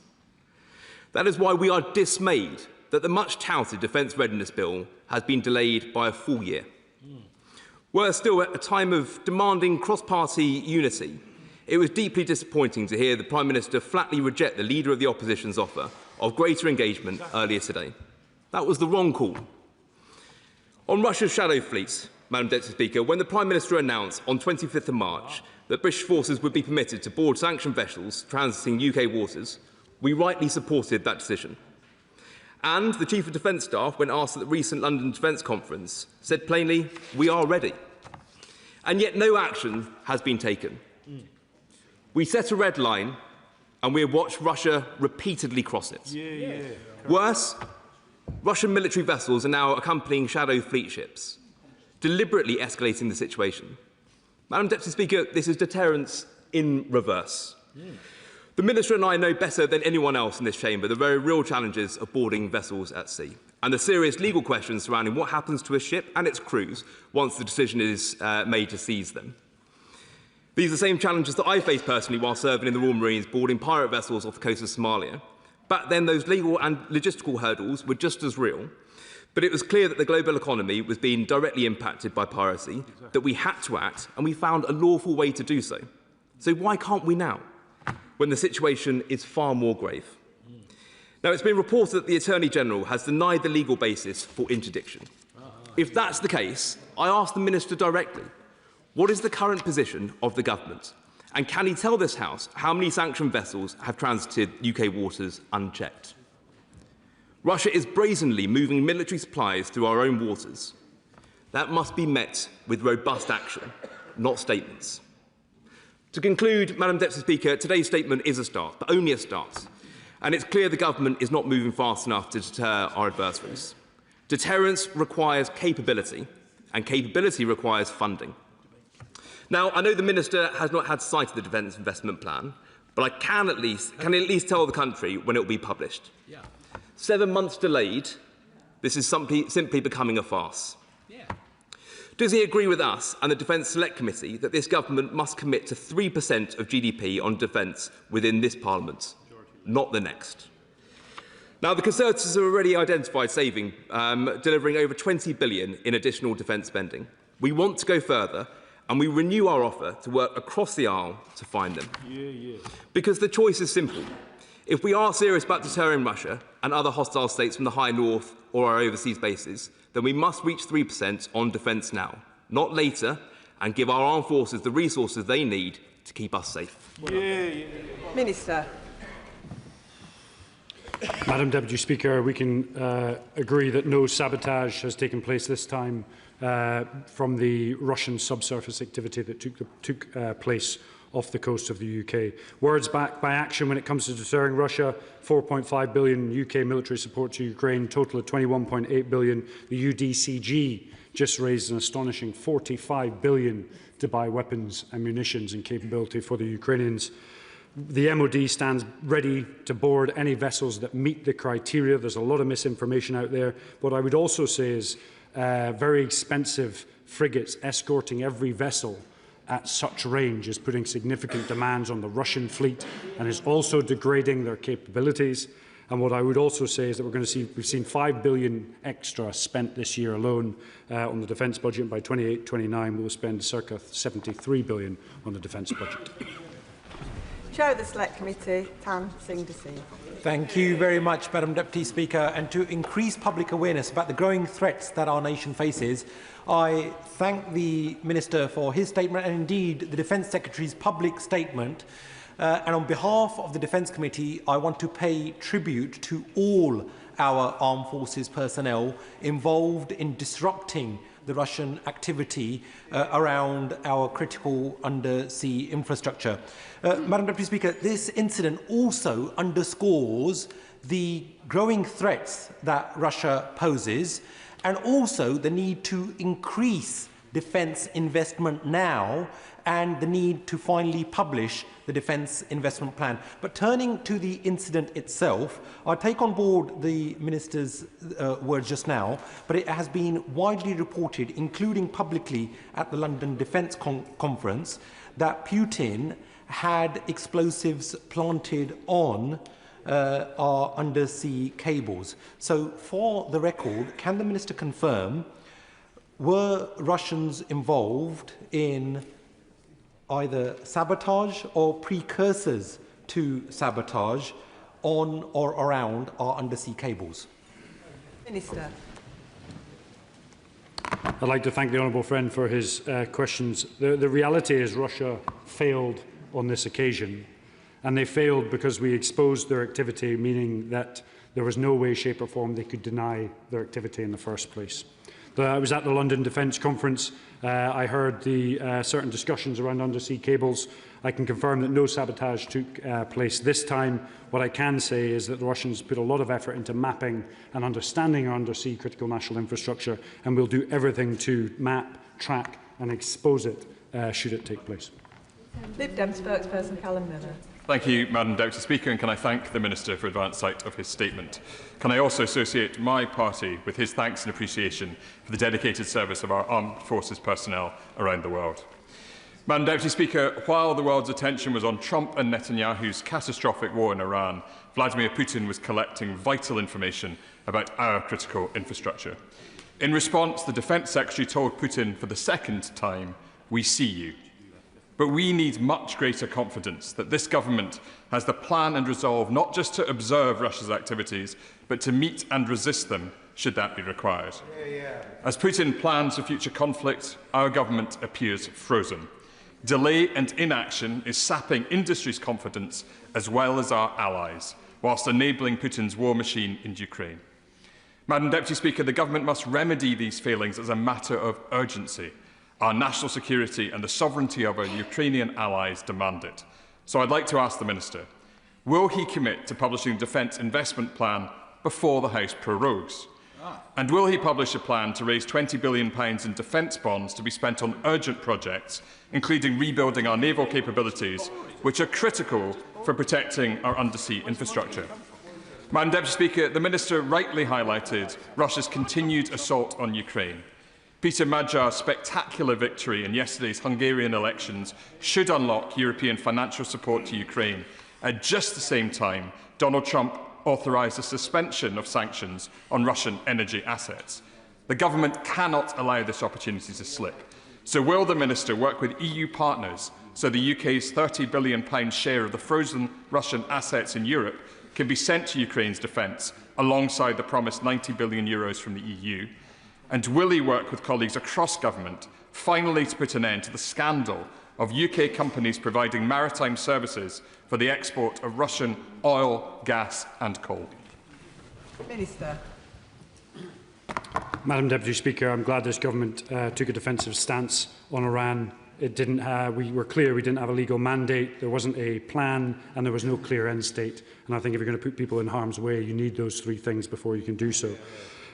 Whilst the Defence Investment Plan has not arrived yet, 5 classes of ship or submarine are in order or on build just now. 13 frigates in order, 8 Type 26, 5 Types 31, which is a collaborative effort to ensure our maritime capability is fit for purpose as we move forward and as those threats diversify and indeed increase, in particular here in the High North. Learning the lessons from Ukraine, ensuring we have the best autonomous capability, and our Atlantic Bastion platform is moving in the right direction. We have worked exceptionally hard, and the Foreign Office are pushing as well to sanction thousands of individuals within Russia, companies and, of course, vessels as well, to reduce the illegal flow of resource coming back into Russia, which is funding that illegal and brutal war waged by Putin on Ukraine. Matt Weston. Thank you, Madam Deputy Speaker, and thanks to my right honourable friend and gallant friend for the statement. GUGI's been at work really since the 1960s, as I understand it. Been doing extensive mapping for quite some time. In our report, the Joint Committee on National Security Strategy, we came up with a great many recommendations that he'll be more than familiar with. When it comes to the Defence Investment Plan, can I just bring his focus perhaps, to one particular element of the recommendations, which was about a sovereign capability for repair ships. So would he just promise either to look at that or agree to meet with me to discuss? Minister. I'd like to thank my honourable friend for what is a really focused question. We've been watching the underwater research programme for years now. We understand exactly what they're up to and why they're up to it. They understand some of the, I wouldn't say weaknesses, but vulnerabilities that sit in the West, and they are trying to identify it and indeed threaten it at a point in time of their choosing. I also recognise the report that was written around sovereign capabilities to fix cables. We're working with industry and partners, and of course we have a multitude of capabilities within defence that can support those types of operations that may need to take place should anything happen to our undersea cables. Jamie Stern. Thank you very much, Madam Deputy Speaker. I am delighted that the Minister has made the statement he has this evening, because I have raised this issue a number of times in this place. My constituency looks directly at the High North, and it's off the coast of my constituency that this Russian activity has taken place. Let's make no mistake about it. And my constituents find this deeply, deeply worrying. The point I want to make, Madam Deputy Speaker, to the Minister is this, as he has himself admitted, we only have so many surface ships. They are based mostly in Devonport and Portsmouth. The sailing time from the south of England to Orkney, Shetland or my constituency is a matter of days. And we have to move very, very fast in this situation with Russia. And let's remember history. Before the First World War, Winston Churchill and others took the decision to relocate part of the fleet to Invergordon and to Scapa Flow in the Orkneys. I want to press the Minister, are we quite certain that we are basing those surface ships that we have at present, and we hope we'll have more, in the correct position where they need to be to keep a close eye on the High North and to protect our vital strategic interests? Minister. I'd like to thank the honourable member for what is a really focused question. Part of this problem set is around looking at early warning to when systems appear either in our waters or close to our waters, or indeed close to any critical national infrastructure. That's a multi-domain operation ranging from space all the way down to other intelligence assets that give us very early warning of what is happening, where, when and why, and allows us to pre-position capabilities to meet them, or indeed ensure we can understand exactly what they're up to and therefore put in a operation to deter it if required. Derek Trigg. Thank you very much, Madam Speaker. I was in Latvia at weekend, and they very much know what the threat is from Putin and the Russians. And can I thank the Minister for his statement? What's clear, and what's been helpful in the way this has been described in public, but what's clear is we need to do a lot more to explain to the British public what the threat is and how it's getting worse from the Russians. Not least if we are to increase the defence expense, which I've been advocating here for some time, and some tough decisions will need to be made. So we need to have a better programme of education and information to just demonstrate how serious a threat Putin and the Russians are to the security of this country. Minister. Madam Deputy Speaker, I completely agree. A more effective and well-understood communication education plan as to what those threats really mean to the population is essential. If I was to turn around to the population and say there was a cyber attack on Jaguar Land Rover, that would affect, and people would take notice in and around Jaguar Land Rover. If I was to say that half of the attack on Jaguar Land Rover cost half of the two-child benefit cap, it then resonates far greater across the nation.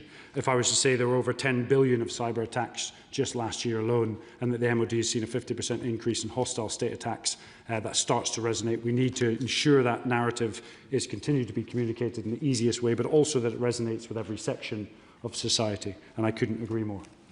Dr. Andrew Morrison. Deputy Speaker, the backbone of our ability to detect Russian submarines over decades has been provided by our towed array patrol ships, from Leander right the way through to our increasingly decrepit Type 23.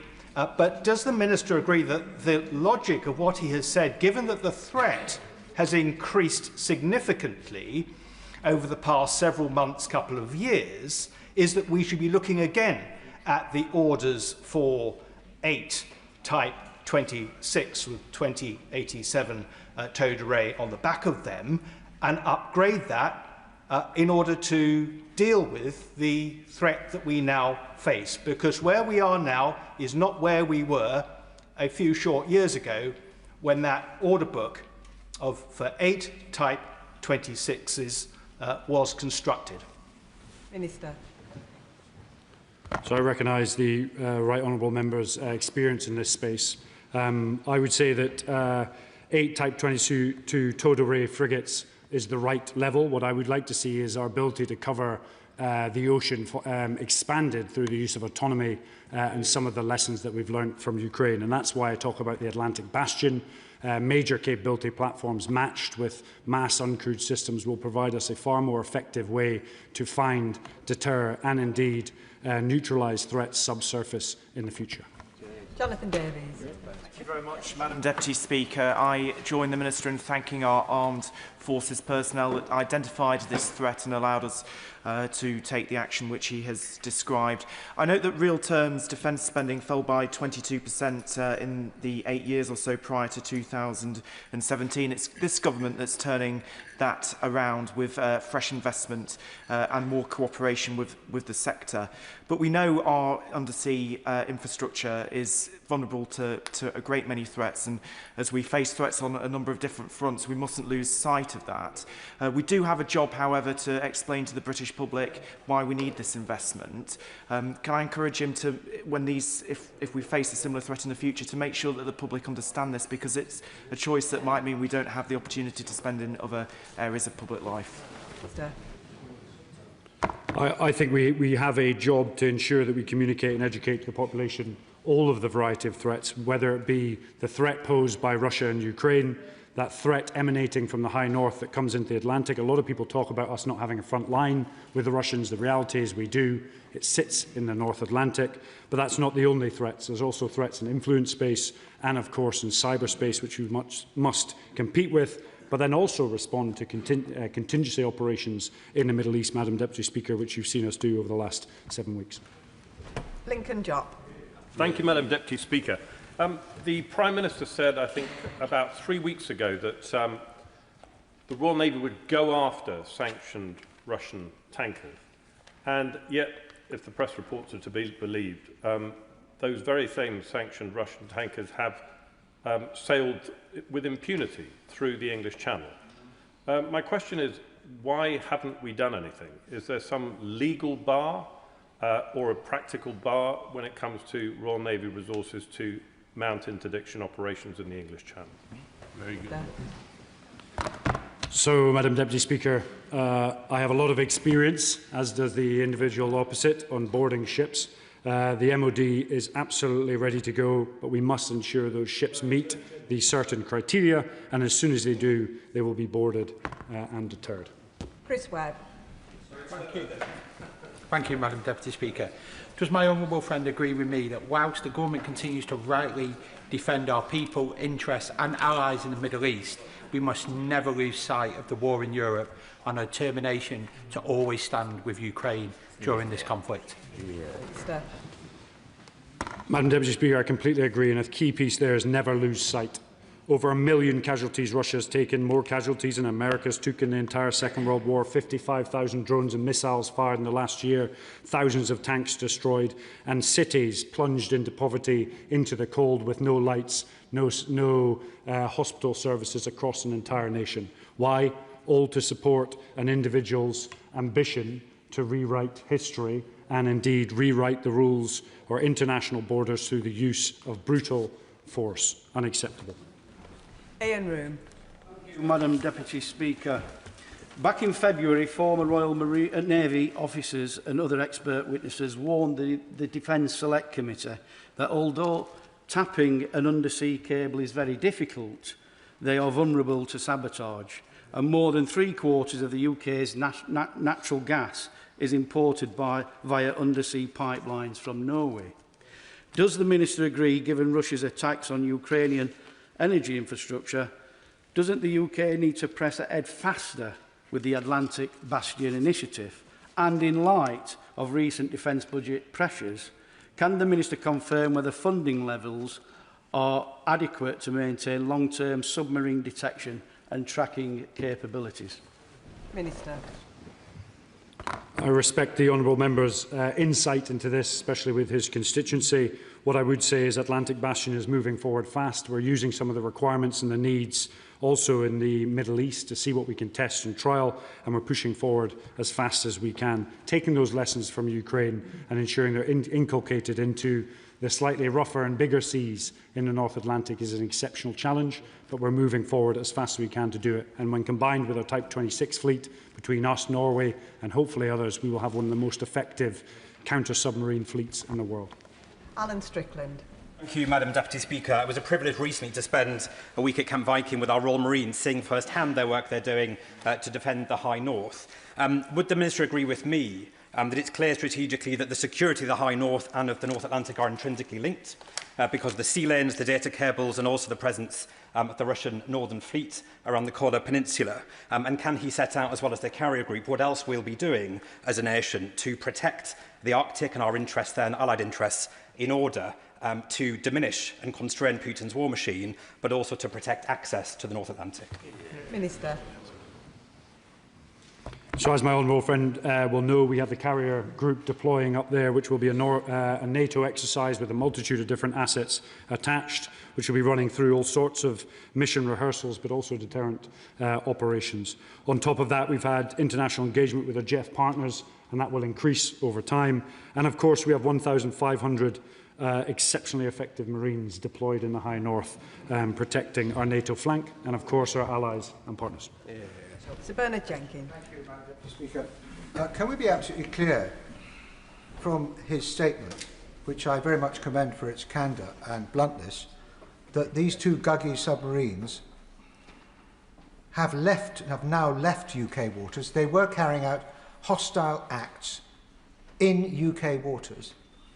And I cannot believe that the MOD, or many people in the MOD, are happy with the limp-wristed response of the rest of the government to this episode. Has the ambassador been summoned for a public dressing down? Have we expelled any Russian diplomats in retaliation? Are we making it clear to our Russian adversaries that if they mess in our territorial waters, we will demand their immediate surrender and they should surface and be escorted to a British port, or we open fire, or at least fire a warning shot? Because just saying we see you is not going to be enough. That's not going to bother President Putin one jot. And he'll carry on doing exactly what he's doing until we're prepared to escalate ourselves and show we are prepared to deter what he is doing to our country. Minister. I can confirm the submarines were not within a 12 nautical miles of UK territorial waters, and the Right Honourable Member will know the rules of the sea have whole sorts of rules and regulations around the use of force. What I would say is we have been watching and observing those vessels, and actually by calling it out and telling the world about exactly what they're up to reduces their ability to do something and then deny it and blame it on someone else, which in itself is probably the most effective deterrence that we've done. Luke Charters. Thank you, Madam Deputy Speaker. While the member for Clacton talks down our Royal Navy, I think the House today is united in praising the Royal Navy for their work to deter Russian activity at deep sea. Through Atlantic Bastion and with emerging defence SMEs, does my right honourable and gallant friend agree with me that defence companies should get the finance they need to be able to thrive and protect our deep sea assets? Minister. So I know my honourable friend is exceptionally passionate about this, as am I.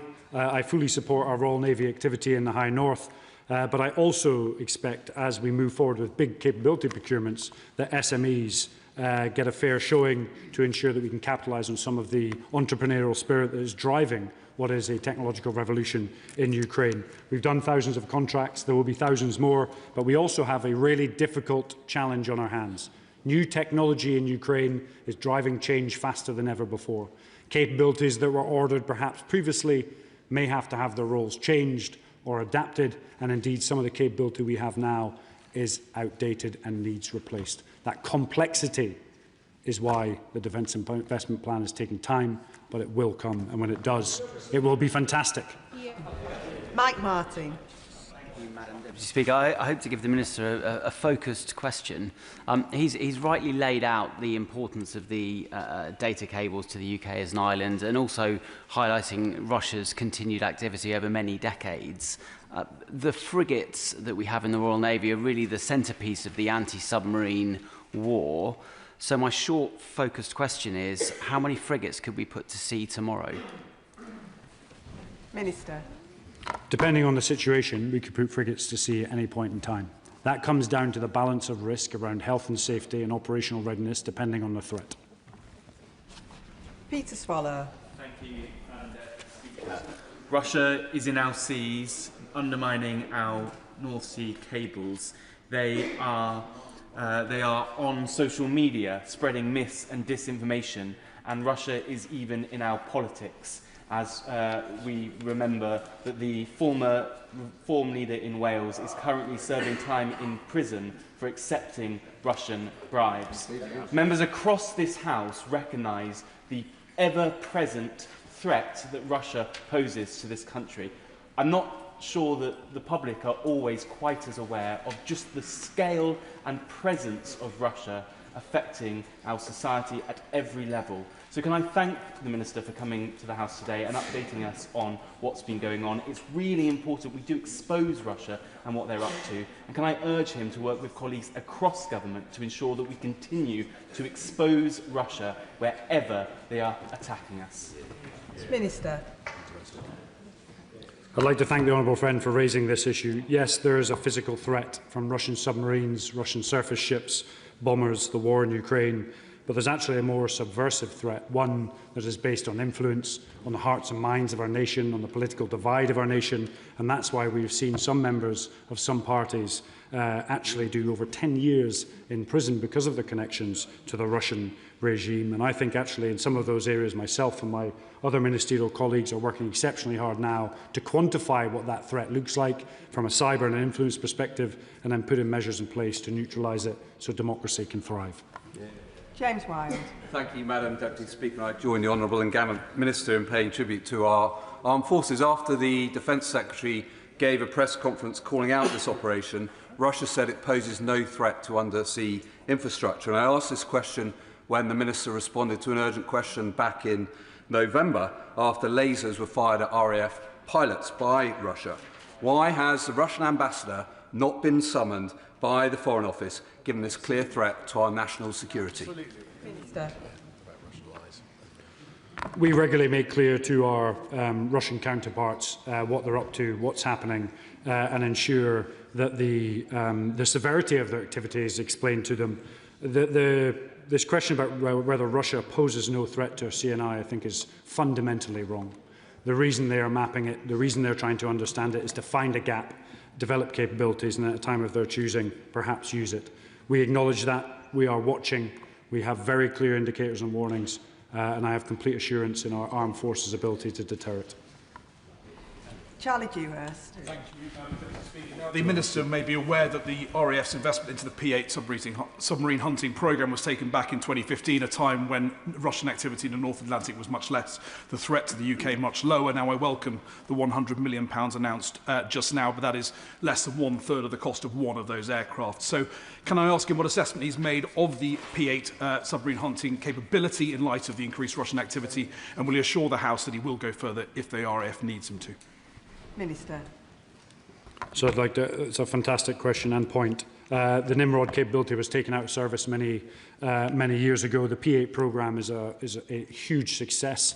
Many other allies and partners use those same aircraft. When you combine that with some of the best frigates and the best Navy personnel, and with a subsurface capability, that multi-domain spectrum of finding submarines and tracking them is second to none. There's a £100 million investment gone into the P-8 programme, and of course we will ensure that that money is spent wisely on maintenance and other gaps if required, and we will spend more indeed if there are issues with the P-8 programme in the future. It is the front line of our deterrence and indicator network.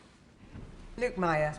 Madam Deputy Speaker, this incident highlights the need to move at pace to scale up our hybrid naval capabilities, and so will the Minister commit to do so, drawing on the strengths of North East industry? Minister. Madam Deputy Speaker, a navy without a navy has destroyed or rendered irrelevant one of the biggest fleets in the world, which is the Black Sea Fleet. The lessons that we can learn from the hybrid activity in Ukraine are some of the most important for our island nation, and we're going to ensure they are inculcated and integrated into our major capability platforms to ensure in future we have a high-low mix of hardware with very sophisticated software combined into some of those very fantastic high-end systems such as the Type 26 frigate. Graham Ledbetter. Thank you, Madam Deputy Speaker. First of all, can I pay tribute to the dedication and bravery of our armed forces, and in particular in this instance to the many members of armed forces in this operation who are based at RAF Lossiemouth in the Poseidon fleet, and also those in the Typhoons who provide quick reaction alerts from Lossiemouth. They are on the front line in the defensive operations and protecting the integrity of our defence against Russia.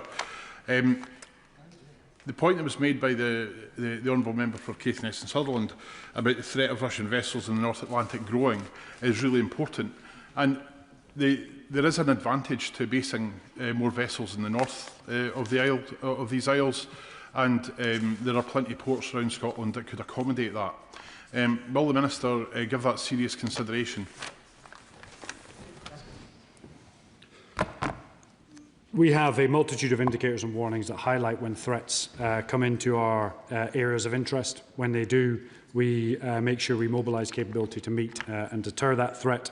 What I would like to say is I think it is realising on all parties the absolute centrality of Scotland within our defensive network, its geographical position, but also the access and insight it gives us to the High North, which is critical to our defence. Phil Brickell. Thank you, Madam Deputy Speaker, and can I thank my gallant friend for his statement today. Building on the remarks of my honourable friend, the member for Widnes, can I commend the Minister on his statement but encourage him to do all he can to continue to raise awareness of the subversive actions of Russia, whether that's in the grey zone or hybrid activities?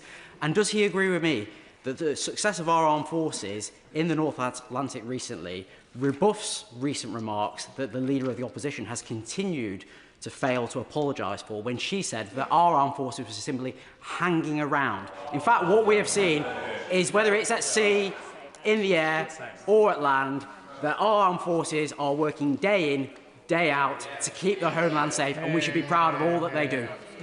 Minister. So we have seen billions in pounds of cyber attacks in the UK. We've seen a 30% increase in Russian surface and subsurface capability in the High North. We've seen tactics and training cross-pollinated between Russia and Ukraine and now Iran across 10 different countries, with low and slow-flying drones and high-end ballistic missiles mixed into a very effective strike programme. And then we have seen on the other side the capabilities from Ukraine now deploying into the Middle East to defend against those very same tactics. And I think it is clear to everyone to see that there are countries working together to undermine the West, not just in the physical domain, in the cyber domain, in the influence domain, and the quicker we push against this, the very better. Vicky Slade. Madam Deputy Speaker, it's clear that under the current leadership, the US is no longer a reliable ally, threatening European colleagues, Commonwealth nations, and undermining the very purpose of NATO. So as we face increasing threats from Russia, we are reliant on them for our nuclear deterrent, our kit and technology. So will the Minister share his plans to increase the priority for British and European partners' equipment so that we can have some independence from them and also boost our domestic market? Minister. We have a multitude of allies and partners. The US has been a partner for the last 20 years and will continue to be so for some time to come. We share a whole plethora of different capabilities and have done for the last 20 years. We also do the same with our European allies, and as you will know, the Lunar House Agreement with Norway has resulted in the frigate deal, our Trinity House deal with the Germans, and of course our capability cooperation with Poland has resulted in millions of pounds of investment, but also thousands of skilled jobs from Scotland to Cornwall to Ireland to Wales. Chris Vins. Thank you, Madam Deputy Speaker. And I thank my honourable gallant friend for his statement today. And can I personally pay tribute to our incredibly brave naval personnel for the important work that they're doing, often under very difficult weather conditions, to keep us all safe. It strikes me that Harlow is quite away from the Arctic Circle and that the Arctic Circle is considerably colder than a Harlow. Particularly this time of year. I wondered if my honourable and gallant friend would touch upon the unique challenges that our naval fleet face in those conditions. Although it's hugely important we support NATO with their mission Arctic Sentry, would he reflect on the challenges and reassure me and my constituents that our naval fleet are prepared for those challenges? Minister. So I am in no way doubt absolutely clear we have the best, one of the best navies in the world. I've served in the Royal Navy for 24 years as a member of His Majesty's Royal Marines. Operating in the High North is exceptionally difficult. I've only done a little bit of it in my time on the Carrier Strike Group as the Chief of Staff, but when you're in Sea State 9 on a pointy frigate, yes, you need to have some mettle to continue doing your job when it happens day in, day out for weeks on end. What I can say is the Royal Navy persevere. They do a fantastic job, and when you combine that with our P8s in the sky and, of course, the silent service underneath the waves, I have no doubt that our nation is very well protected. Ben Opsijecti, and then I'll be calling Steve Darling. Ben Opsijecti.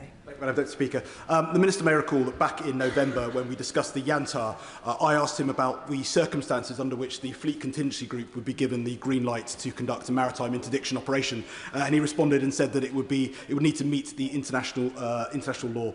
I was very pleased on the 25th of March when the Prime Minister put out his statement saying that the Royal Marines and Special Forces would be given the opportunity to interdict Russian Shadow Fleet vessels, but subsequently we haven't seen any of that take place. The Minister mentioned that criteria would need to be met. Now, there are 544 sanctioned Russian Shadow Fleet vessels.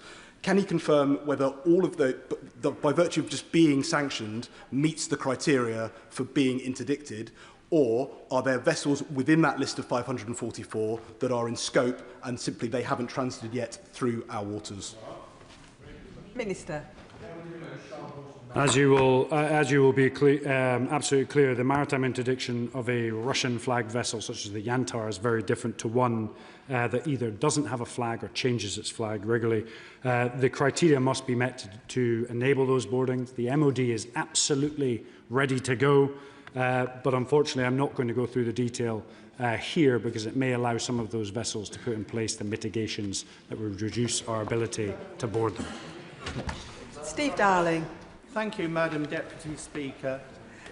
With the Russian Navy now escorting Shadow Fleet vessels down through the English Channel, could a mitigation or a blocker for actually interdicting on one of these vessels be a naval vessel with them? And was it an error of judgment by the government to put them on notice that we were now about to start these interdictions? Minister.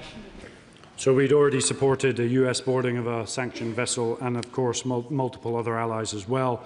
Russian naval escorts do escort some of these vessels. When they do, that's also putting a considerable strain on the Russian fleet, which is relatively limited when you combine it with its subsurface capability, which is having an effect. What I can say is the MOD is absolutely ready to board any ship that meets the parameters and will do so if it happens.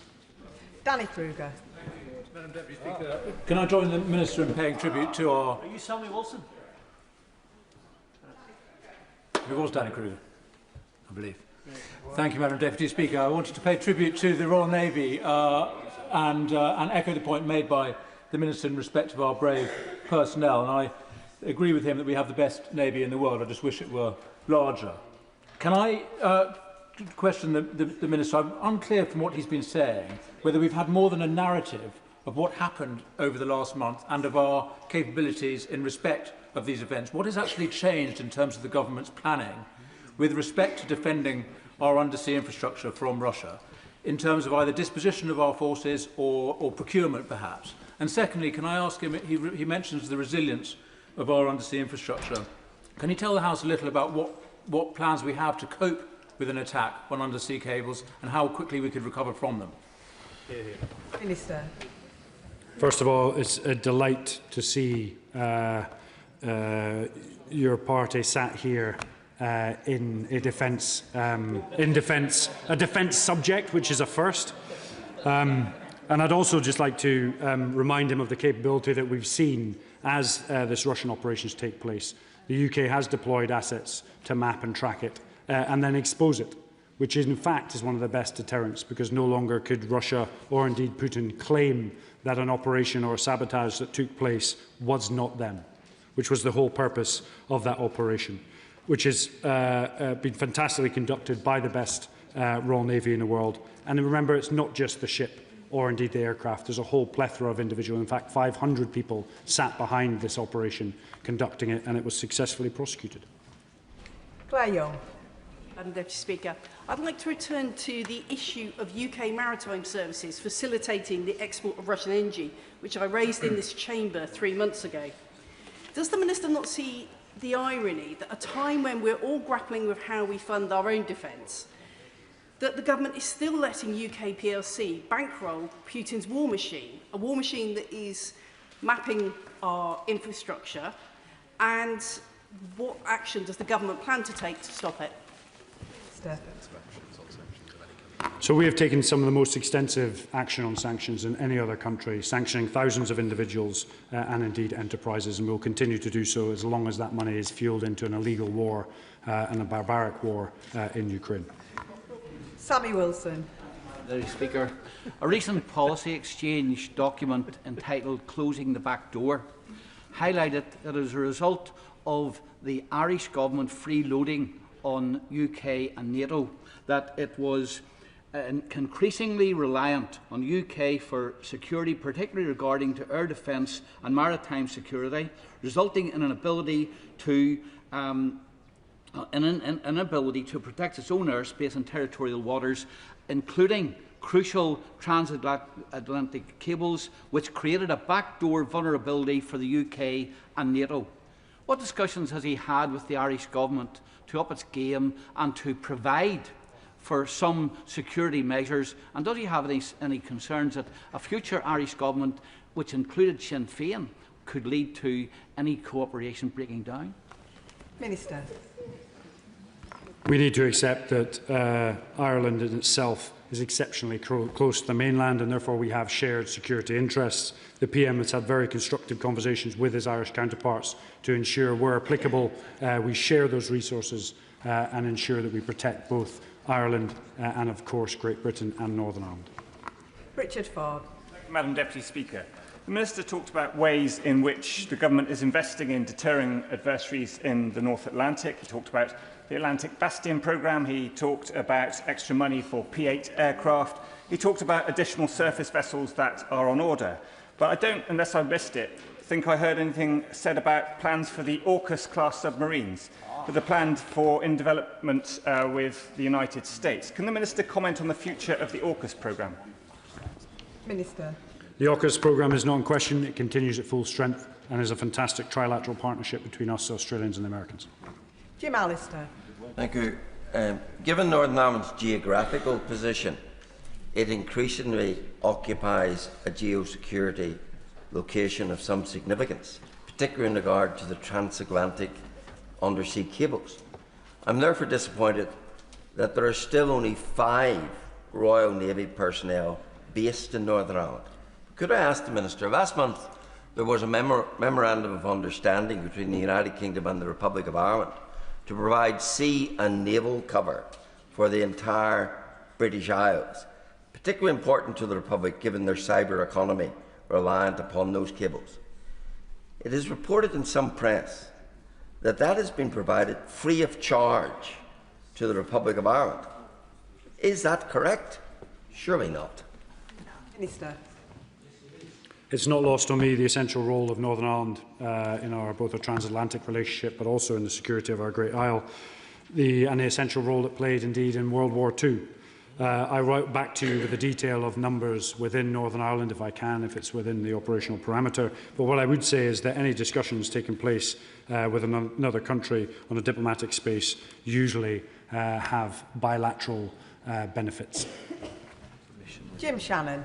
Thank you. Madam Deputy Speaker, can I thank the Honourable and Gallant Minister for his statement today, and no one in this House or outside of this House doubts the commitment of the Honourable Gentleman. The Select Committee had come about, I think it might have been about 6 weeks ago, to the House, and I'd asked a question to the Chair of the Select Committee, the very issue that my honourable member friend for East Antrim referred to. The Minister is aware that the Royal Navy and the Royal Air Force protect not only the United Kingdom of Great Britain and Northern Ireland but also the Republic, and that pipelines and undersea cables go from the United Kingdom to the Republic of Ireland to the Atlantic Ocean. So can the Minister confirm that the activities of Russian submarines have not been active in the soft underbelly of the Republic of Ireland and the back door to the United Kingdom of Great Britain and Northern Ireland? Thank you. Minister. Madam Deputy Speaker, I'm not going to go into the specific detailed geographical movement of submarines. What I can say is that there are interdependencies between us and, of course, Northern Ireland, Ireland and a multitude of other European nations where cables go under the sea. We are working with our allies and partners and will continue to do so to ensure they are absolutely protected and indeed, if any threat appears, that it is mapped, tracked and deterred. And that concludes the statement. Point of order, Ben Oxygen. Madam Deputy Speaker, I seek your guidance with regards to some missing written parliamentary questions that I am trying to track down that the Education Minister there might be able to help me with. I've been waiting over 4 months for a reply to written parliamentary questions 96357, 96475 and 96477 on SCND reform, as well as a Freedom of Information Act request, which is also now several weeks overdue as well. And I seek your guidance if you could encourage the Department for Education to reply to their correspondence in a timely fashion. I thank the honourable member for giving notice of his point of order. Freedom of information requests are not a matter for the Chair, but it is important that members receive timely answers to their parliamentary questions. The honourable member's point will no doubt be drawn to the attention of the Leader of the House, who will be able to pursue this matter. Motion number 1 on business of the House today. Minister to move. Not moved. Motion not moved. I'll give the front benches a few moments to swap over.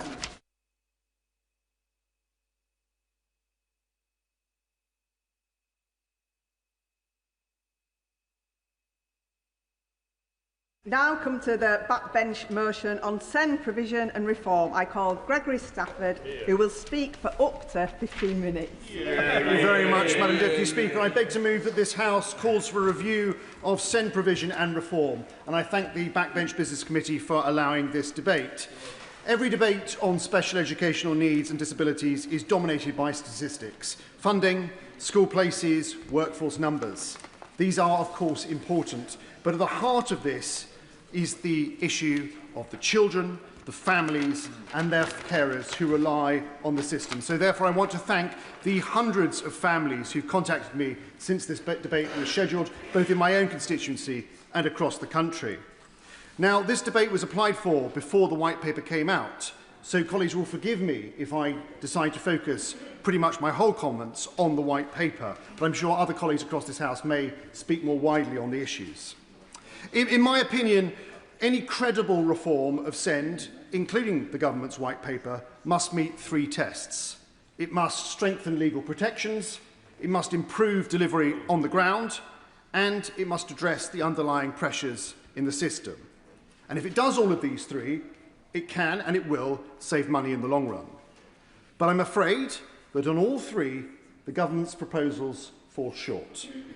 Before turning to the substance of the proposals, I want to address the process by which they've been brought forward.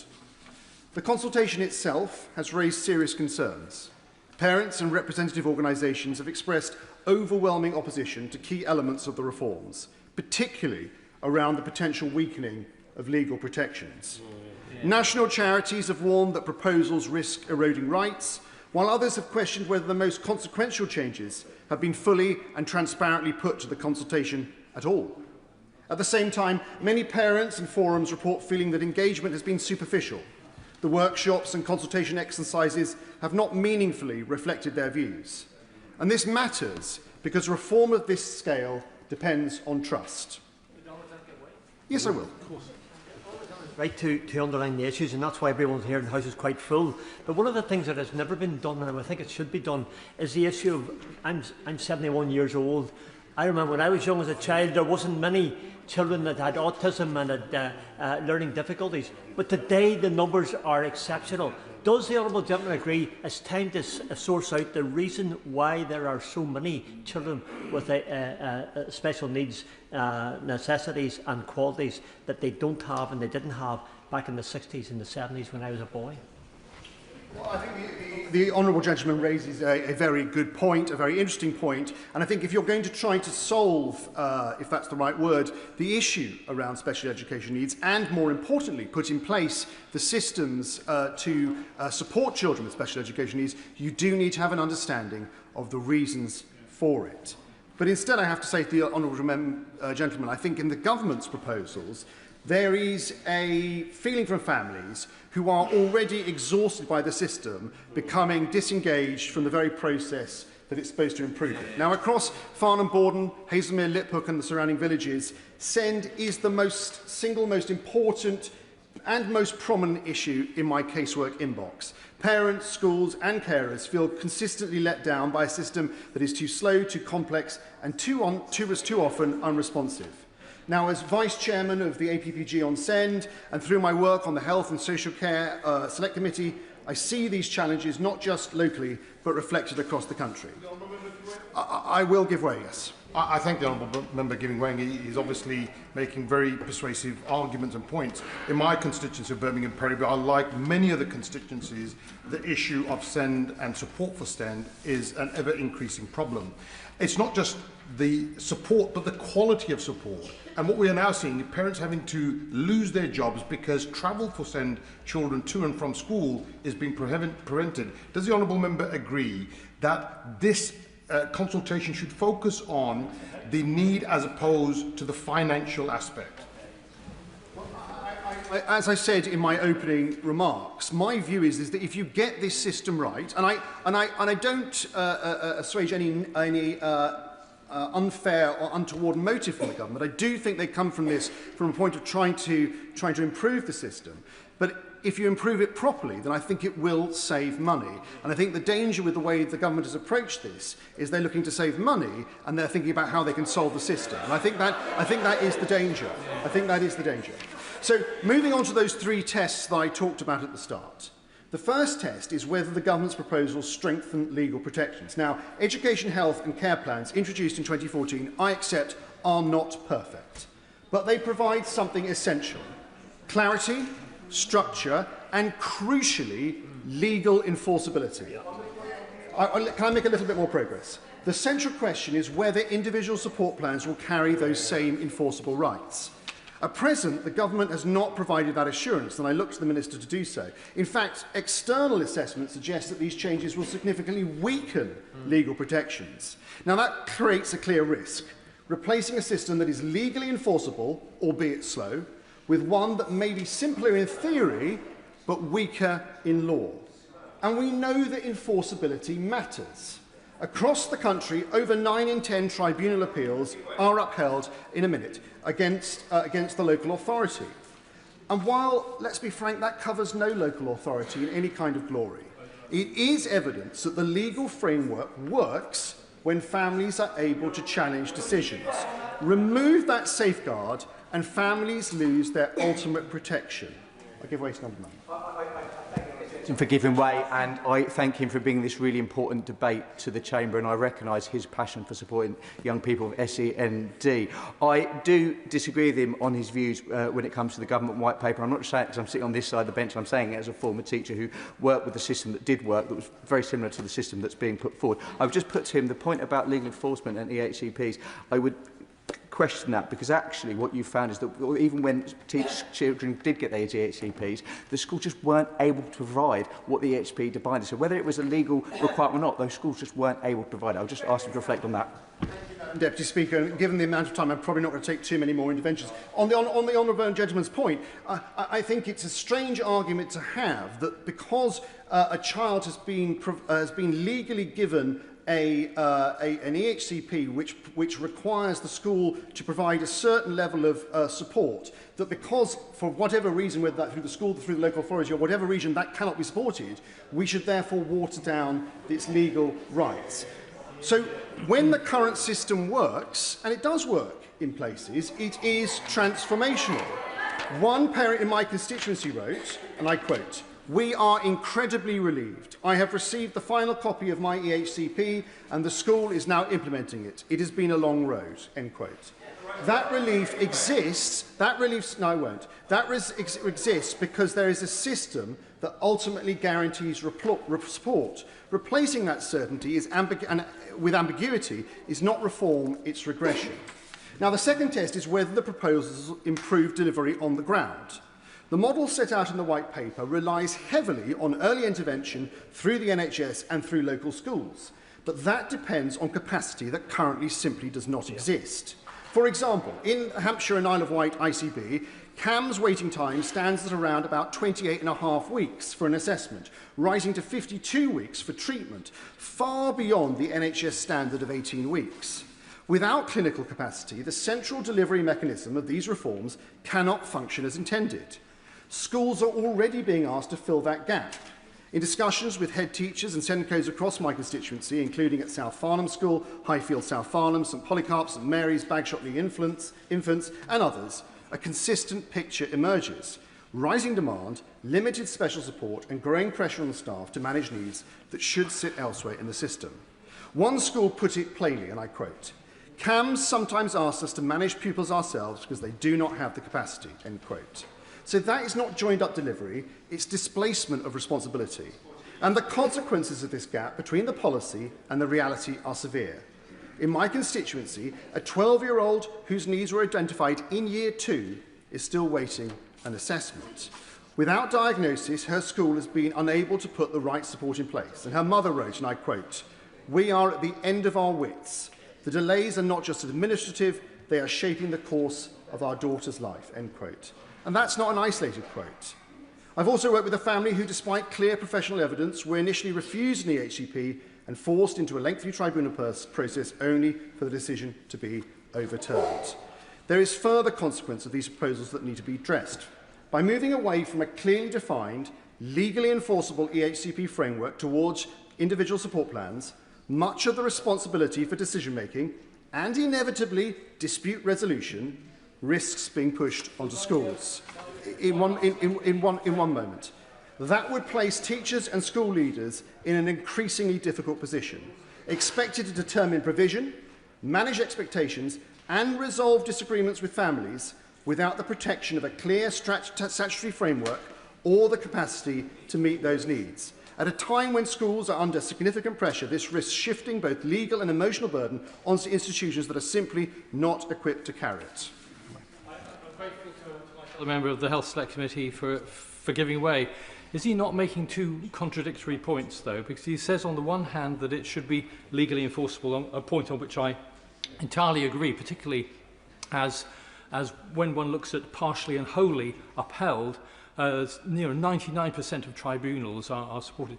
But he also recognises that actually ECHPs are not coming through at the level within the 20 weeks that they should, and certainly at about the 10% level. So therefore, having the legal backing and framework isn't actually delivering the outcome. Well, I don't think those 2 points are contradictory. I think one is an issue of the legislation, which is what I'm talking about, and what the government is potentially looking to change, and one is how the system itself is being implemented by local authorities and others. And I think I've been very clear in my speech that whilst I absolutely believe, like I think he does, that the legal requirements should remain, I'm not in any way sugar covering the difficulties that local authorities are having in meeting those legal requirements. Madam Deputy Speaker, the third test which I mentioned are whether the reforms address the underlying pressures in the system. Now, demand is rising rapidly. Over 1.7 million children in England are now identified as having special educational needs, with numbers increasing year on year. Yet the government's proposals place additional expectations on schools and local authorities without resolving those fundamental constraints, namely workforce, funding certainty and system capacity. The White Paper promises more educational psychologists, more therapists, more specialists, but training an educational psychologist can take up to 8 years. So the question is simple: how are those gaps going to be filled in the meantime? And at the same time, the department's own figures show that there are now 400 fewer teachers in than when we left office. So schools are being asked to do more with less. Now, local authorities are at the sharp end of the system, and they are being placed in an increasingly impossible position. And I know colleagues will know that in Surrey, around £100 million has been invested locally to expand SEND provision, alongside further investment in staffing, yet demand continues to outstrip capacity. And in Hampshire, SEND overspend now stands at around £140 million, placing extraordinary pressure on finances. But this isn't unique to my areas in Surrey or Hampshire. Across the country, councils are being asked to meet rising demand, fulfil statutory obligations and absorb increasing costs without that long-term funding certainty. And the result is a system where families face delays, councils face financial instability and schools face mounting pressure.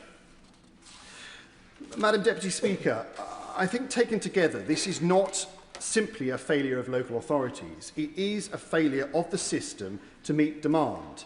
And into that system, the government proposes a decade-long transition. Councils are already preparing for a surge in EHC applications as families seek to secure existing protections before reforms take effect. And that's certainly not going to ease pressure. It is, in fact, going to intensify it. Now, through my work on the Health and Social Care Select Committee, I consistently see that SEND cannot be addressed in isolation. The number of children with SEND is rising by about 5% each year, and meeting that need requires genuine coordination between education and health. And yet SEND was almost entirely absent from the NHS 10-year plan. And when I submitted written questions on conditions such as autism, ADHD and dyslexia, the responses revealed that data is not collected individually, but grouped into very broad categories, which is really not joined-up government, it's fragmentation. That needs to change. I want to touch briefly on the independent sector capacity, because independent schools also play an important role in relieving pressure on the system, particularly for children with complex needs. They act as a pressure valve, and I'm aware that some characterise all independent provision as little more than private equity extracting profit. But I can tell you that the independent sector in my constituency provides excellent and comprehensive coverage and capacity. I'm fortunate enough in my constituency to have excellent specialist provision, including schools such as Hollywater, Undershaw, Morehouse, Pathways, the Abbey School and the Ridgeway School. They support children with complex needs every day, and they should be supported. Madam Deputy Speaker, in conclusion, what families need is not another wholesale structural overhaul, nor a decade of transition. They need a system that delivers on time, with clarity and with enforceable rights. So I have a few questions for the Minister. First, will she set out the full cost of replacing EHCPs with individual support plans, including the transition and implementation? Can she guarantee that ISPs will carry the same legal enforceable rights, including access to a tribunal? Third, when will additional SEND staff be trained and in post?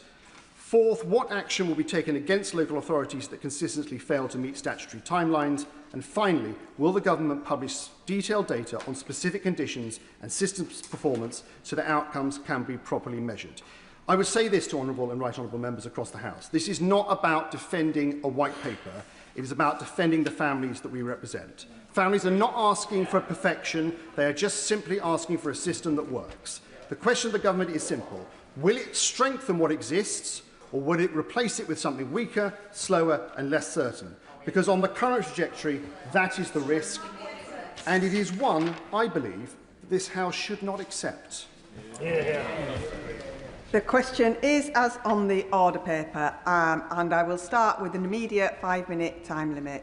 Chair of the Select Committee, Helen Hayes. Madam Deputy Speaker, can I congratulate the Honourable Member for Farnham and Borden on securing this important debate and thank the Backbench Business Committee for allocating the time for it.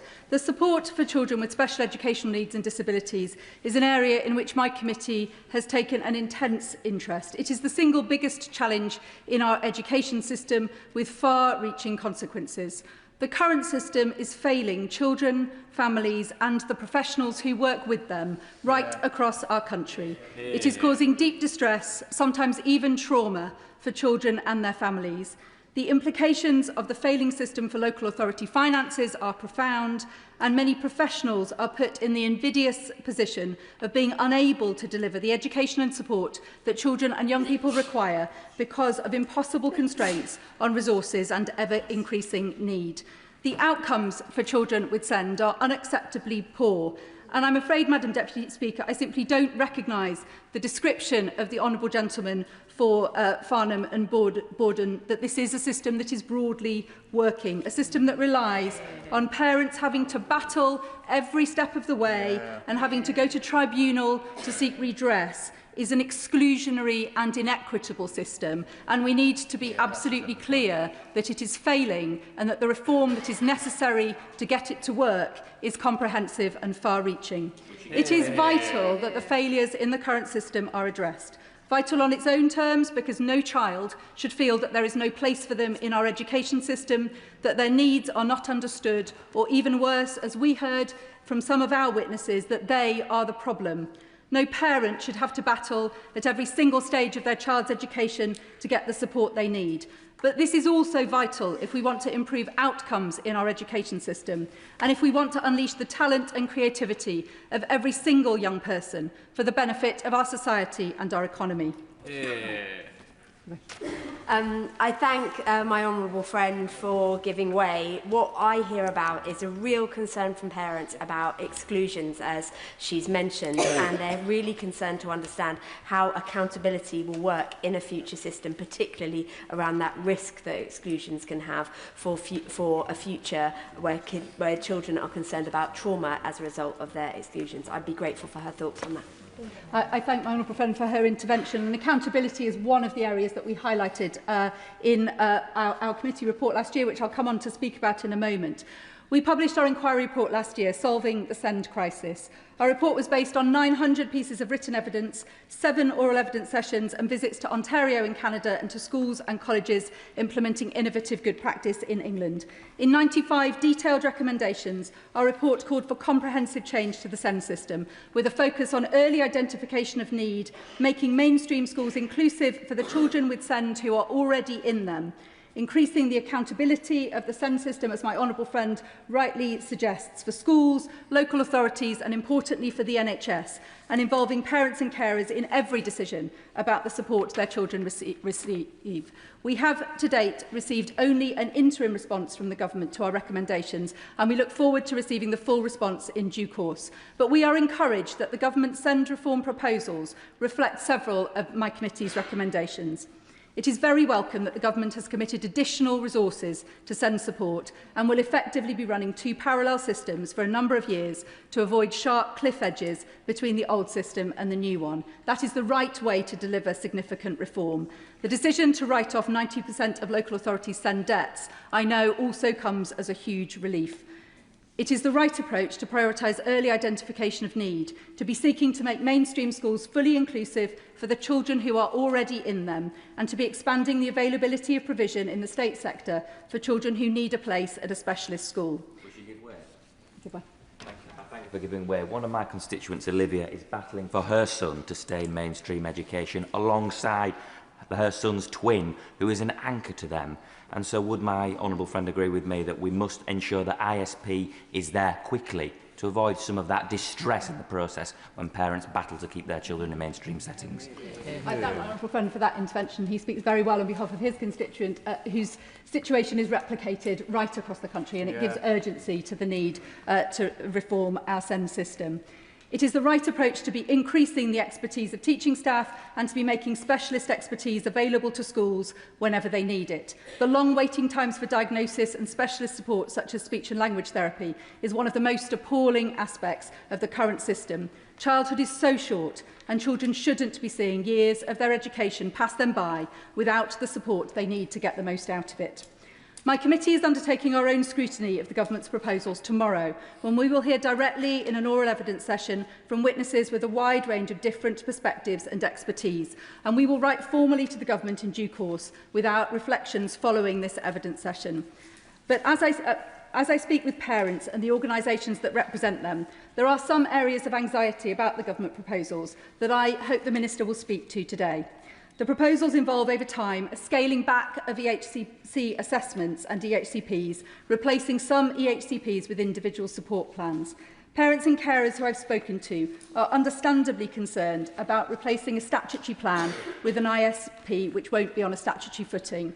The concern is about how accountability will be guaranteed if there are problems with the ISP, if their child's needs are not correctly identified, if the ISP that is drafted is not fit for purpose, or if it is not being implemented properly. On that point, I'm afraid I won't give way because of the time. Parents and carers of children with SEND have often been let down so much by so many different parts of the system that they simply don't trust that anything will work as it should.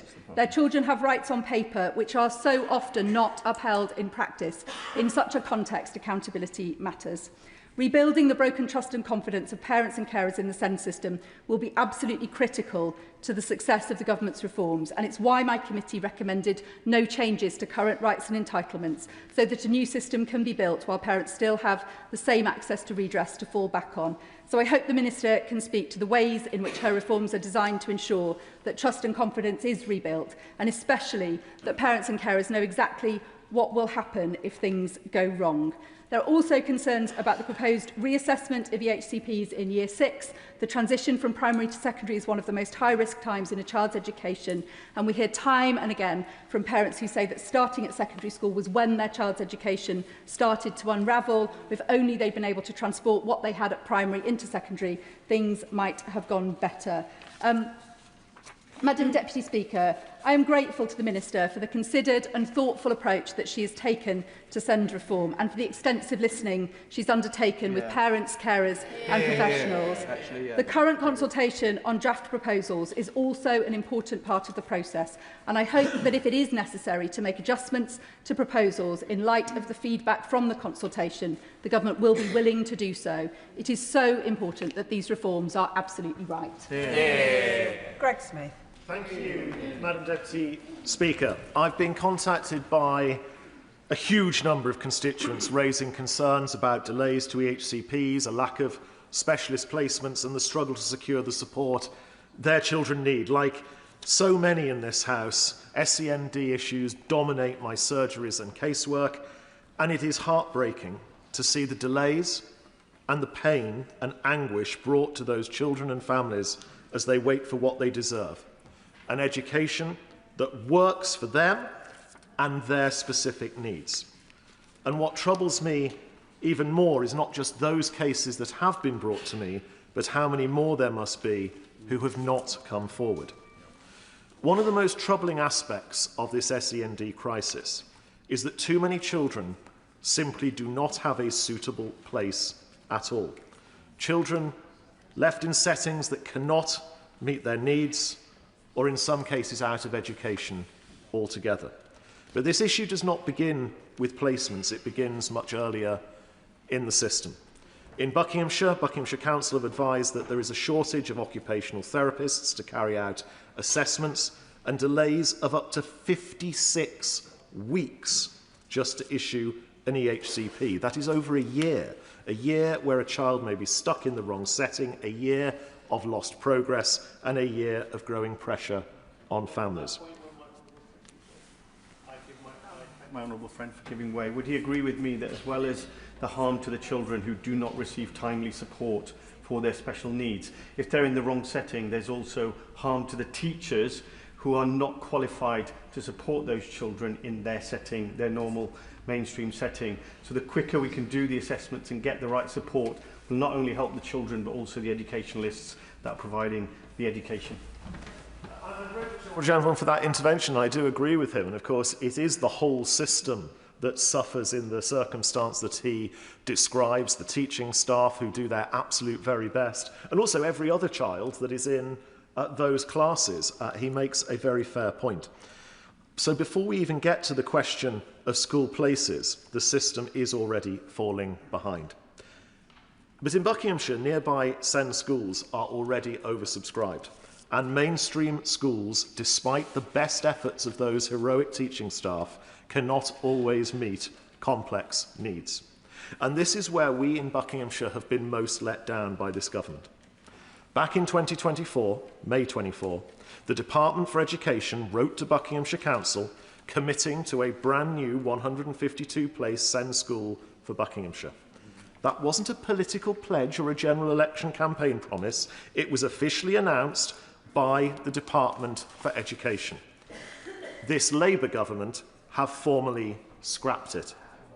What was a £20 million spend downgraded to £8 million over 3 years for Buckinghamshire. That is not good enough. That school would not have solved all of our problems, but it would have gone a very long way. And I urge the government, even at this late hour, to think again and deliver this school for my constituents, children and families in Buckinghamshire who would benefit so much from it. Now, turning to the government's proposed SEND reforms, many parents have contacted me on this, and I'm concerned, as my honourable friend for Farnham and Borden has outlined, that the government are not even close to getting this right.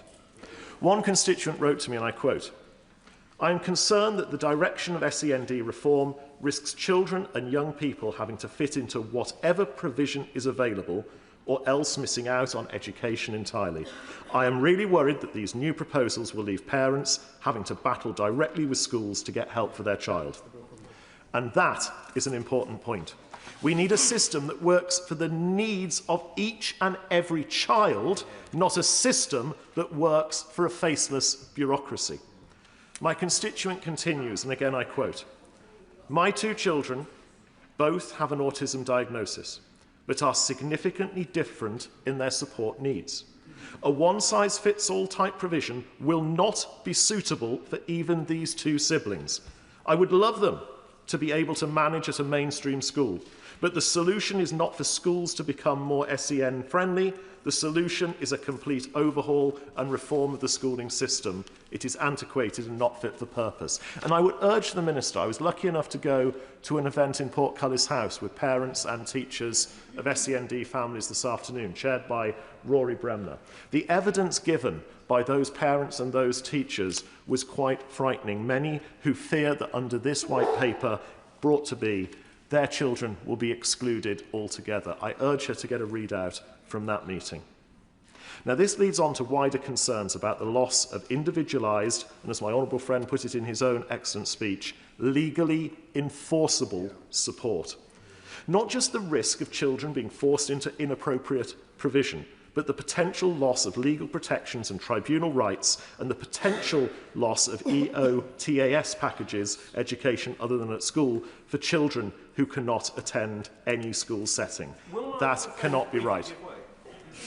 I'm very grateful to my honourable friend.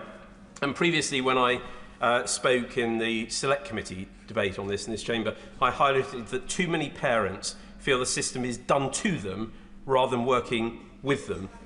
Does my honourable friend share the concern of parents in my constituency and my concern that for that trust to be rebuilt, there has to be some sort of individually legally enforceable backstop for those families? My right honourable friend, he hits the nail precisely on the head. And it is in the interest of those families that motivated me to speak in this debate this afternoon. I entirely endorse the point he makes. In the last few moments I've got, I'd like to briefly raise another specific case that I would be grateful for the Minister's reflections upon in her summing up. And that is a case that brought to me by a constituent who adopted 2 children in 2020. Both children experienced significantly early trauma and later received diagnoses indicating multiple and complex needs, not least fetal alcohol spectrum disorder, which can involve more than 400 co-occurring difficulties affecting physical health, cognition, executive functioning and behaviour. And delays in intervention have had real and significant consequences.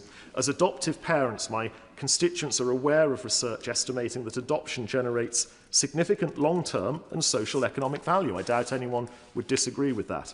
Yet, paradoxically, by adopting their children, they appear to have lost priority access to some state-funded support that would have been available had those children remained in foster care. This unintended consequence is deeply concerning. And more broadly, adopted children with SEND often fall between services, responsibility frequently passed from one agency to another without the care and attention they need. And I would welcome the Minister's reflections on that. But to conclude, too many families are being let down. One size fits all does not work and never will. Let's focus on the child, the needs of each child, and build a system that genuinely works.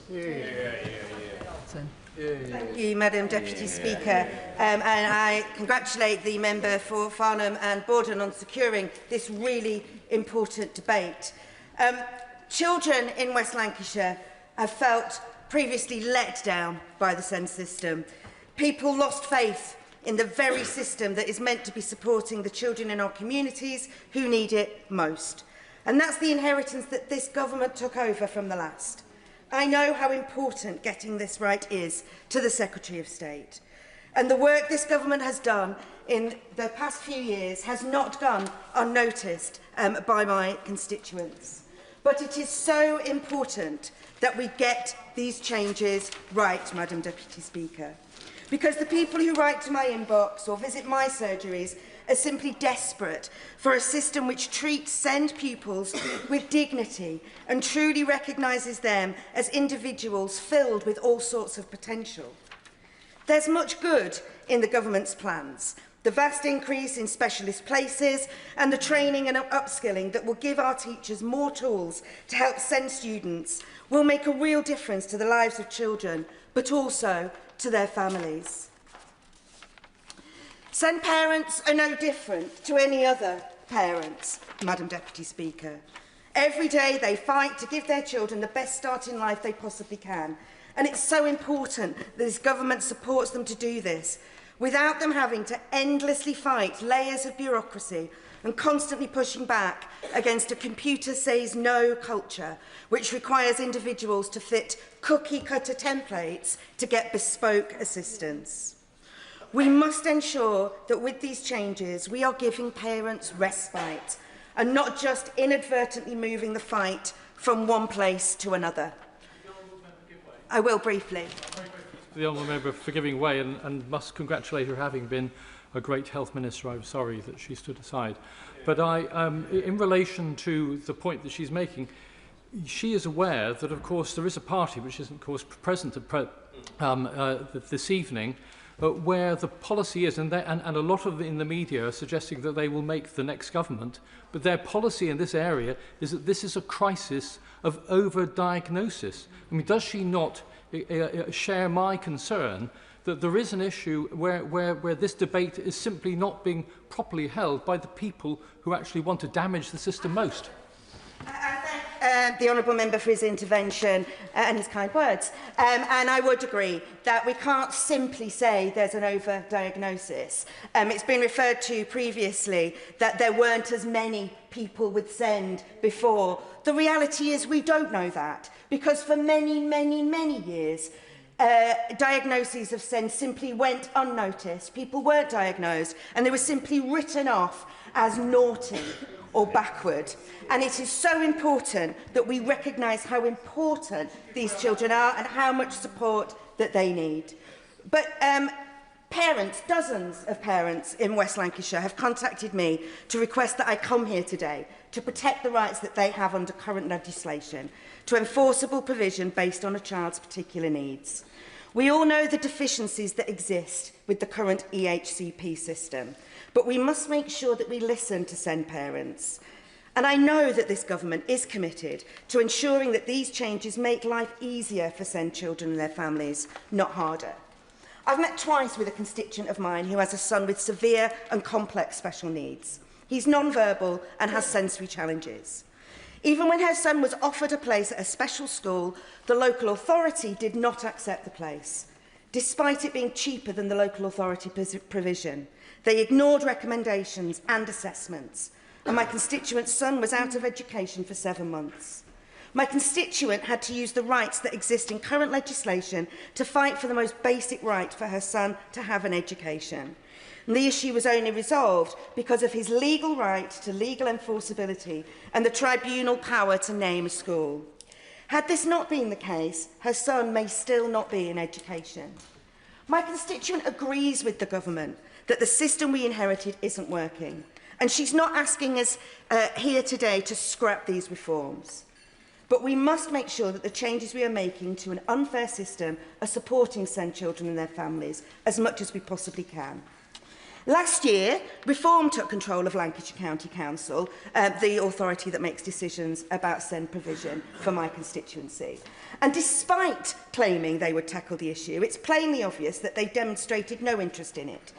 Their national party doesn't either, as has already been pointed out. Not a single one of them is present for this debate this evening. Where are they?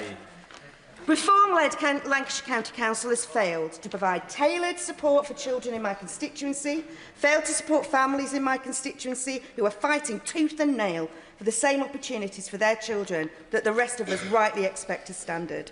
And it would be an abdication of my duty in representing my constituents if I didn't seek to give parents every tool in the box to defend the rights of their children to a decent education in the face of a local authority whose leadership turns its gaze and plugs its ears.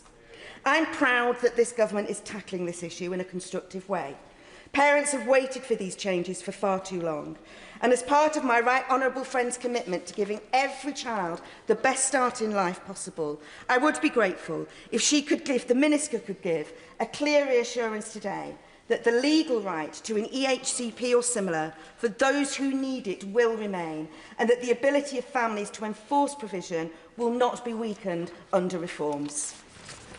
Speaking limit is now 3 minutes. It's highly unlikely that most people will get in. Andrew George.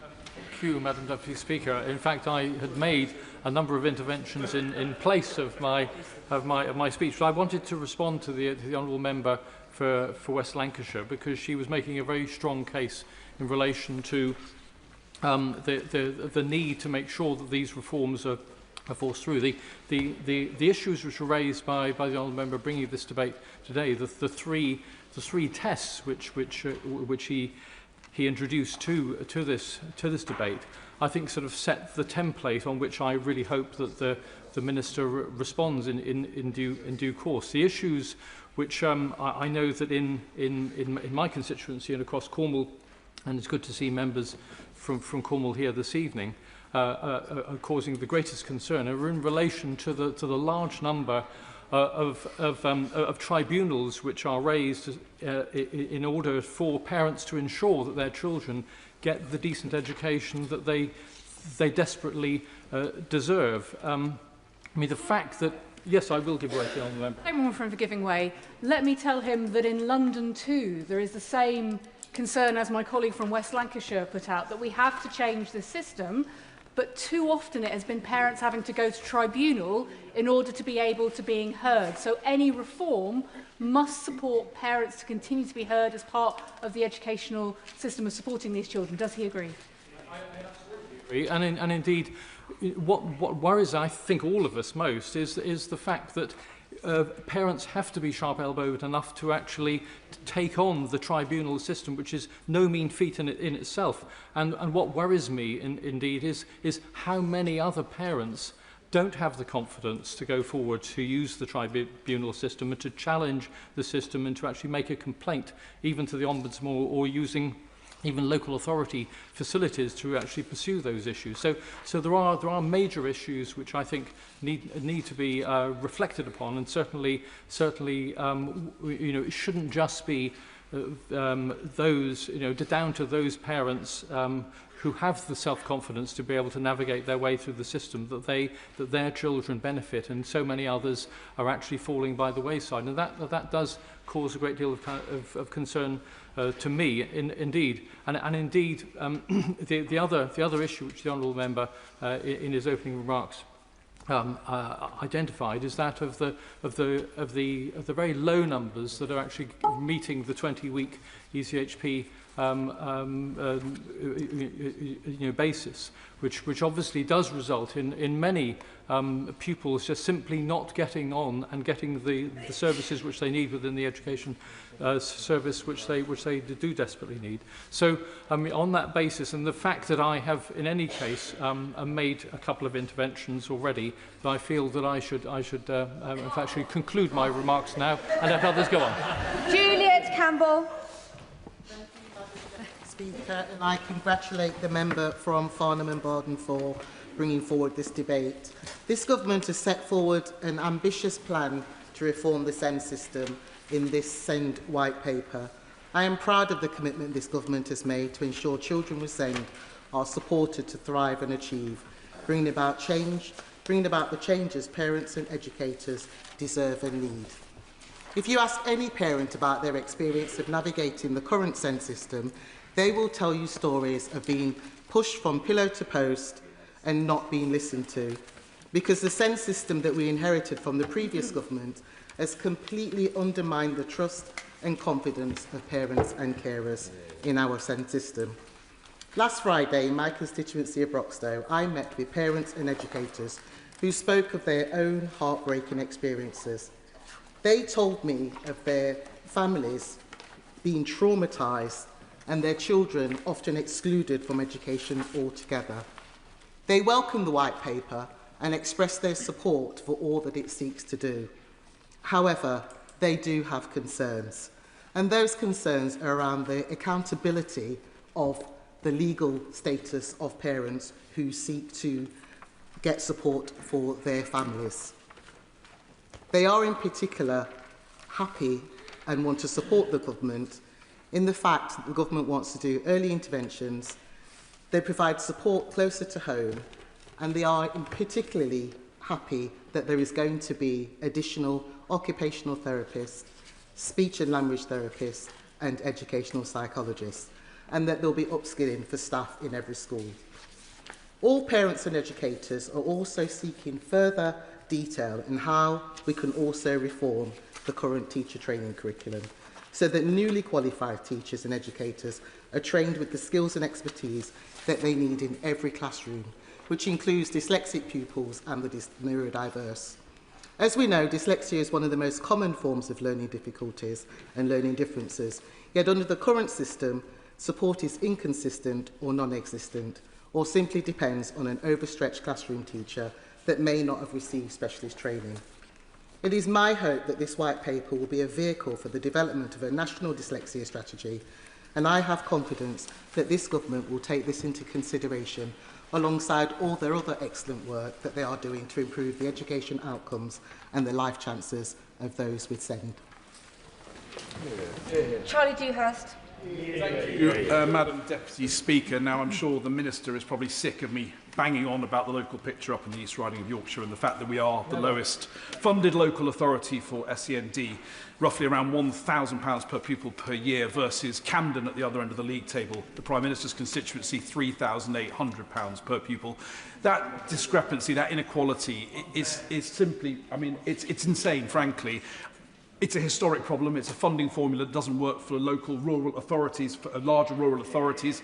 It is something that members across the House have campaigned on for many years. I know that it is one of those almost too difficult to do problems that ministers have perhaps shied away from on both our side and indeed on the Labour side as well. And I do ask her this opportunity, this unique opportunity to grasp it, that we are now consulting on this, and I do welcome the opportunity to meet with her next week alongside my right honourable friends, the members for Beverley and Holderness and Goole and Pocklington, and hopefully we can find a way forward. Because I think some of the highlights, the issues already been highlighted, and thank my honourable friend, the member for Farnham and Borden, for this opportunity to debate this today.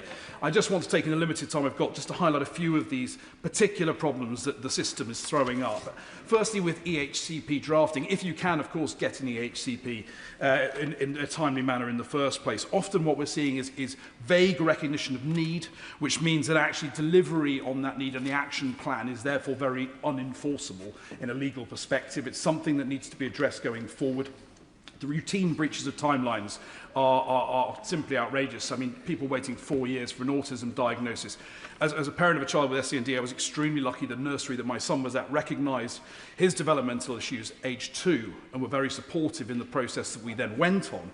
However, I then became aware of how adversarial the process can become when you start to engage in that local authority provision situation. I found out on a Friday at 3:30 via an email that my son would not be able to receive the school placing that perhaps at that point was most suitable for him. It did say that I was able to appeal that decision, but it gave me no reasons as to why the decision had been made. And of course, 3:30 was when they were finished for the weekend on a Friday, no option to go back. Obviously, it's that kind of thing, simple things within the system that we can address and should be addressing to ensure the journey for parents is less challenging and more easy. Because the more we get the children into the right settings, the better that will be for them. Fewer will lose time in education, and actually the long-term problems that lead to further issues in adulthood can be avoided. We do not find a child heading into a journey for never-ending care. Well, I would just say, yes, thank you. Of course. I mean, I entirely support the point he's making, and I think the idea that anyone on this side is wholly endorsing the current system, let's be frank, would be false in doing so. But the concerns that I have, and I think he's expressing, is that the current proposals under the white paper means that if, unfortunately, he has to go through to a tribunal system, currently that tribunal can allocate a specific provision that the parents and child can go. Under the current proposals, that tribunal wouldn't be able to allocate a specific provision, which essentially renders the whole thing null and void. So, does he agree with me that what we're asking for the government is not to rip up what they're doing, but to listen to the concerns that parents are making about their changes and tweak them so that they can be responsive to the problems that he's raising? Yes, and I thank my honourable friend for that point. And it's about that journey, because one of the problems, of course, for the children involved is that their journey is uncertain. And the system becomes inflexible. The reviews are not done in a timely fashion, which means a child gets stuck in a placement that may not be right, and that exacerbates the problem going forward. So we end up with these much bigger, more costly issues, not just costly in terms of local authority or central government spending, but costly, of course, for the parents and for those children. And that is one of the most challenging things, I think, as a parent, is not knowing where that journey is going to go, not knowing what my son's outlook is likely to be in 2 years, in 5 years, in 10 years. But if I had the confidence the system would be there to support and provide the necessary safeguard around that schooling provision, maybe that provision into adulthood in required, then I think we could start to break down some of these challenges and the barriers we've got at the moment. I appreciate that a lot of this comes with costs, and local authorities do need more provision in certain areas, and I would plead once again to ensure that inequality in the funding gap is addressed. But I hope that this provides us with an opportunity to find a better way forward with SEND provision. Ben Coleman. Deputy Speaker, and I stand as someone who's received, as I think many of my colleagues have, many emails and messages and had many conversations with parents of disabled children. And I know that everywhere across the country, these parents are fighting battles to get children basic support that the law says they should already have. And this is the damaged system, profoundly damaged system, that this government is determined to change, and I welcome that hugely. And in my view, the Schools White Paper represents the most important attempt to improve life for disabled children and young people and their families since the introduction of EHCPs in 2014, and before that, since the last Labour government's Aiming High for Disabled Children programme in 2007. And I should perhaps declare an interest here. I campaigned with Contact of Family and MENCAP and the Council for Disabled Children to build the political case for disabled children in the mid-2000s that led to Aiming High and secured nearly £1 billion in new funding, plus new rights for disabled children and young people and their families. On that point, will my honourable friend give way? Yes, happily. Very briefly, will you join me in welcoming the £4.8 million of extra investment that this government has put in to support SEND adaptations in Bolton, but also the recognition that came from parents at my SEND roundtable last week that it can't just be about extra investment into the system, but this reform is now long overdue? Thank you. My honourable friend makes an excellent point, and I'm very glad his local areas received that investment. Indeed, in the two boroughs of my constituency of Chelsea and Fulham, they're going to be getting a 10% increase in SEND funding for next year to support new dedicated SEND spaces in every secondary school. And this sort of thing is happening across the country, and it's absolutely right that it should. These are real commitments seriously made. The 4.8 million for nearly £4 billion for school improvements and new therapists and specialists and better teacher training, the new individual support plans for every child with SEND, the ECP and tribunal rights being retained for those with the complex needs, all seriously made commitments, and I welcome them. But I have to say questions do nonetheless remain. Some have been raised, and I have therefore just three questions for the Minister. The first relates to enforceability. And if a school fails to deliver what's written in a child's individual support plan, I do think parents need a clear legal route to resolution. A beefed up, hopefully. Giving way, I recently hosted an open meeting with parents on these reforms, and whilst there was widespread welcoming of much of what was in the white paper, certainly an absolute urging that real sustained change happened, one concern was around the enforceability and the accountability for those ISPs, and what would happen if a school was not delivering what was needed to support a child, and where that accountability would fall. My other friend makes a very good point, and I think that there's been talk about a beefed-up school complaints process doing the work there. I don't think that's going to be sufficient, and I'd ask the Minister to consider extending the remit of the Local Government and Social Care Ombudsman in this respect to provide a binding route, statutory backstop, to resolution when schools and other settings fall short. The second question I have is around health and social care coordination, and this is where the white paper is perhaps most silent, and also where the current system is most visibly broken. And as has been mentioned, the Health and Social Care Committee, of which I'm a member, recently examined how the health aspects of EHCPs are being delivered, and the result was depressing. One of the biggest problems is that ICBs and local authorities simply don't jointly commission children's therapy services.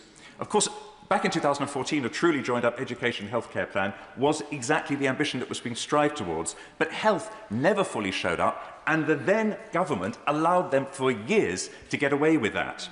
So what we have to do now is we have to tackle that.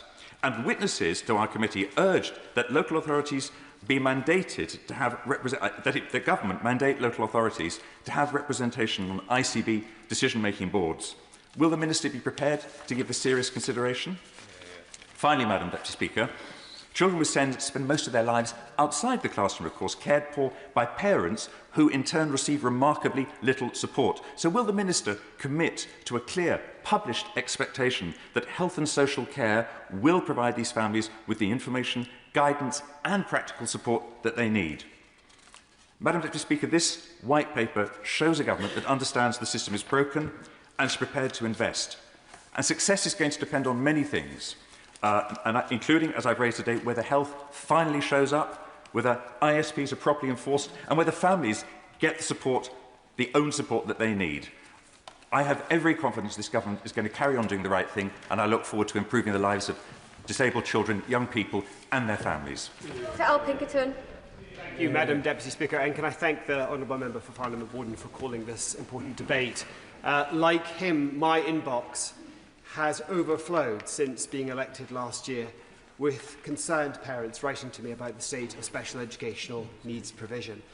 They recognise that the system is broken, but they also recognise that the system that they experience in Surrey is perhaps more broken than almost anywhere else.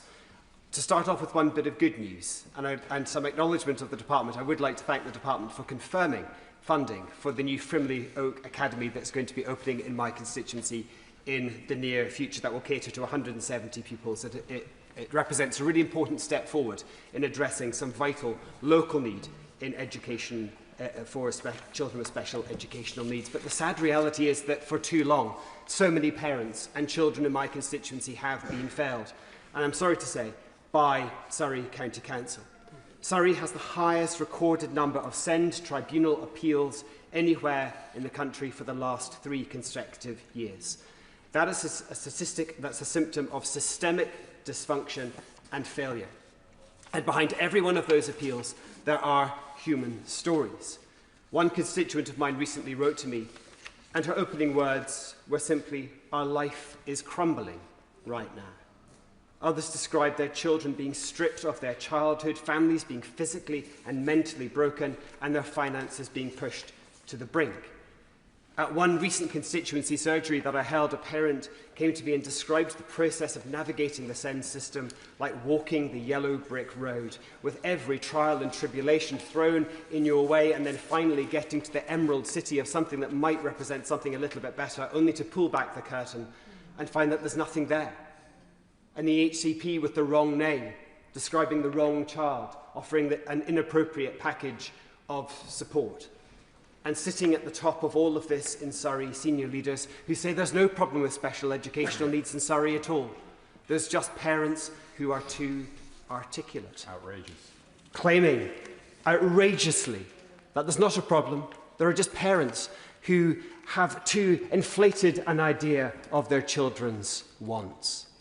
It's absolutely atrocious. My honourable friend give way. I want to thank my honourable friend for Surrey Heath for giving way. Him and I and other colleagues in Surrey have campaigned hard to change Surrey County Council's appalling approach to children with special educational needs. Does he agree with me that local government reorganisation is a huge opportunity for us to change that culture? And will he urge the Minister to ensure that all new local authorities that are established put children first? I'm very grateful to my honourable friend's intervention, and I agree there is an opportunity here with local government reorganisation to try and get some of these processes right, but I also recognise there are enormous risks, again, particularly in Surrey, where this new unitary authority is likely to start its life with £4 billion worth of debt and a £150 million per year annual shortfall in terms of its operational budget. This could be a council that is in special economic measures, section 114, from the moment of its creation. And given the level of need that I see represented in my inbox, and I think other honourable and right honourable members will feel the same thing across Surrey, I'm incredibly concerned that more parents and more generations of children are going to be let down. So whilst I congratulate the Minister and the Government for what I think is the correct intention of travel with their plans, I'm also incredibly concerned that perhaps there aren't the necessary financial foundations in place to ensure that children are properly looked after. Because ultimately this debate comes down to one simple question, and that is, will these SEND reforms that the Government is proposing deliver meaningful change, or simply repackage a system that continues to fail families? Judging by the state of my inbox, we cannot allow any more families to be failed. Smith. Thank you, Madam Speaker. I would like to thank the member for Farnham and Borden for securing this debate. As the motion states, it is vital that Parliament continues to hold a spotlight on the SEND system as the Government works to bring about the necessary reforms. And necessary is the right word, as the system this Labour government inherited is not working for families, for children, for local authorities, our health service or our teaching professionals. The last government left the system close to breaking point, and it is this Labour government who are rebuilding a system that works. In Lancashire, the government has increased the high needs block allocation to £223 million in 26-27, which will be a 56% increase compared to the allocation they had in 2018-19. They've also committed an extra £19 million towards capital investment last year, with £23 million coming in this year, an uplift of an extra £4 million to support the capital costs. And like councils across the country, they are benefiting from 90% of their SEND deficit being written off. However, My constituents in Hyndburn are still facing a lengthy wait for an EHC to be finalised. Lancashire County Council have only issued 17.3% of their plans within the 20-week requirement. So I'm interested in the Minister's plans to improve the accountability for local authorities. I am losing count of the number of families I've had in tears in my surgeries due to the failures of our County Council, currently led by Reform, in making sure that we meet the needs of our children when they need it, provide the certainty for parents of how they get the education that they all deserve. But whilst parents and carers are desperate for a system that works with them and not against them, as we've heard in a number of members' contributions this evening, how we do the reform is as important as the reform itself. And that is why I called for the government to ensure that they put the voices and views of parents, carers and young people at the heart of their reforms. And it is undoubtedly evident that they strengthen the plans and that helps shape the government's approach positively through the time that the government took to try and get this right. Many of my constituents found this engagement refreshing and helpful, and I was delighted specifically to also welcome the Schools Minister to Haslingden Academy, where we had a great morning with young people and the head teacher there. Now, I'm delighted that the government's ambitious roadmap for change recognises that the reforms can't be piecemeal. It addresses the system as a whole. We don't have time to outline the many facets and focuses that the White Paper outlines.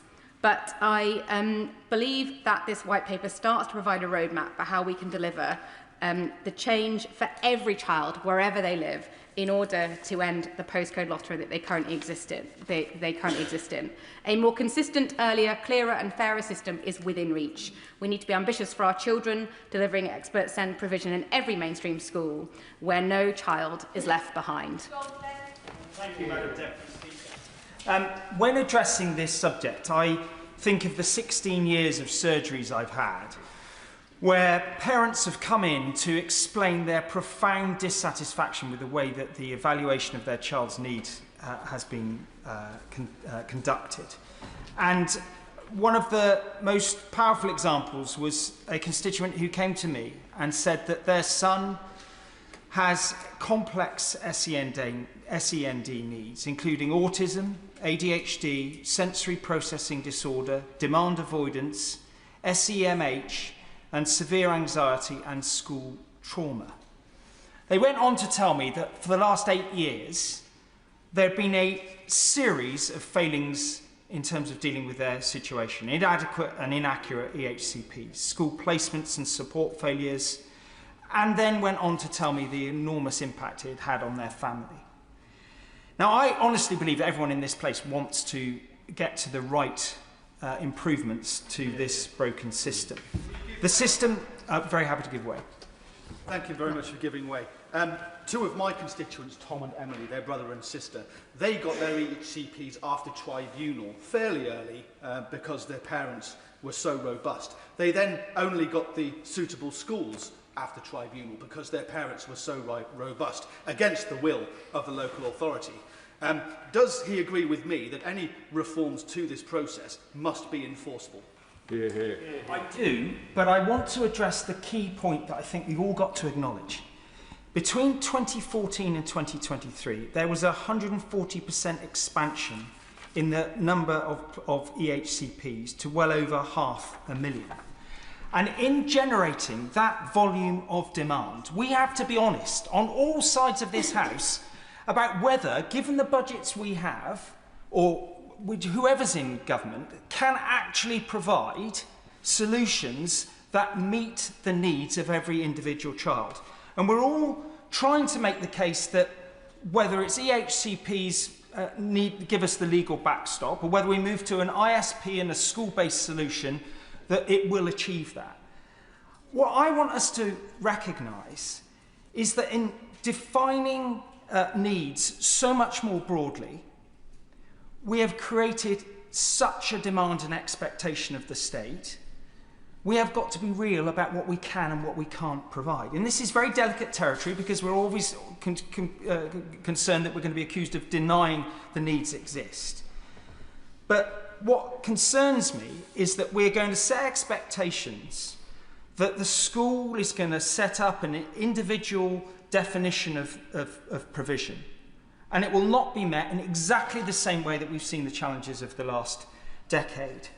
There is a central tension in this white paper that as we move from a rights-based system of statutory entitlements to a resource-led system, that it will automatically improve. And it seems to me the concern that I see exists amongst the representatives of those with unmet send provision and the charities is that there will be an enforceability gap, having set expectations in our country that EHCPs are legally enforceable.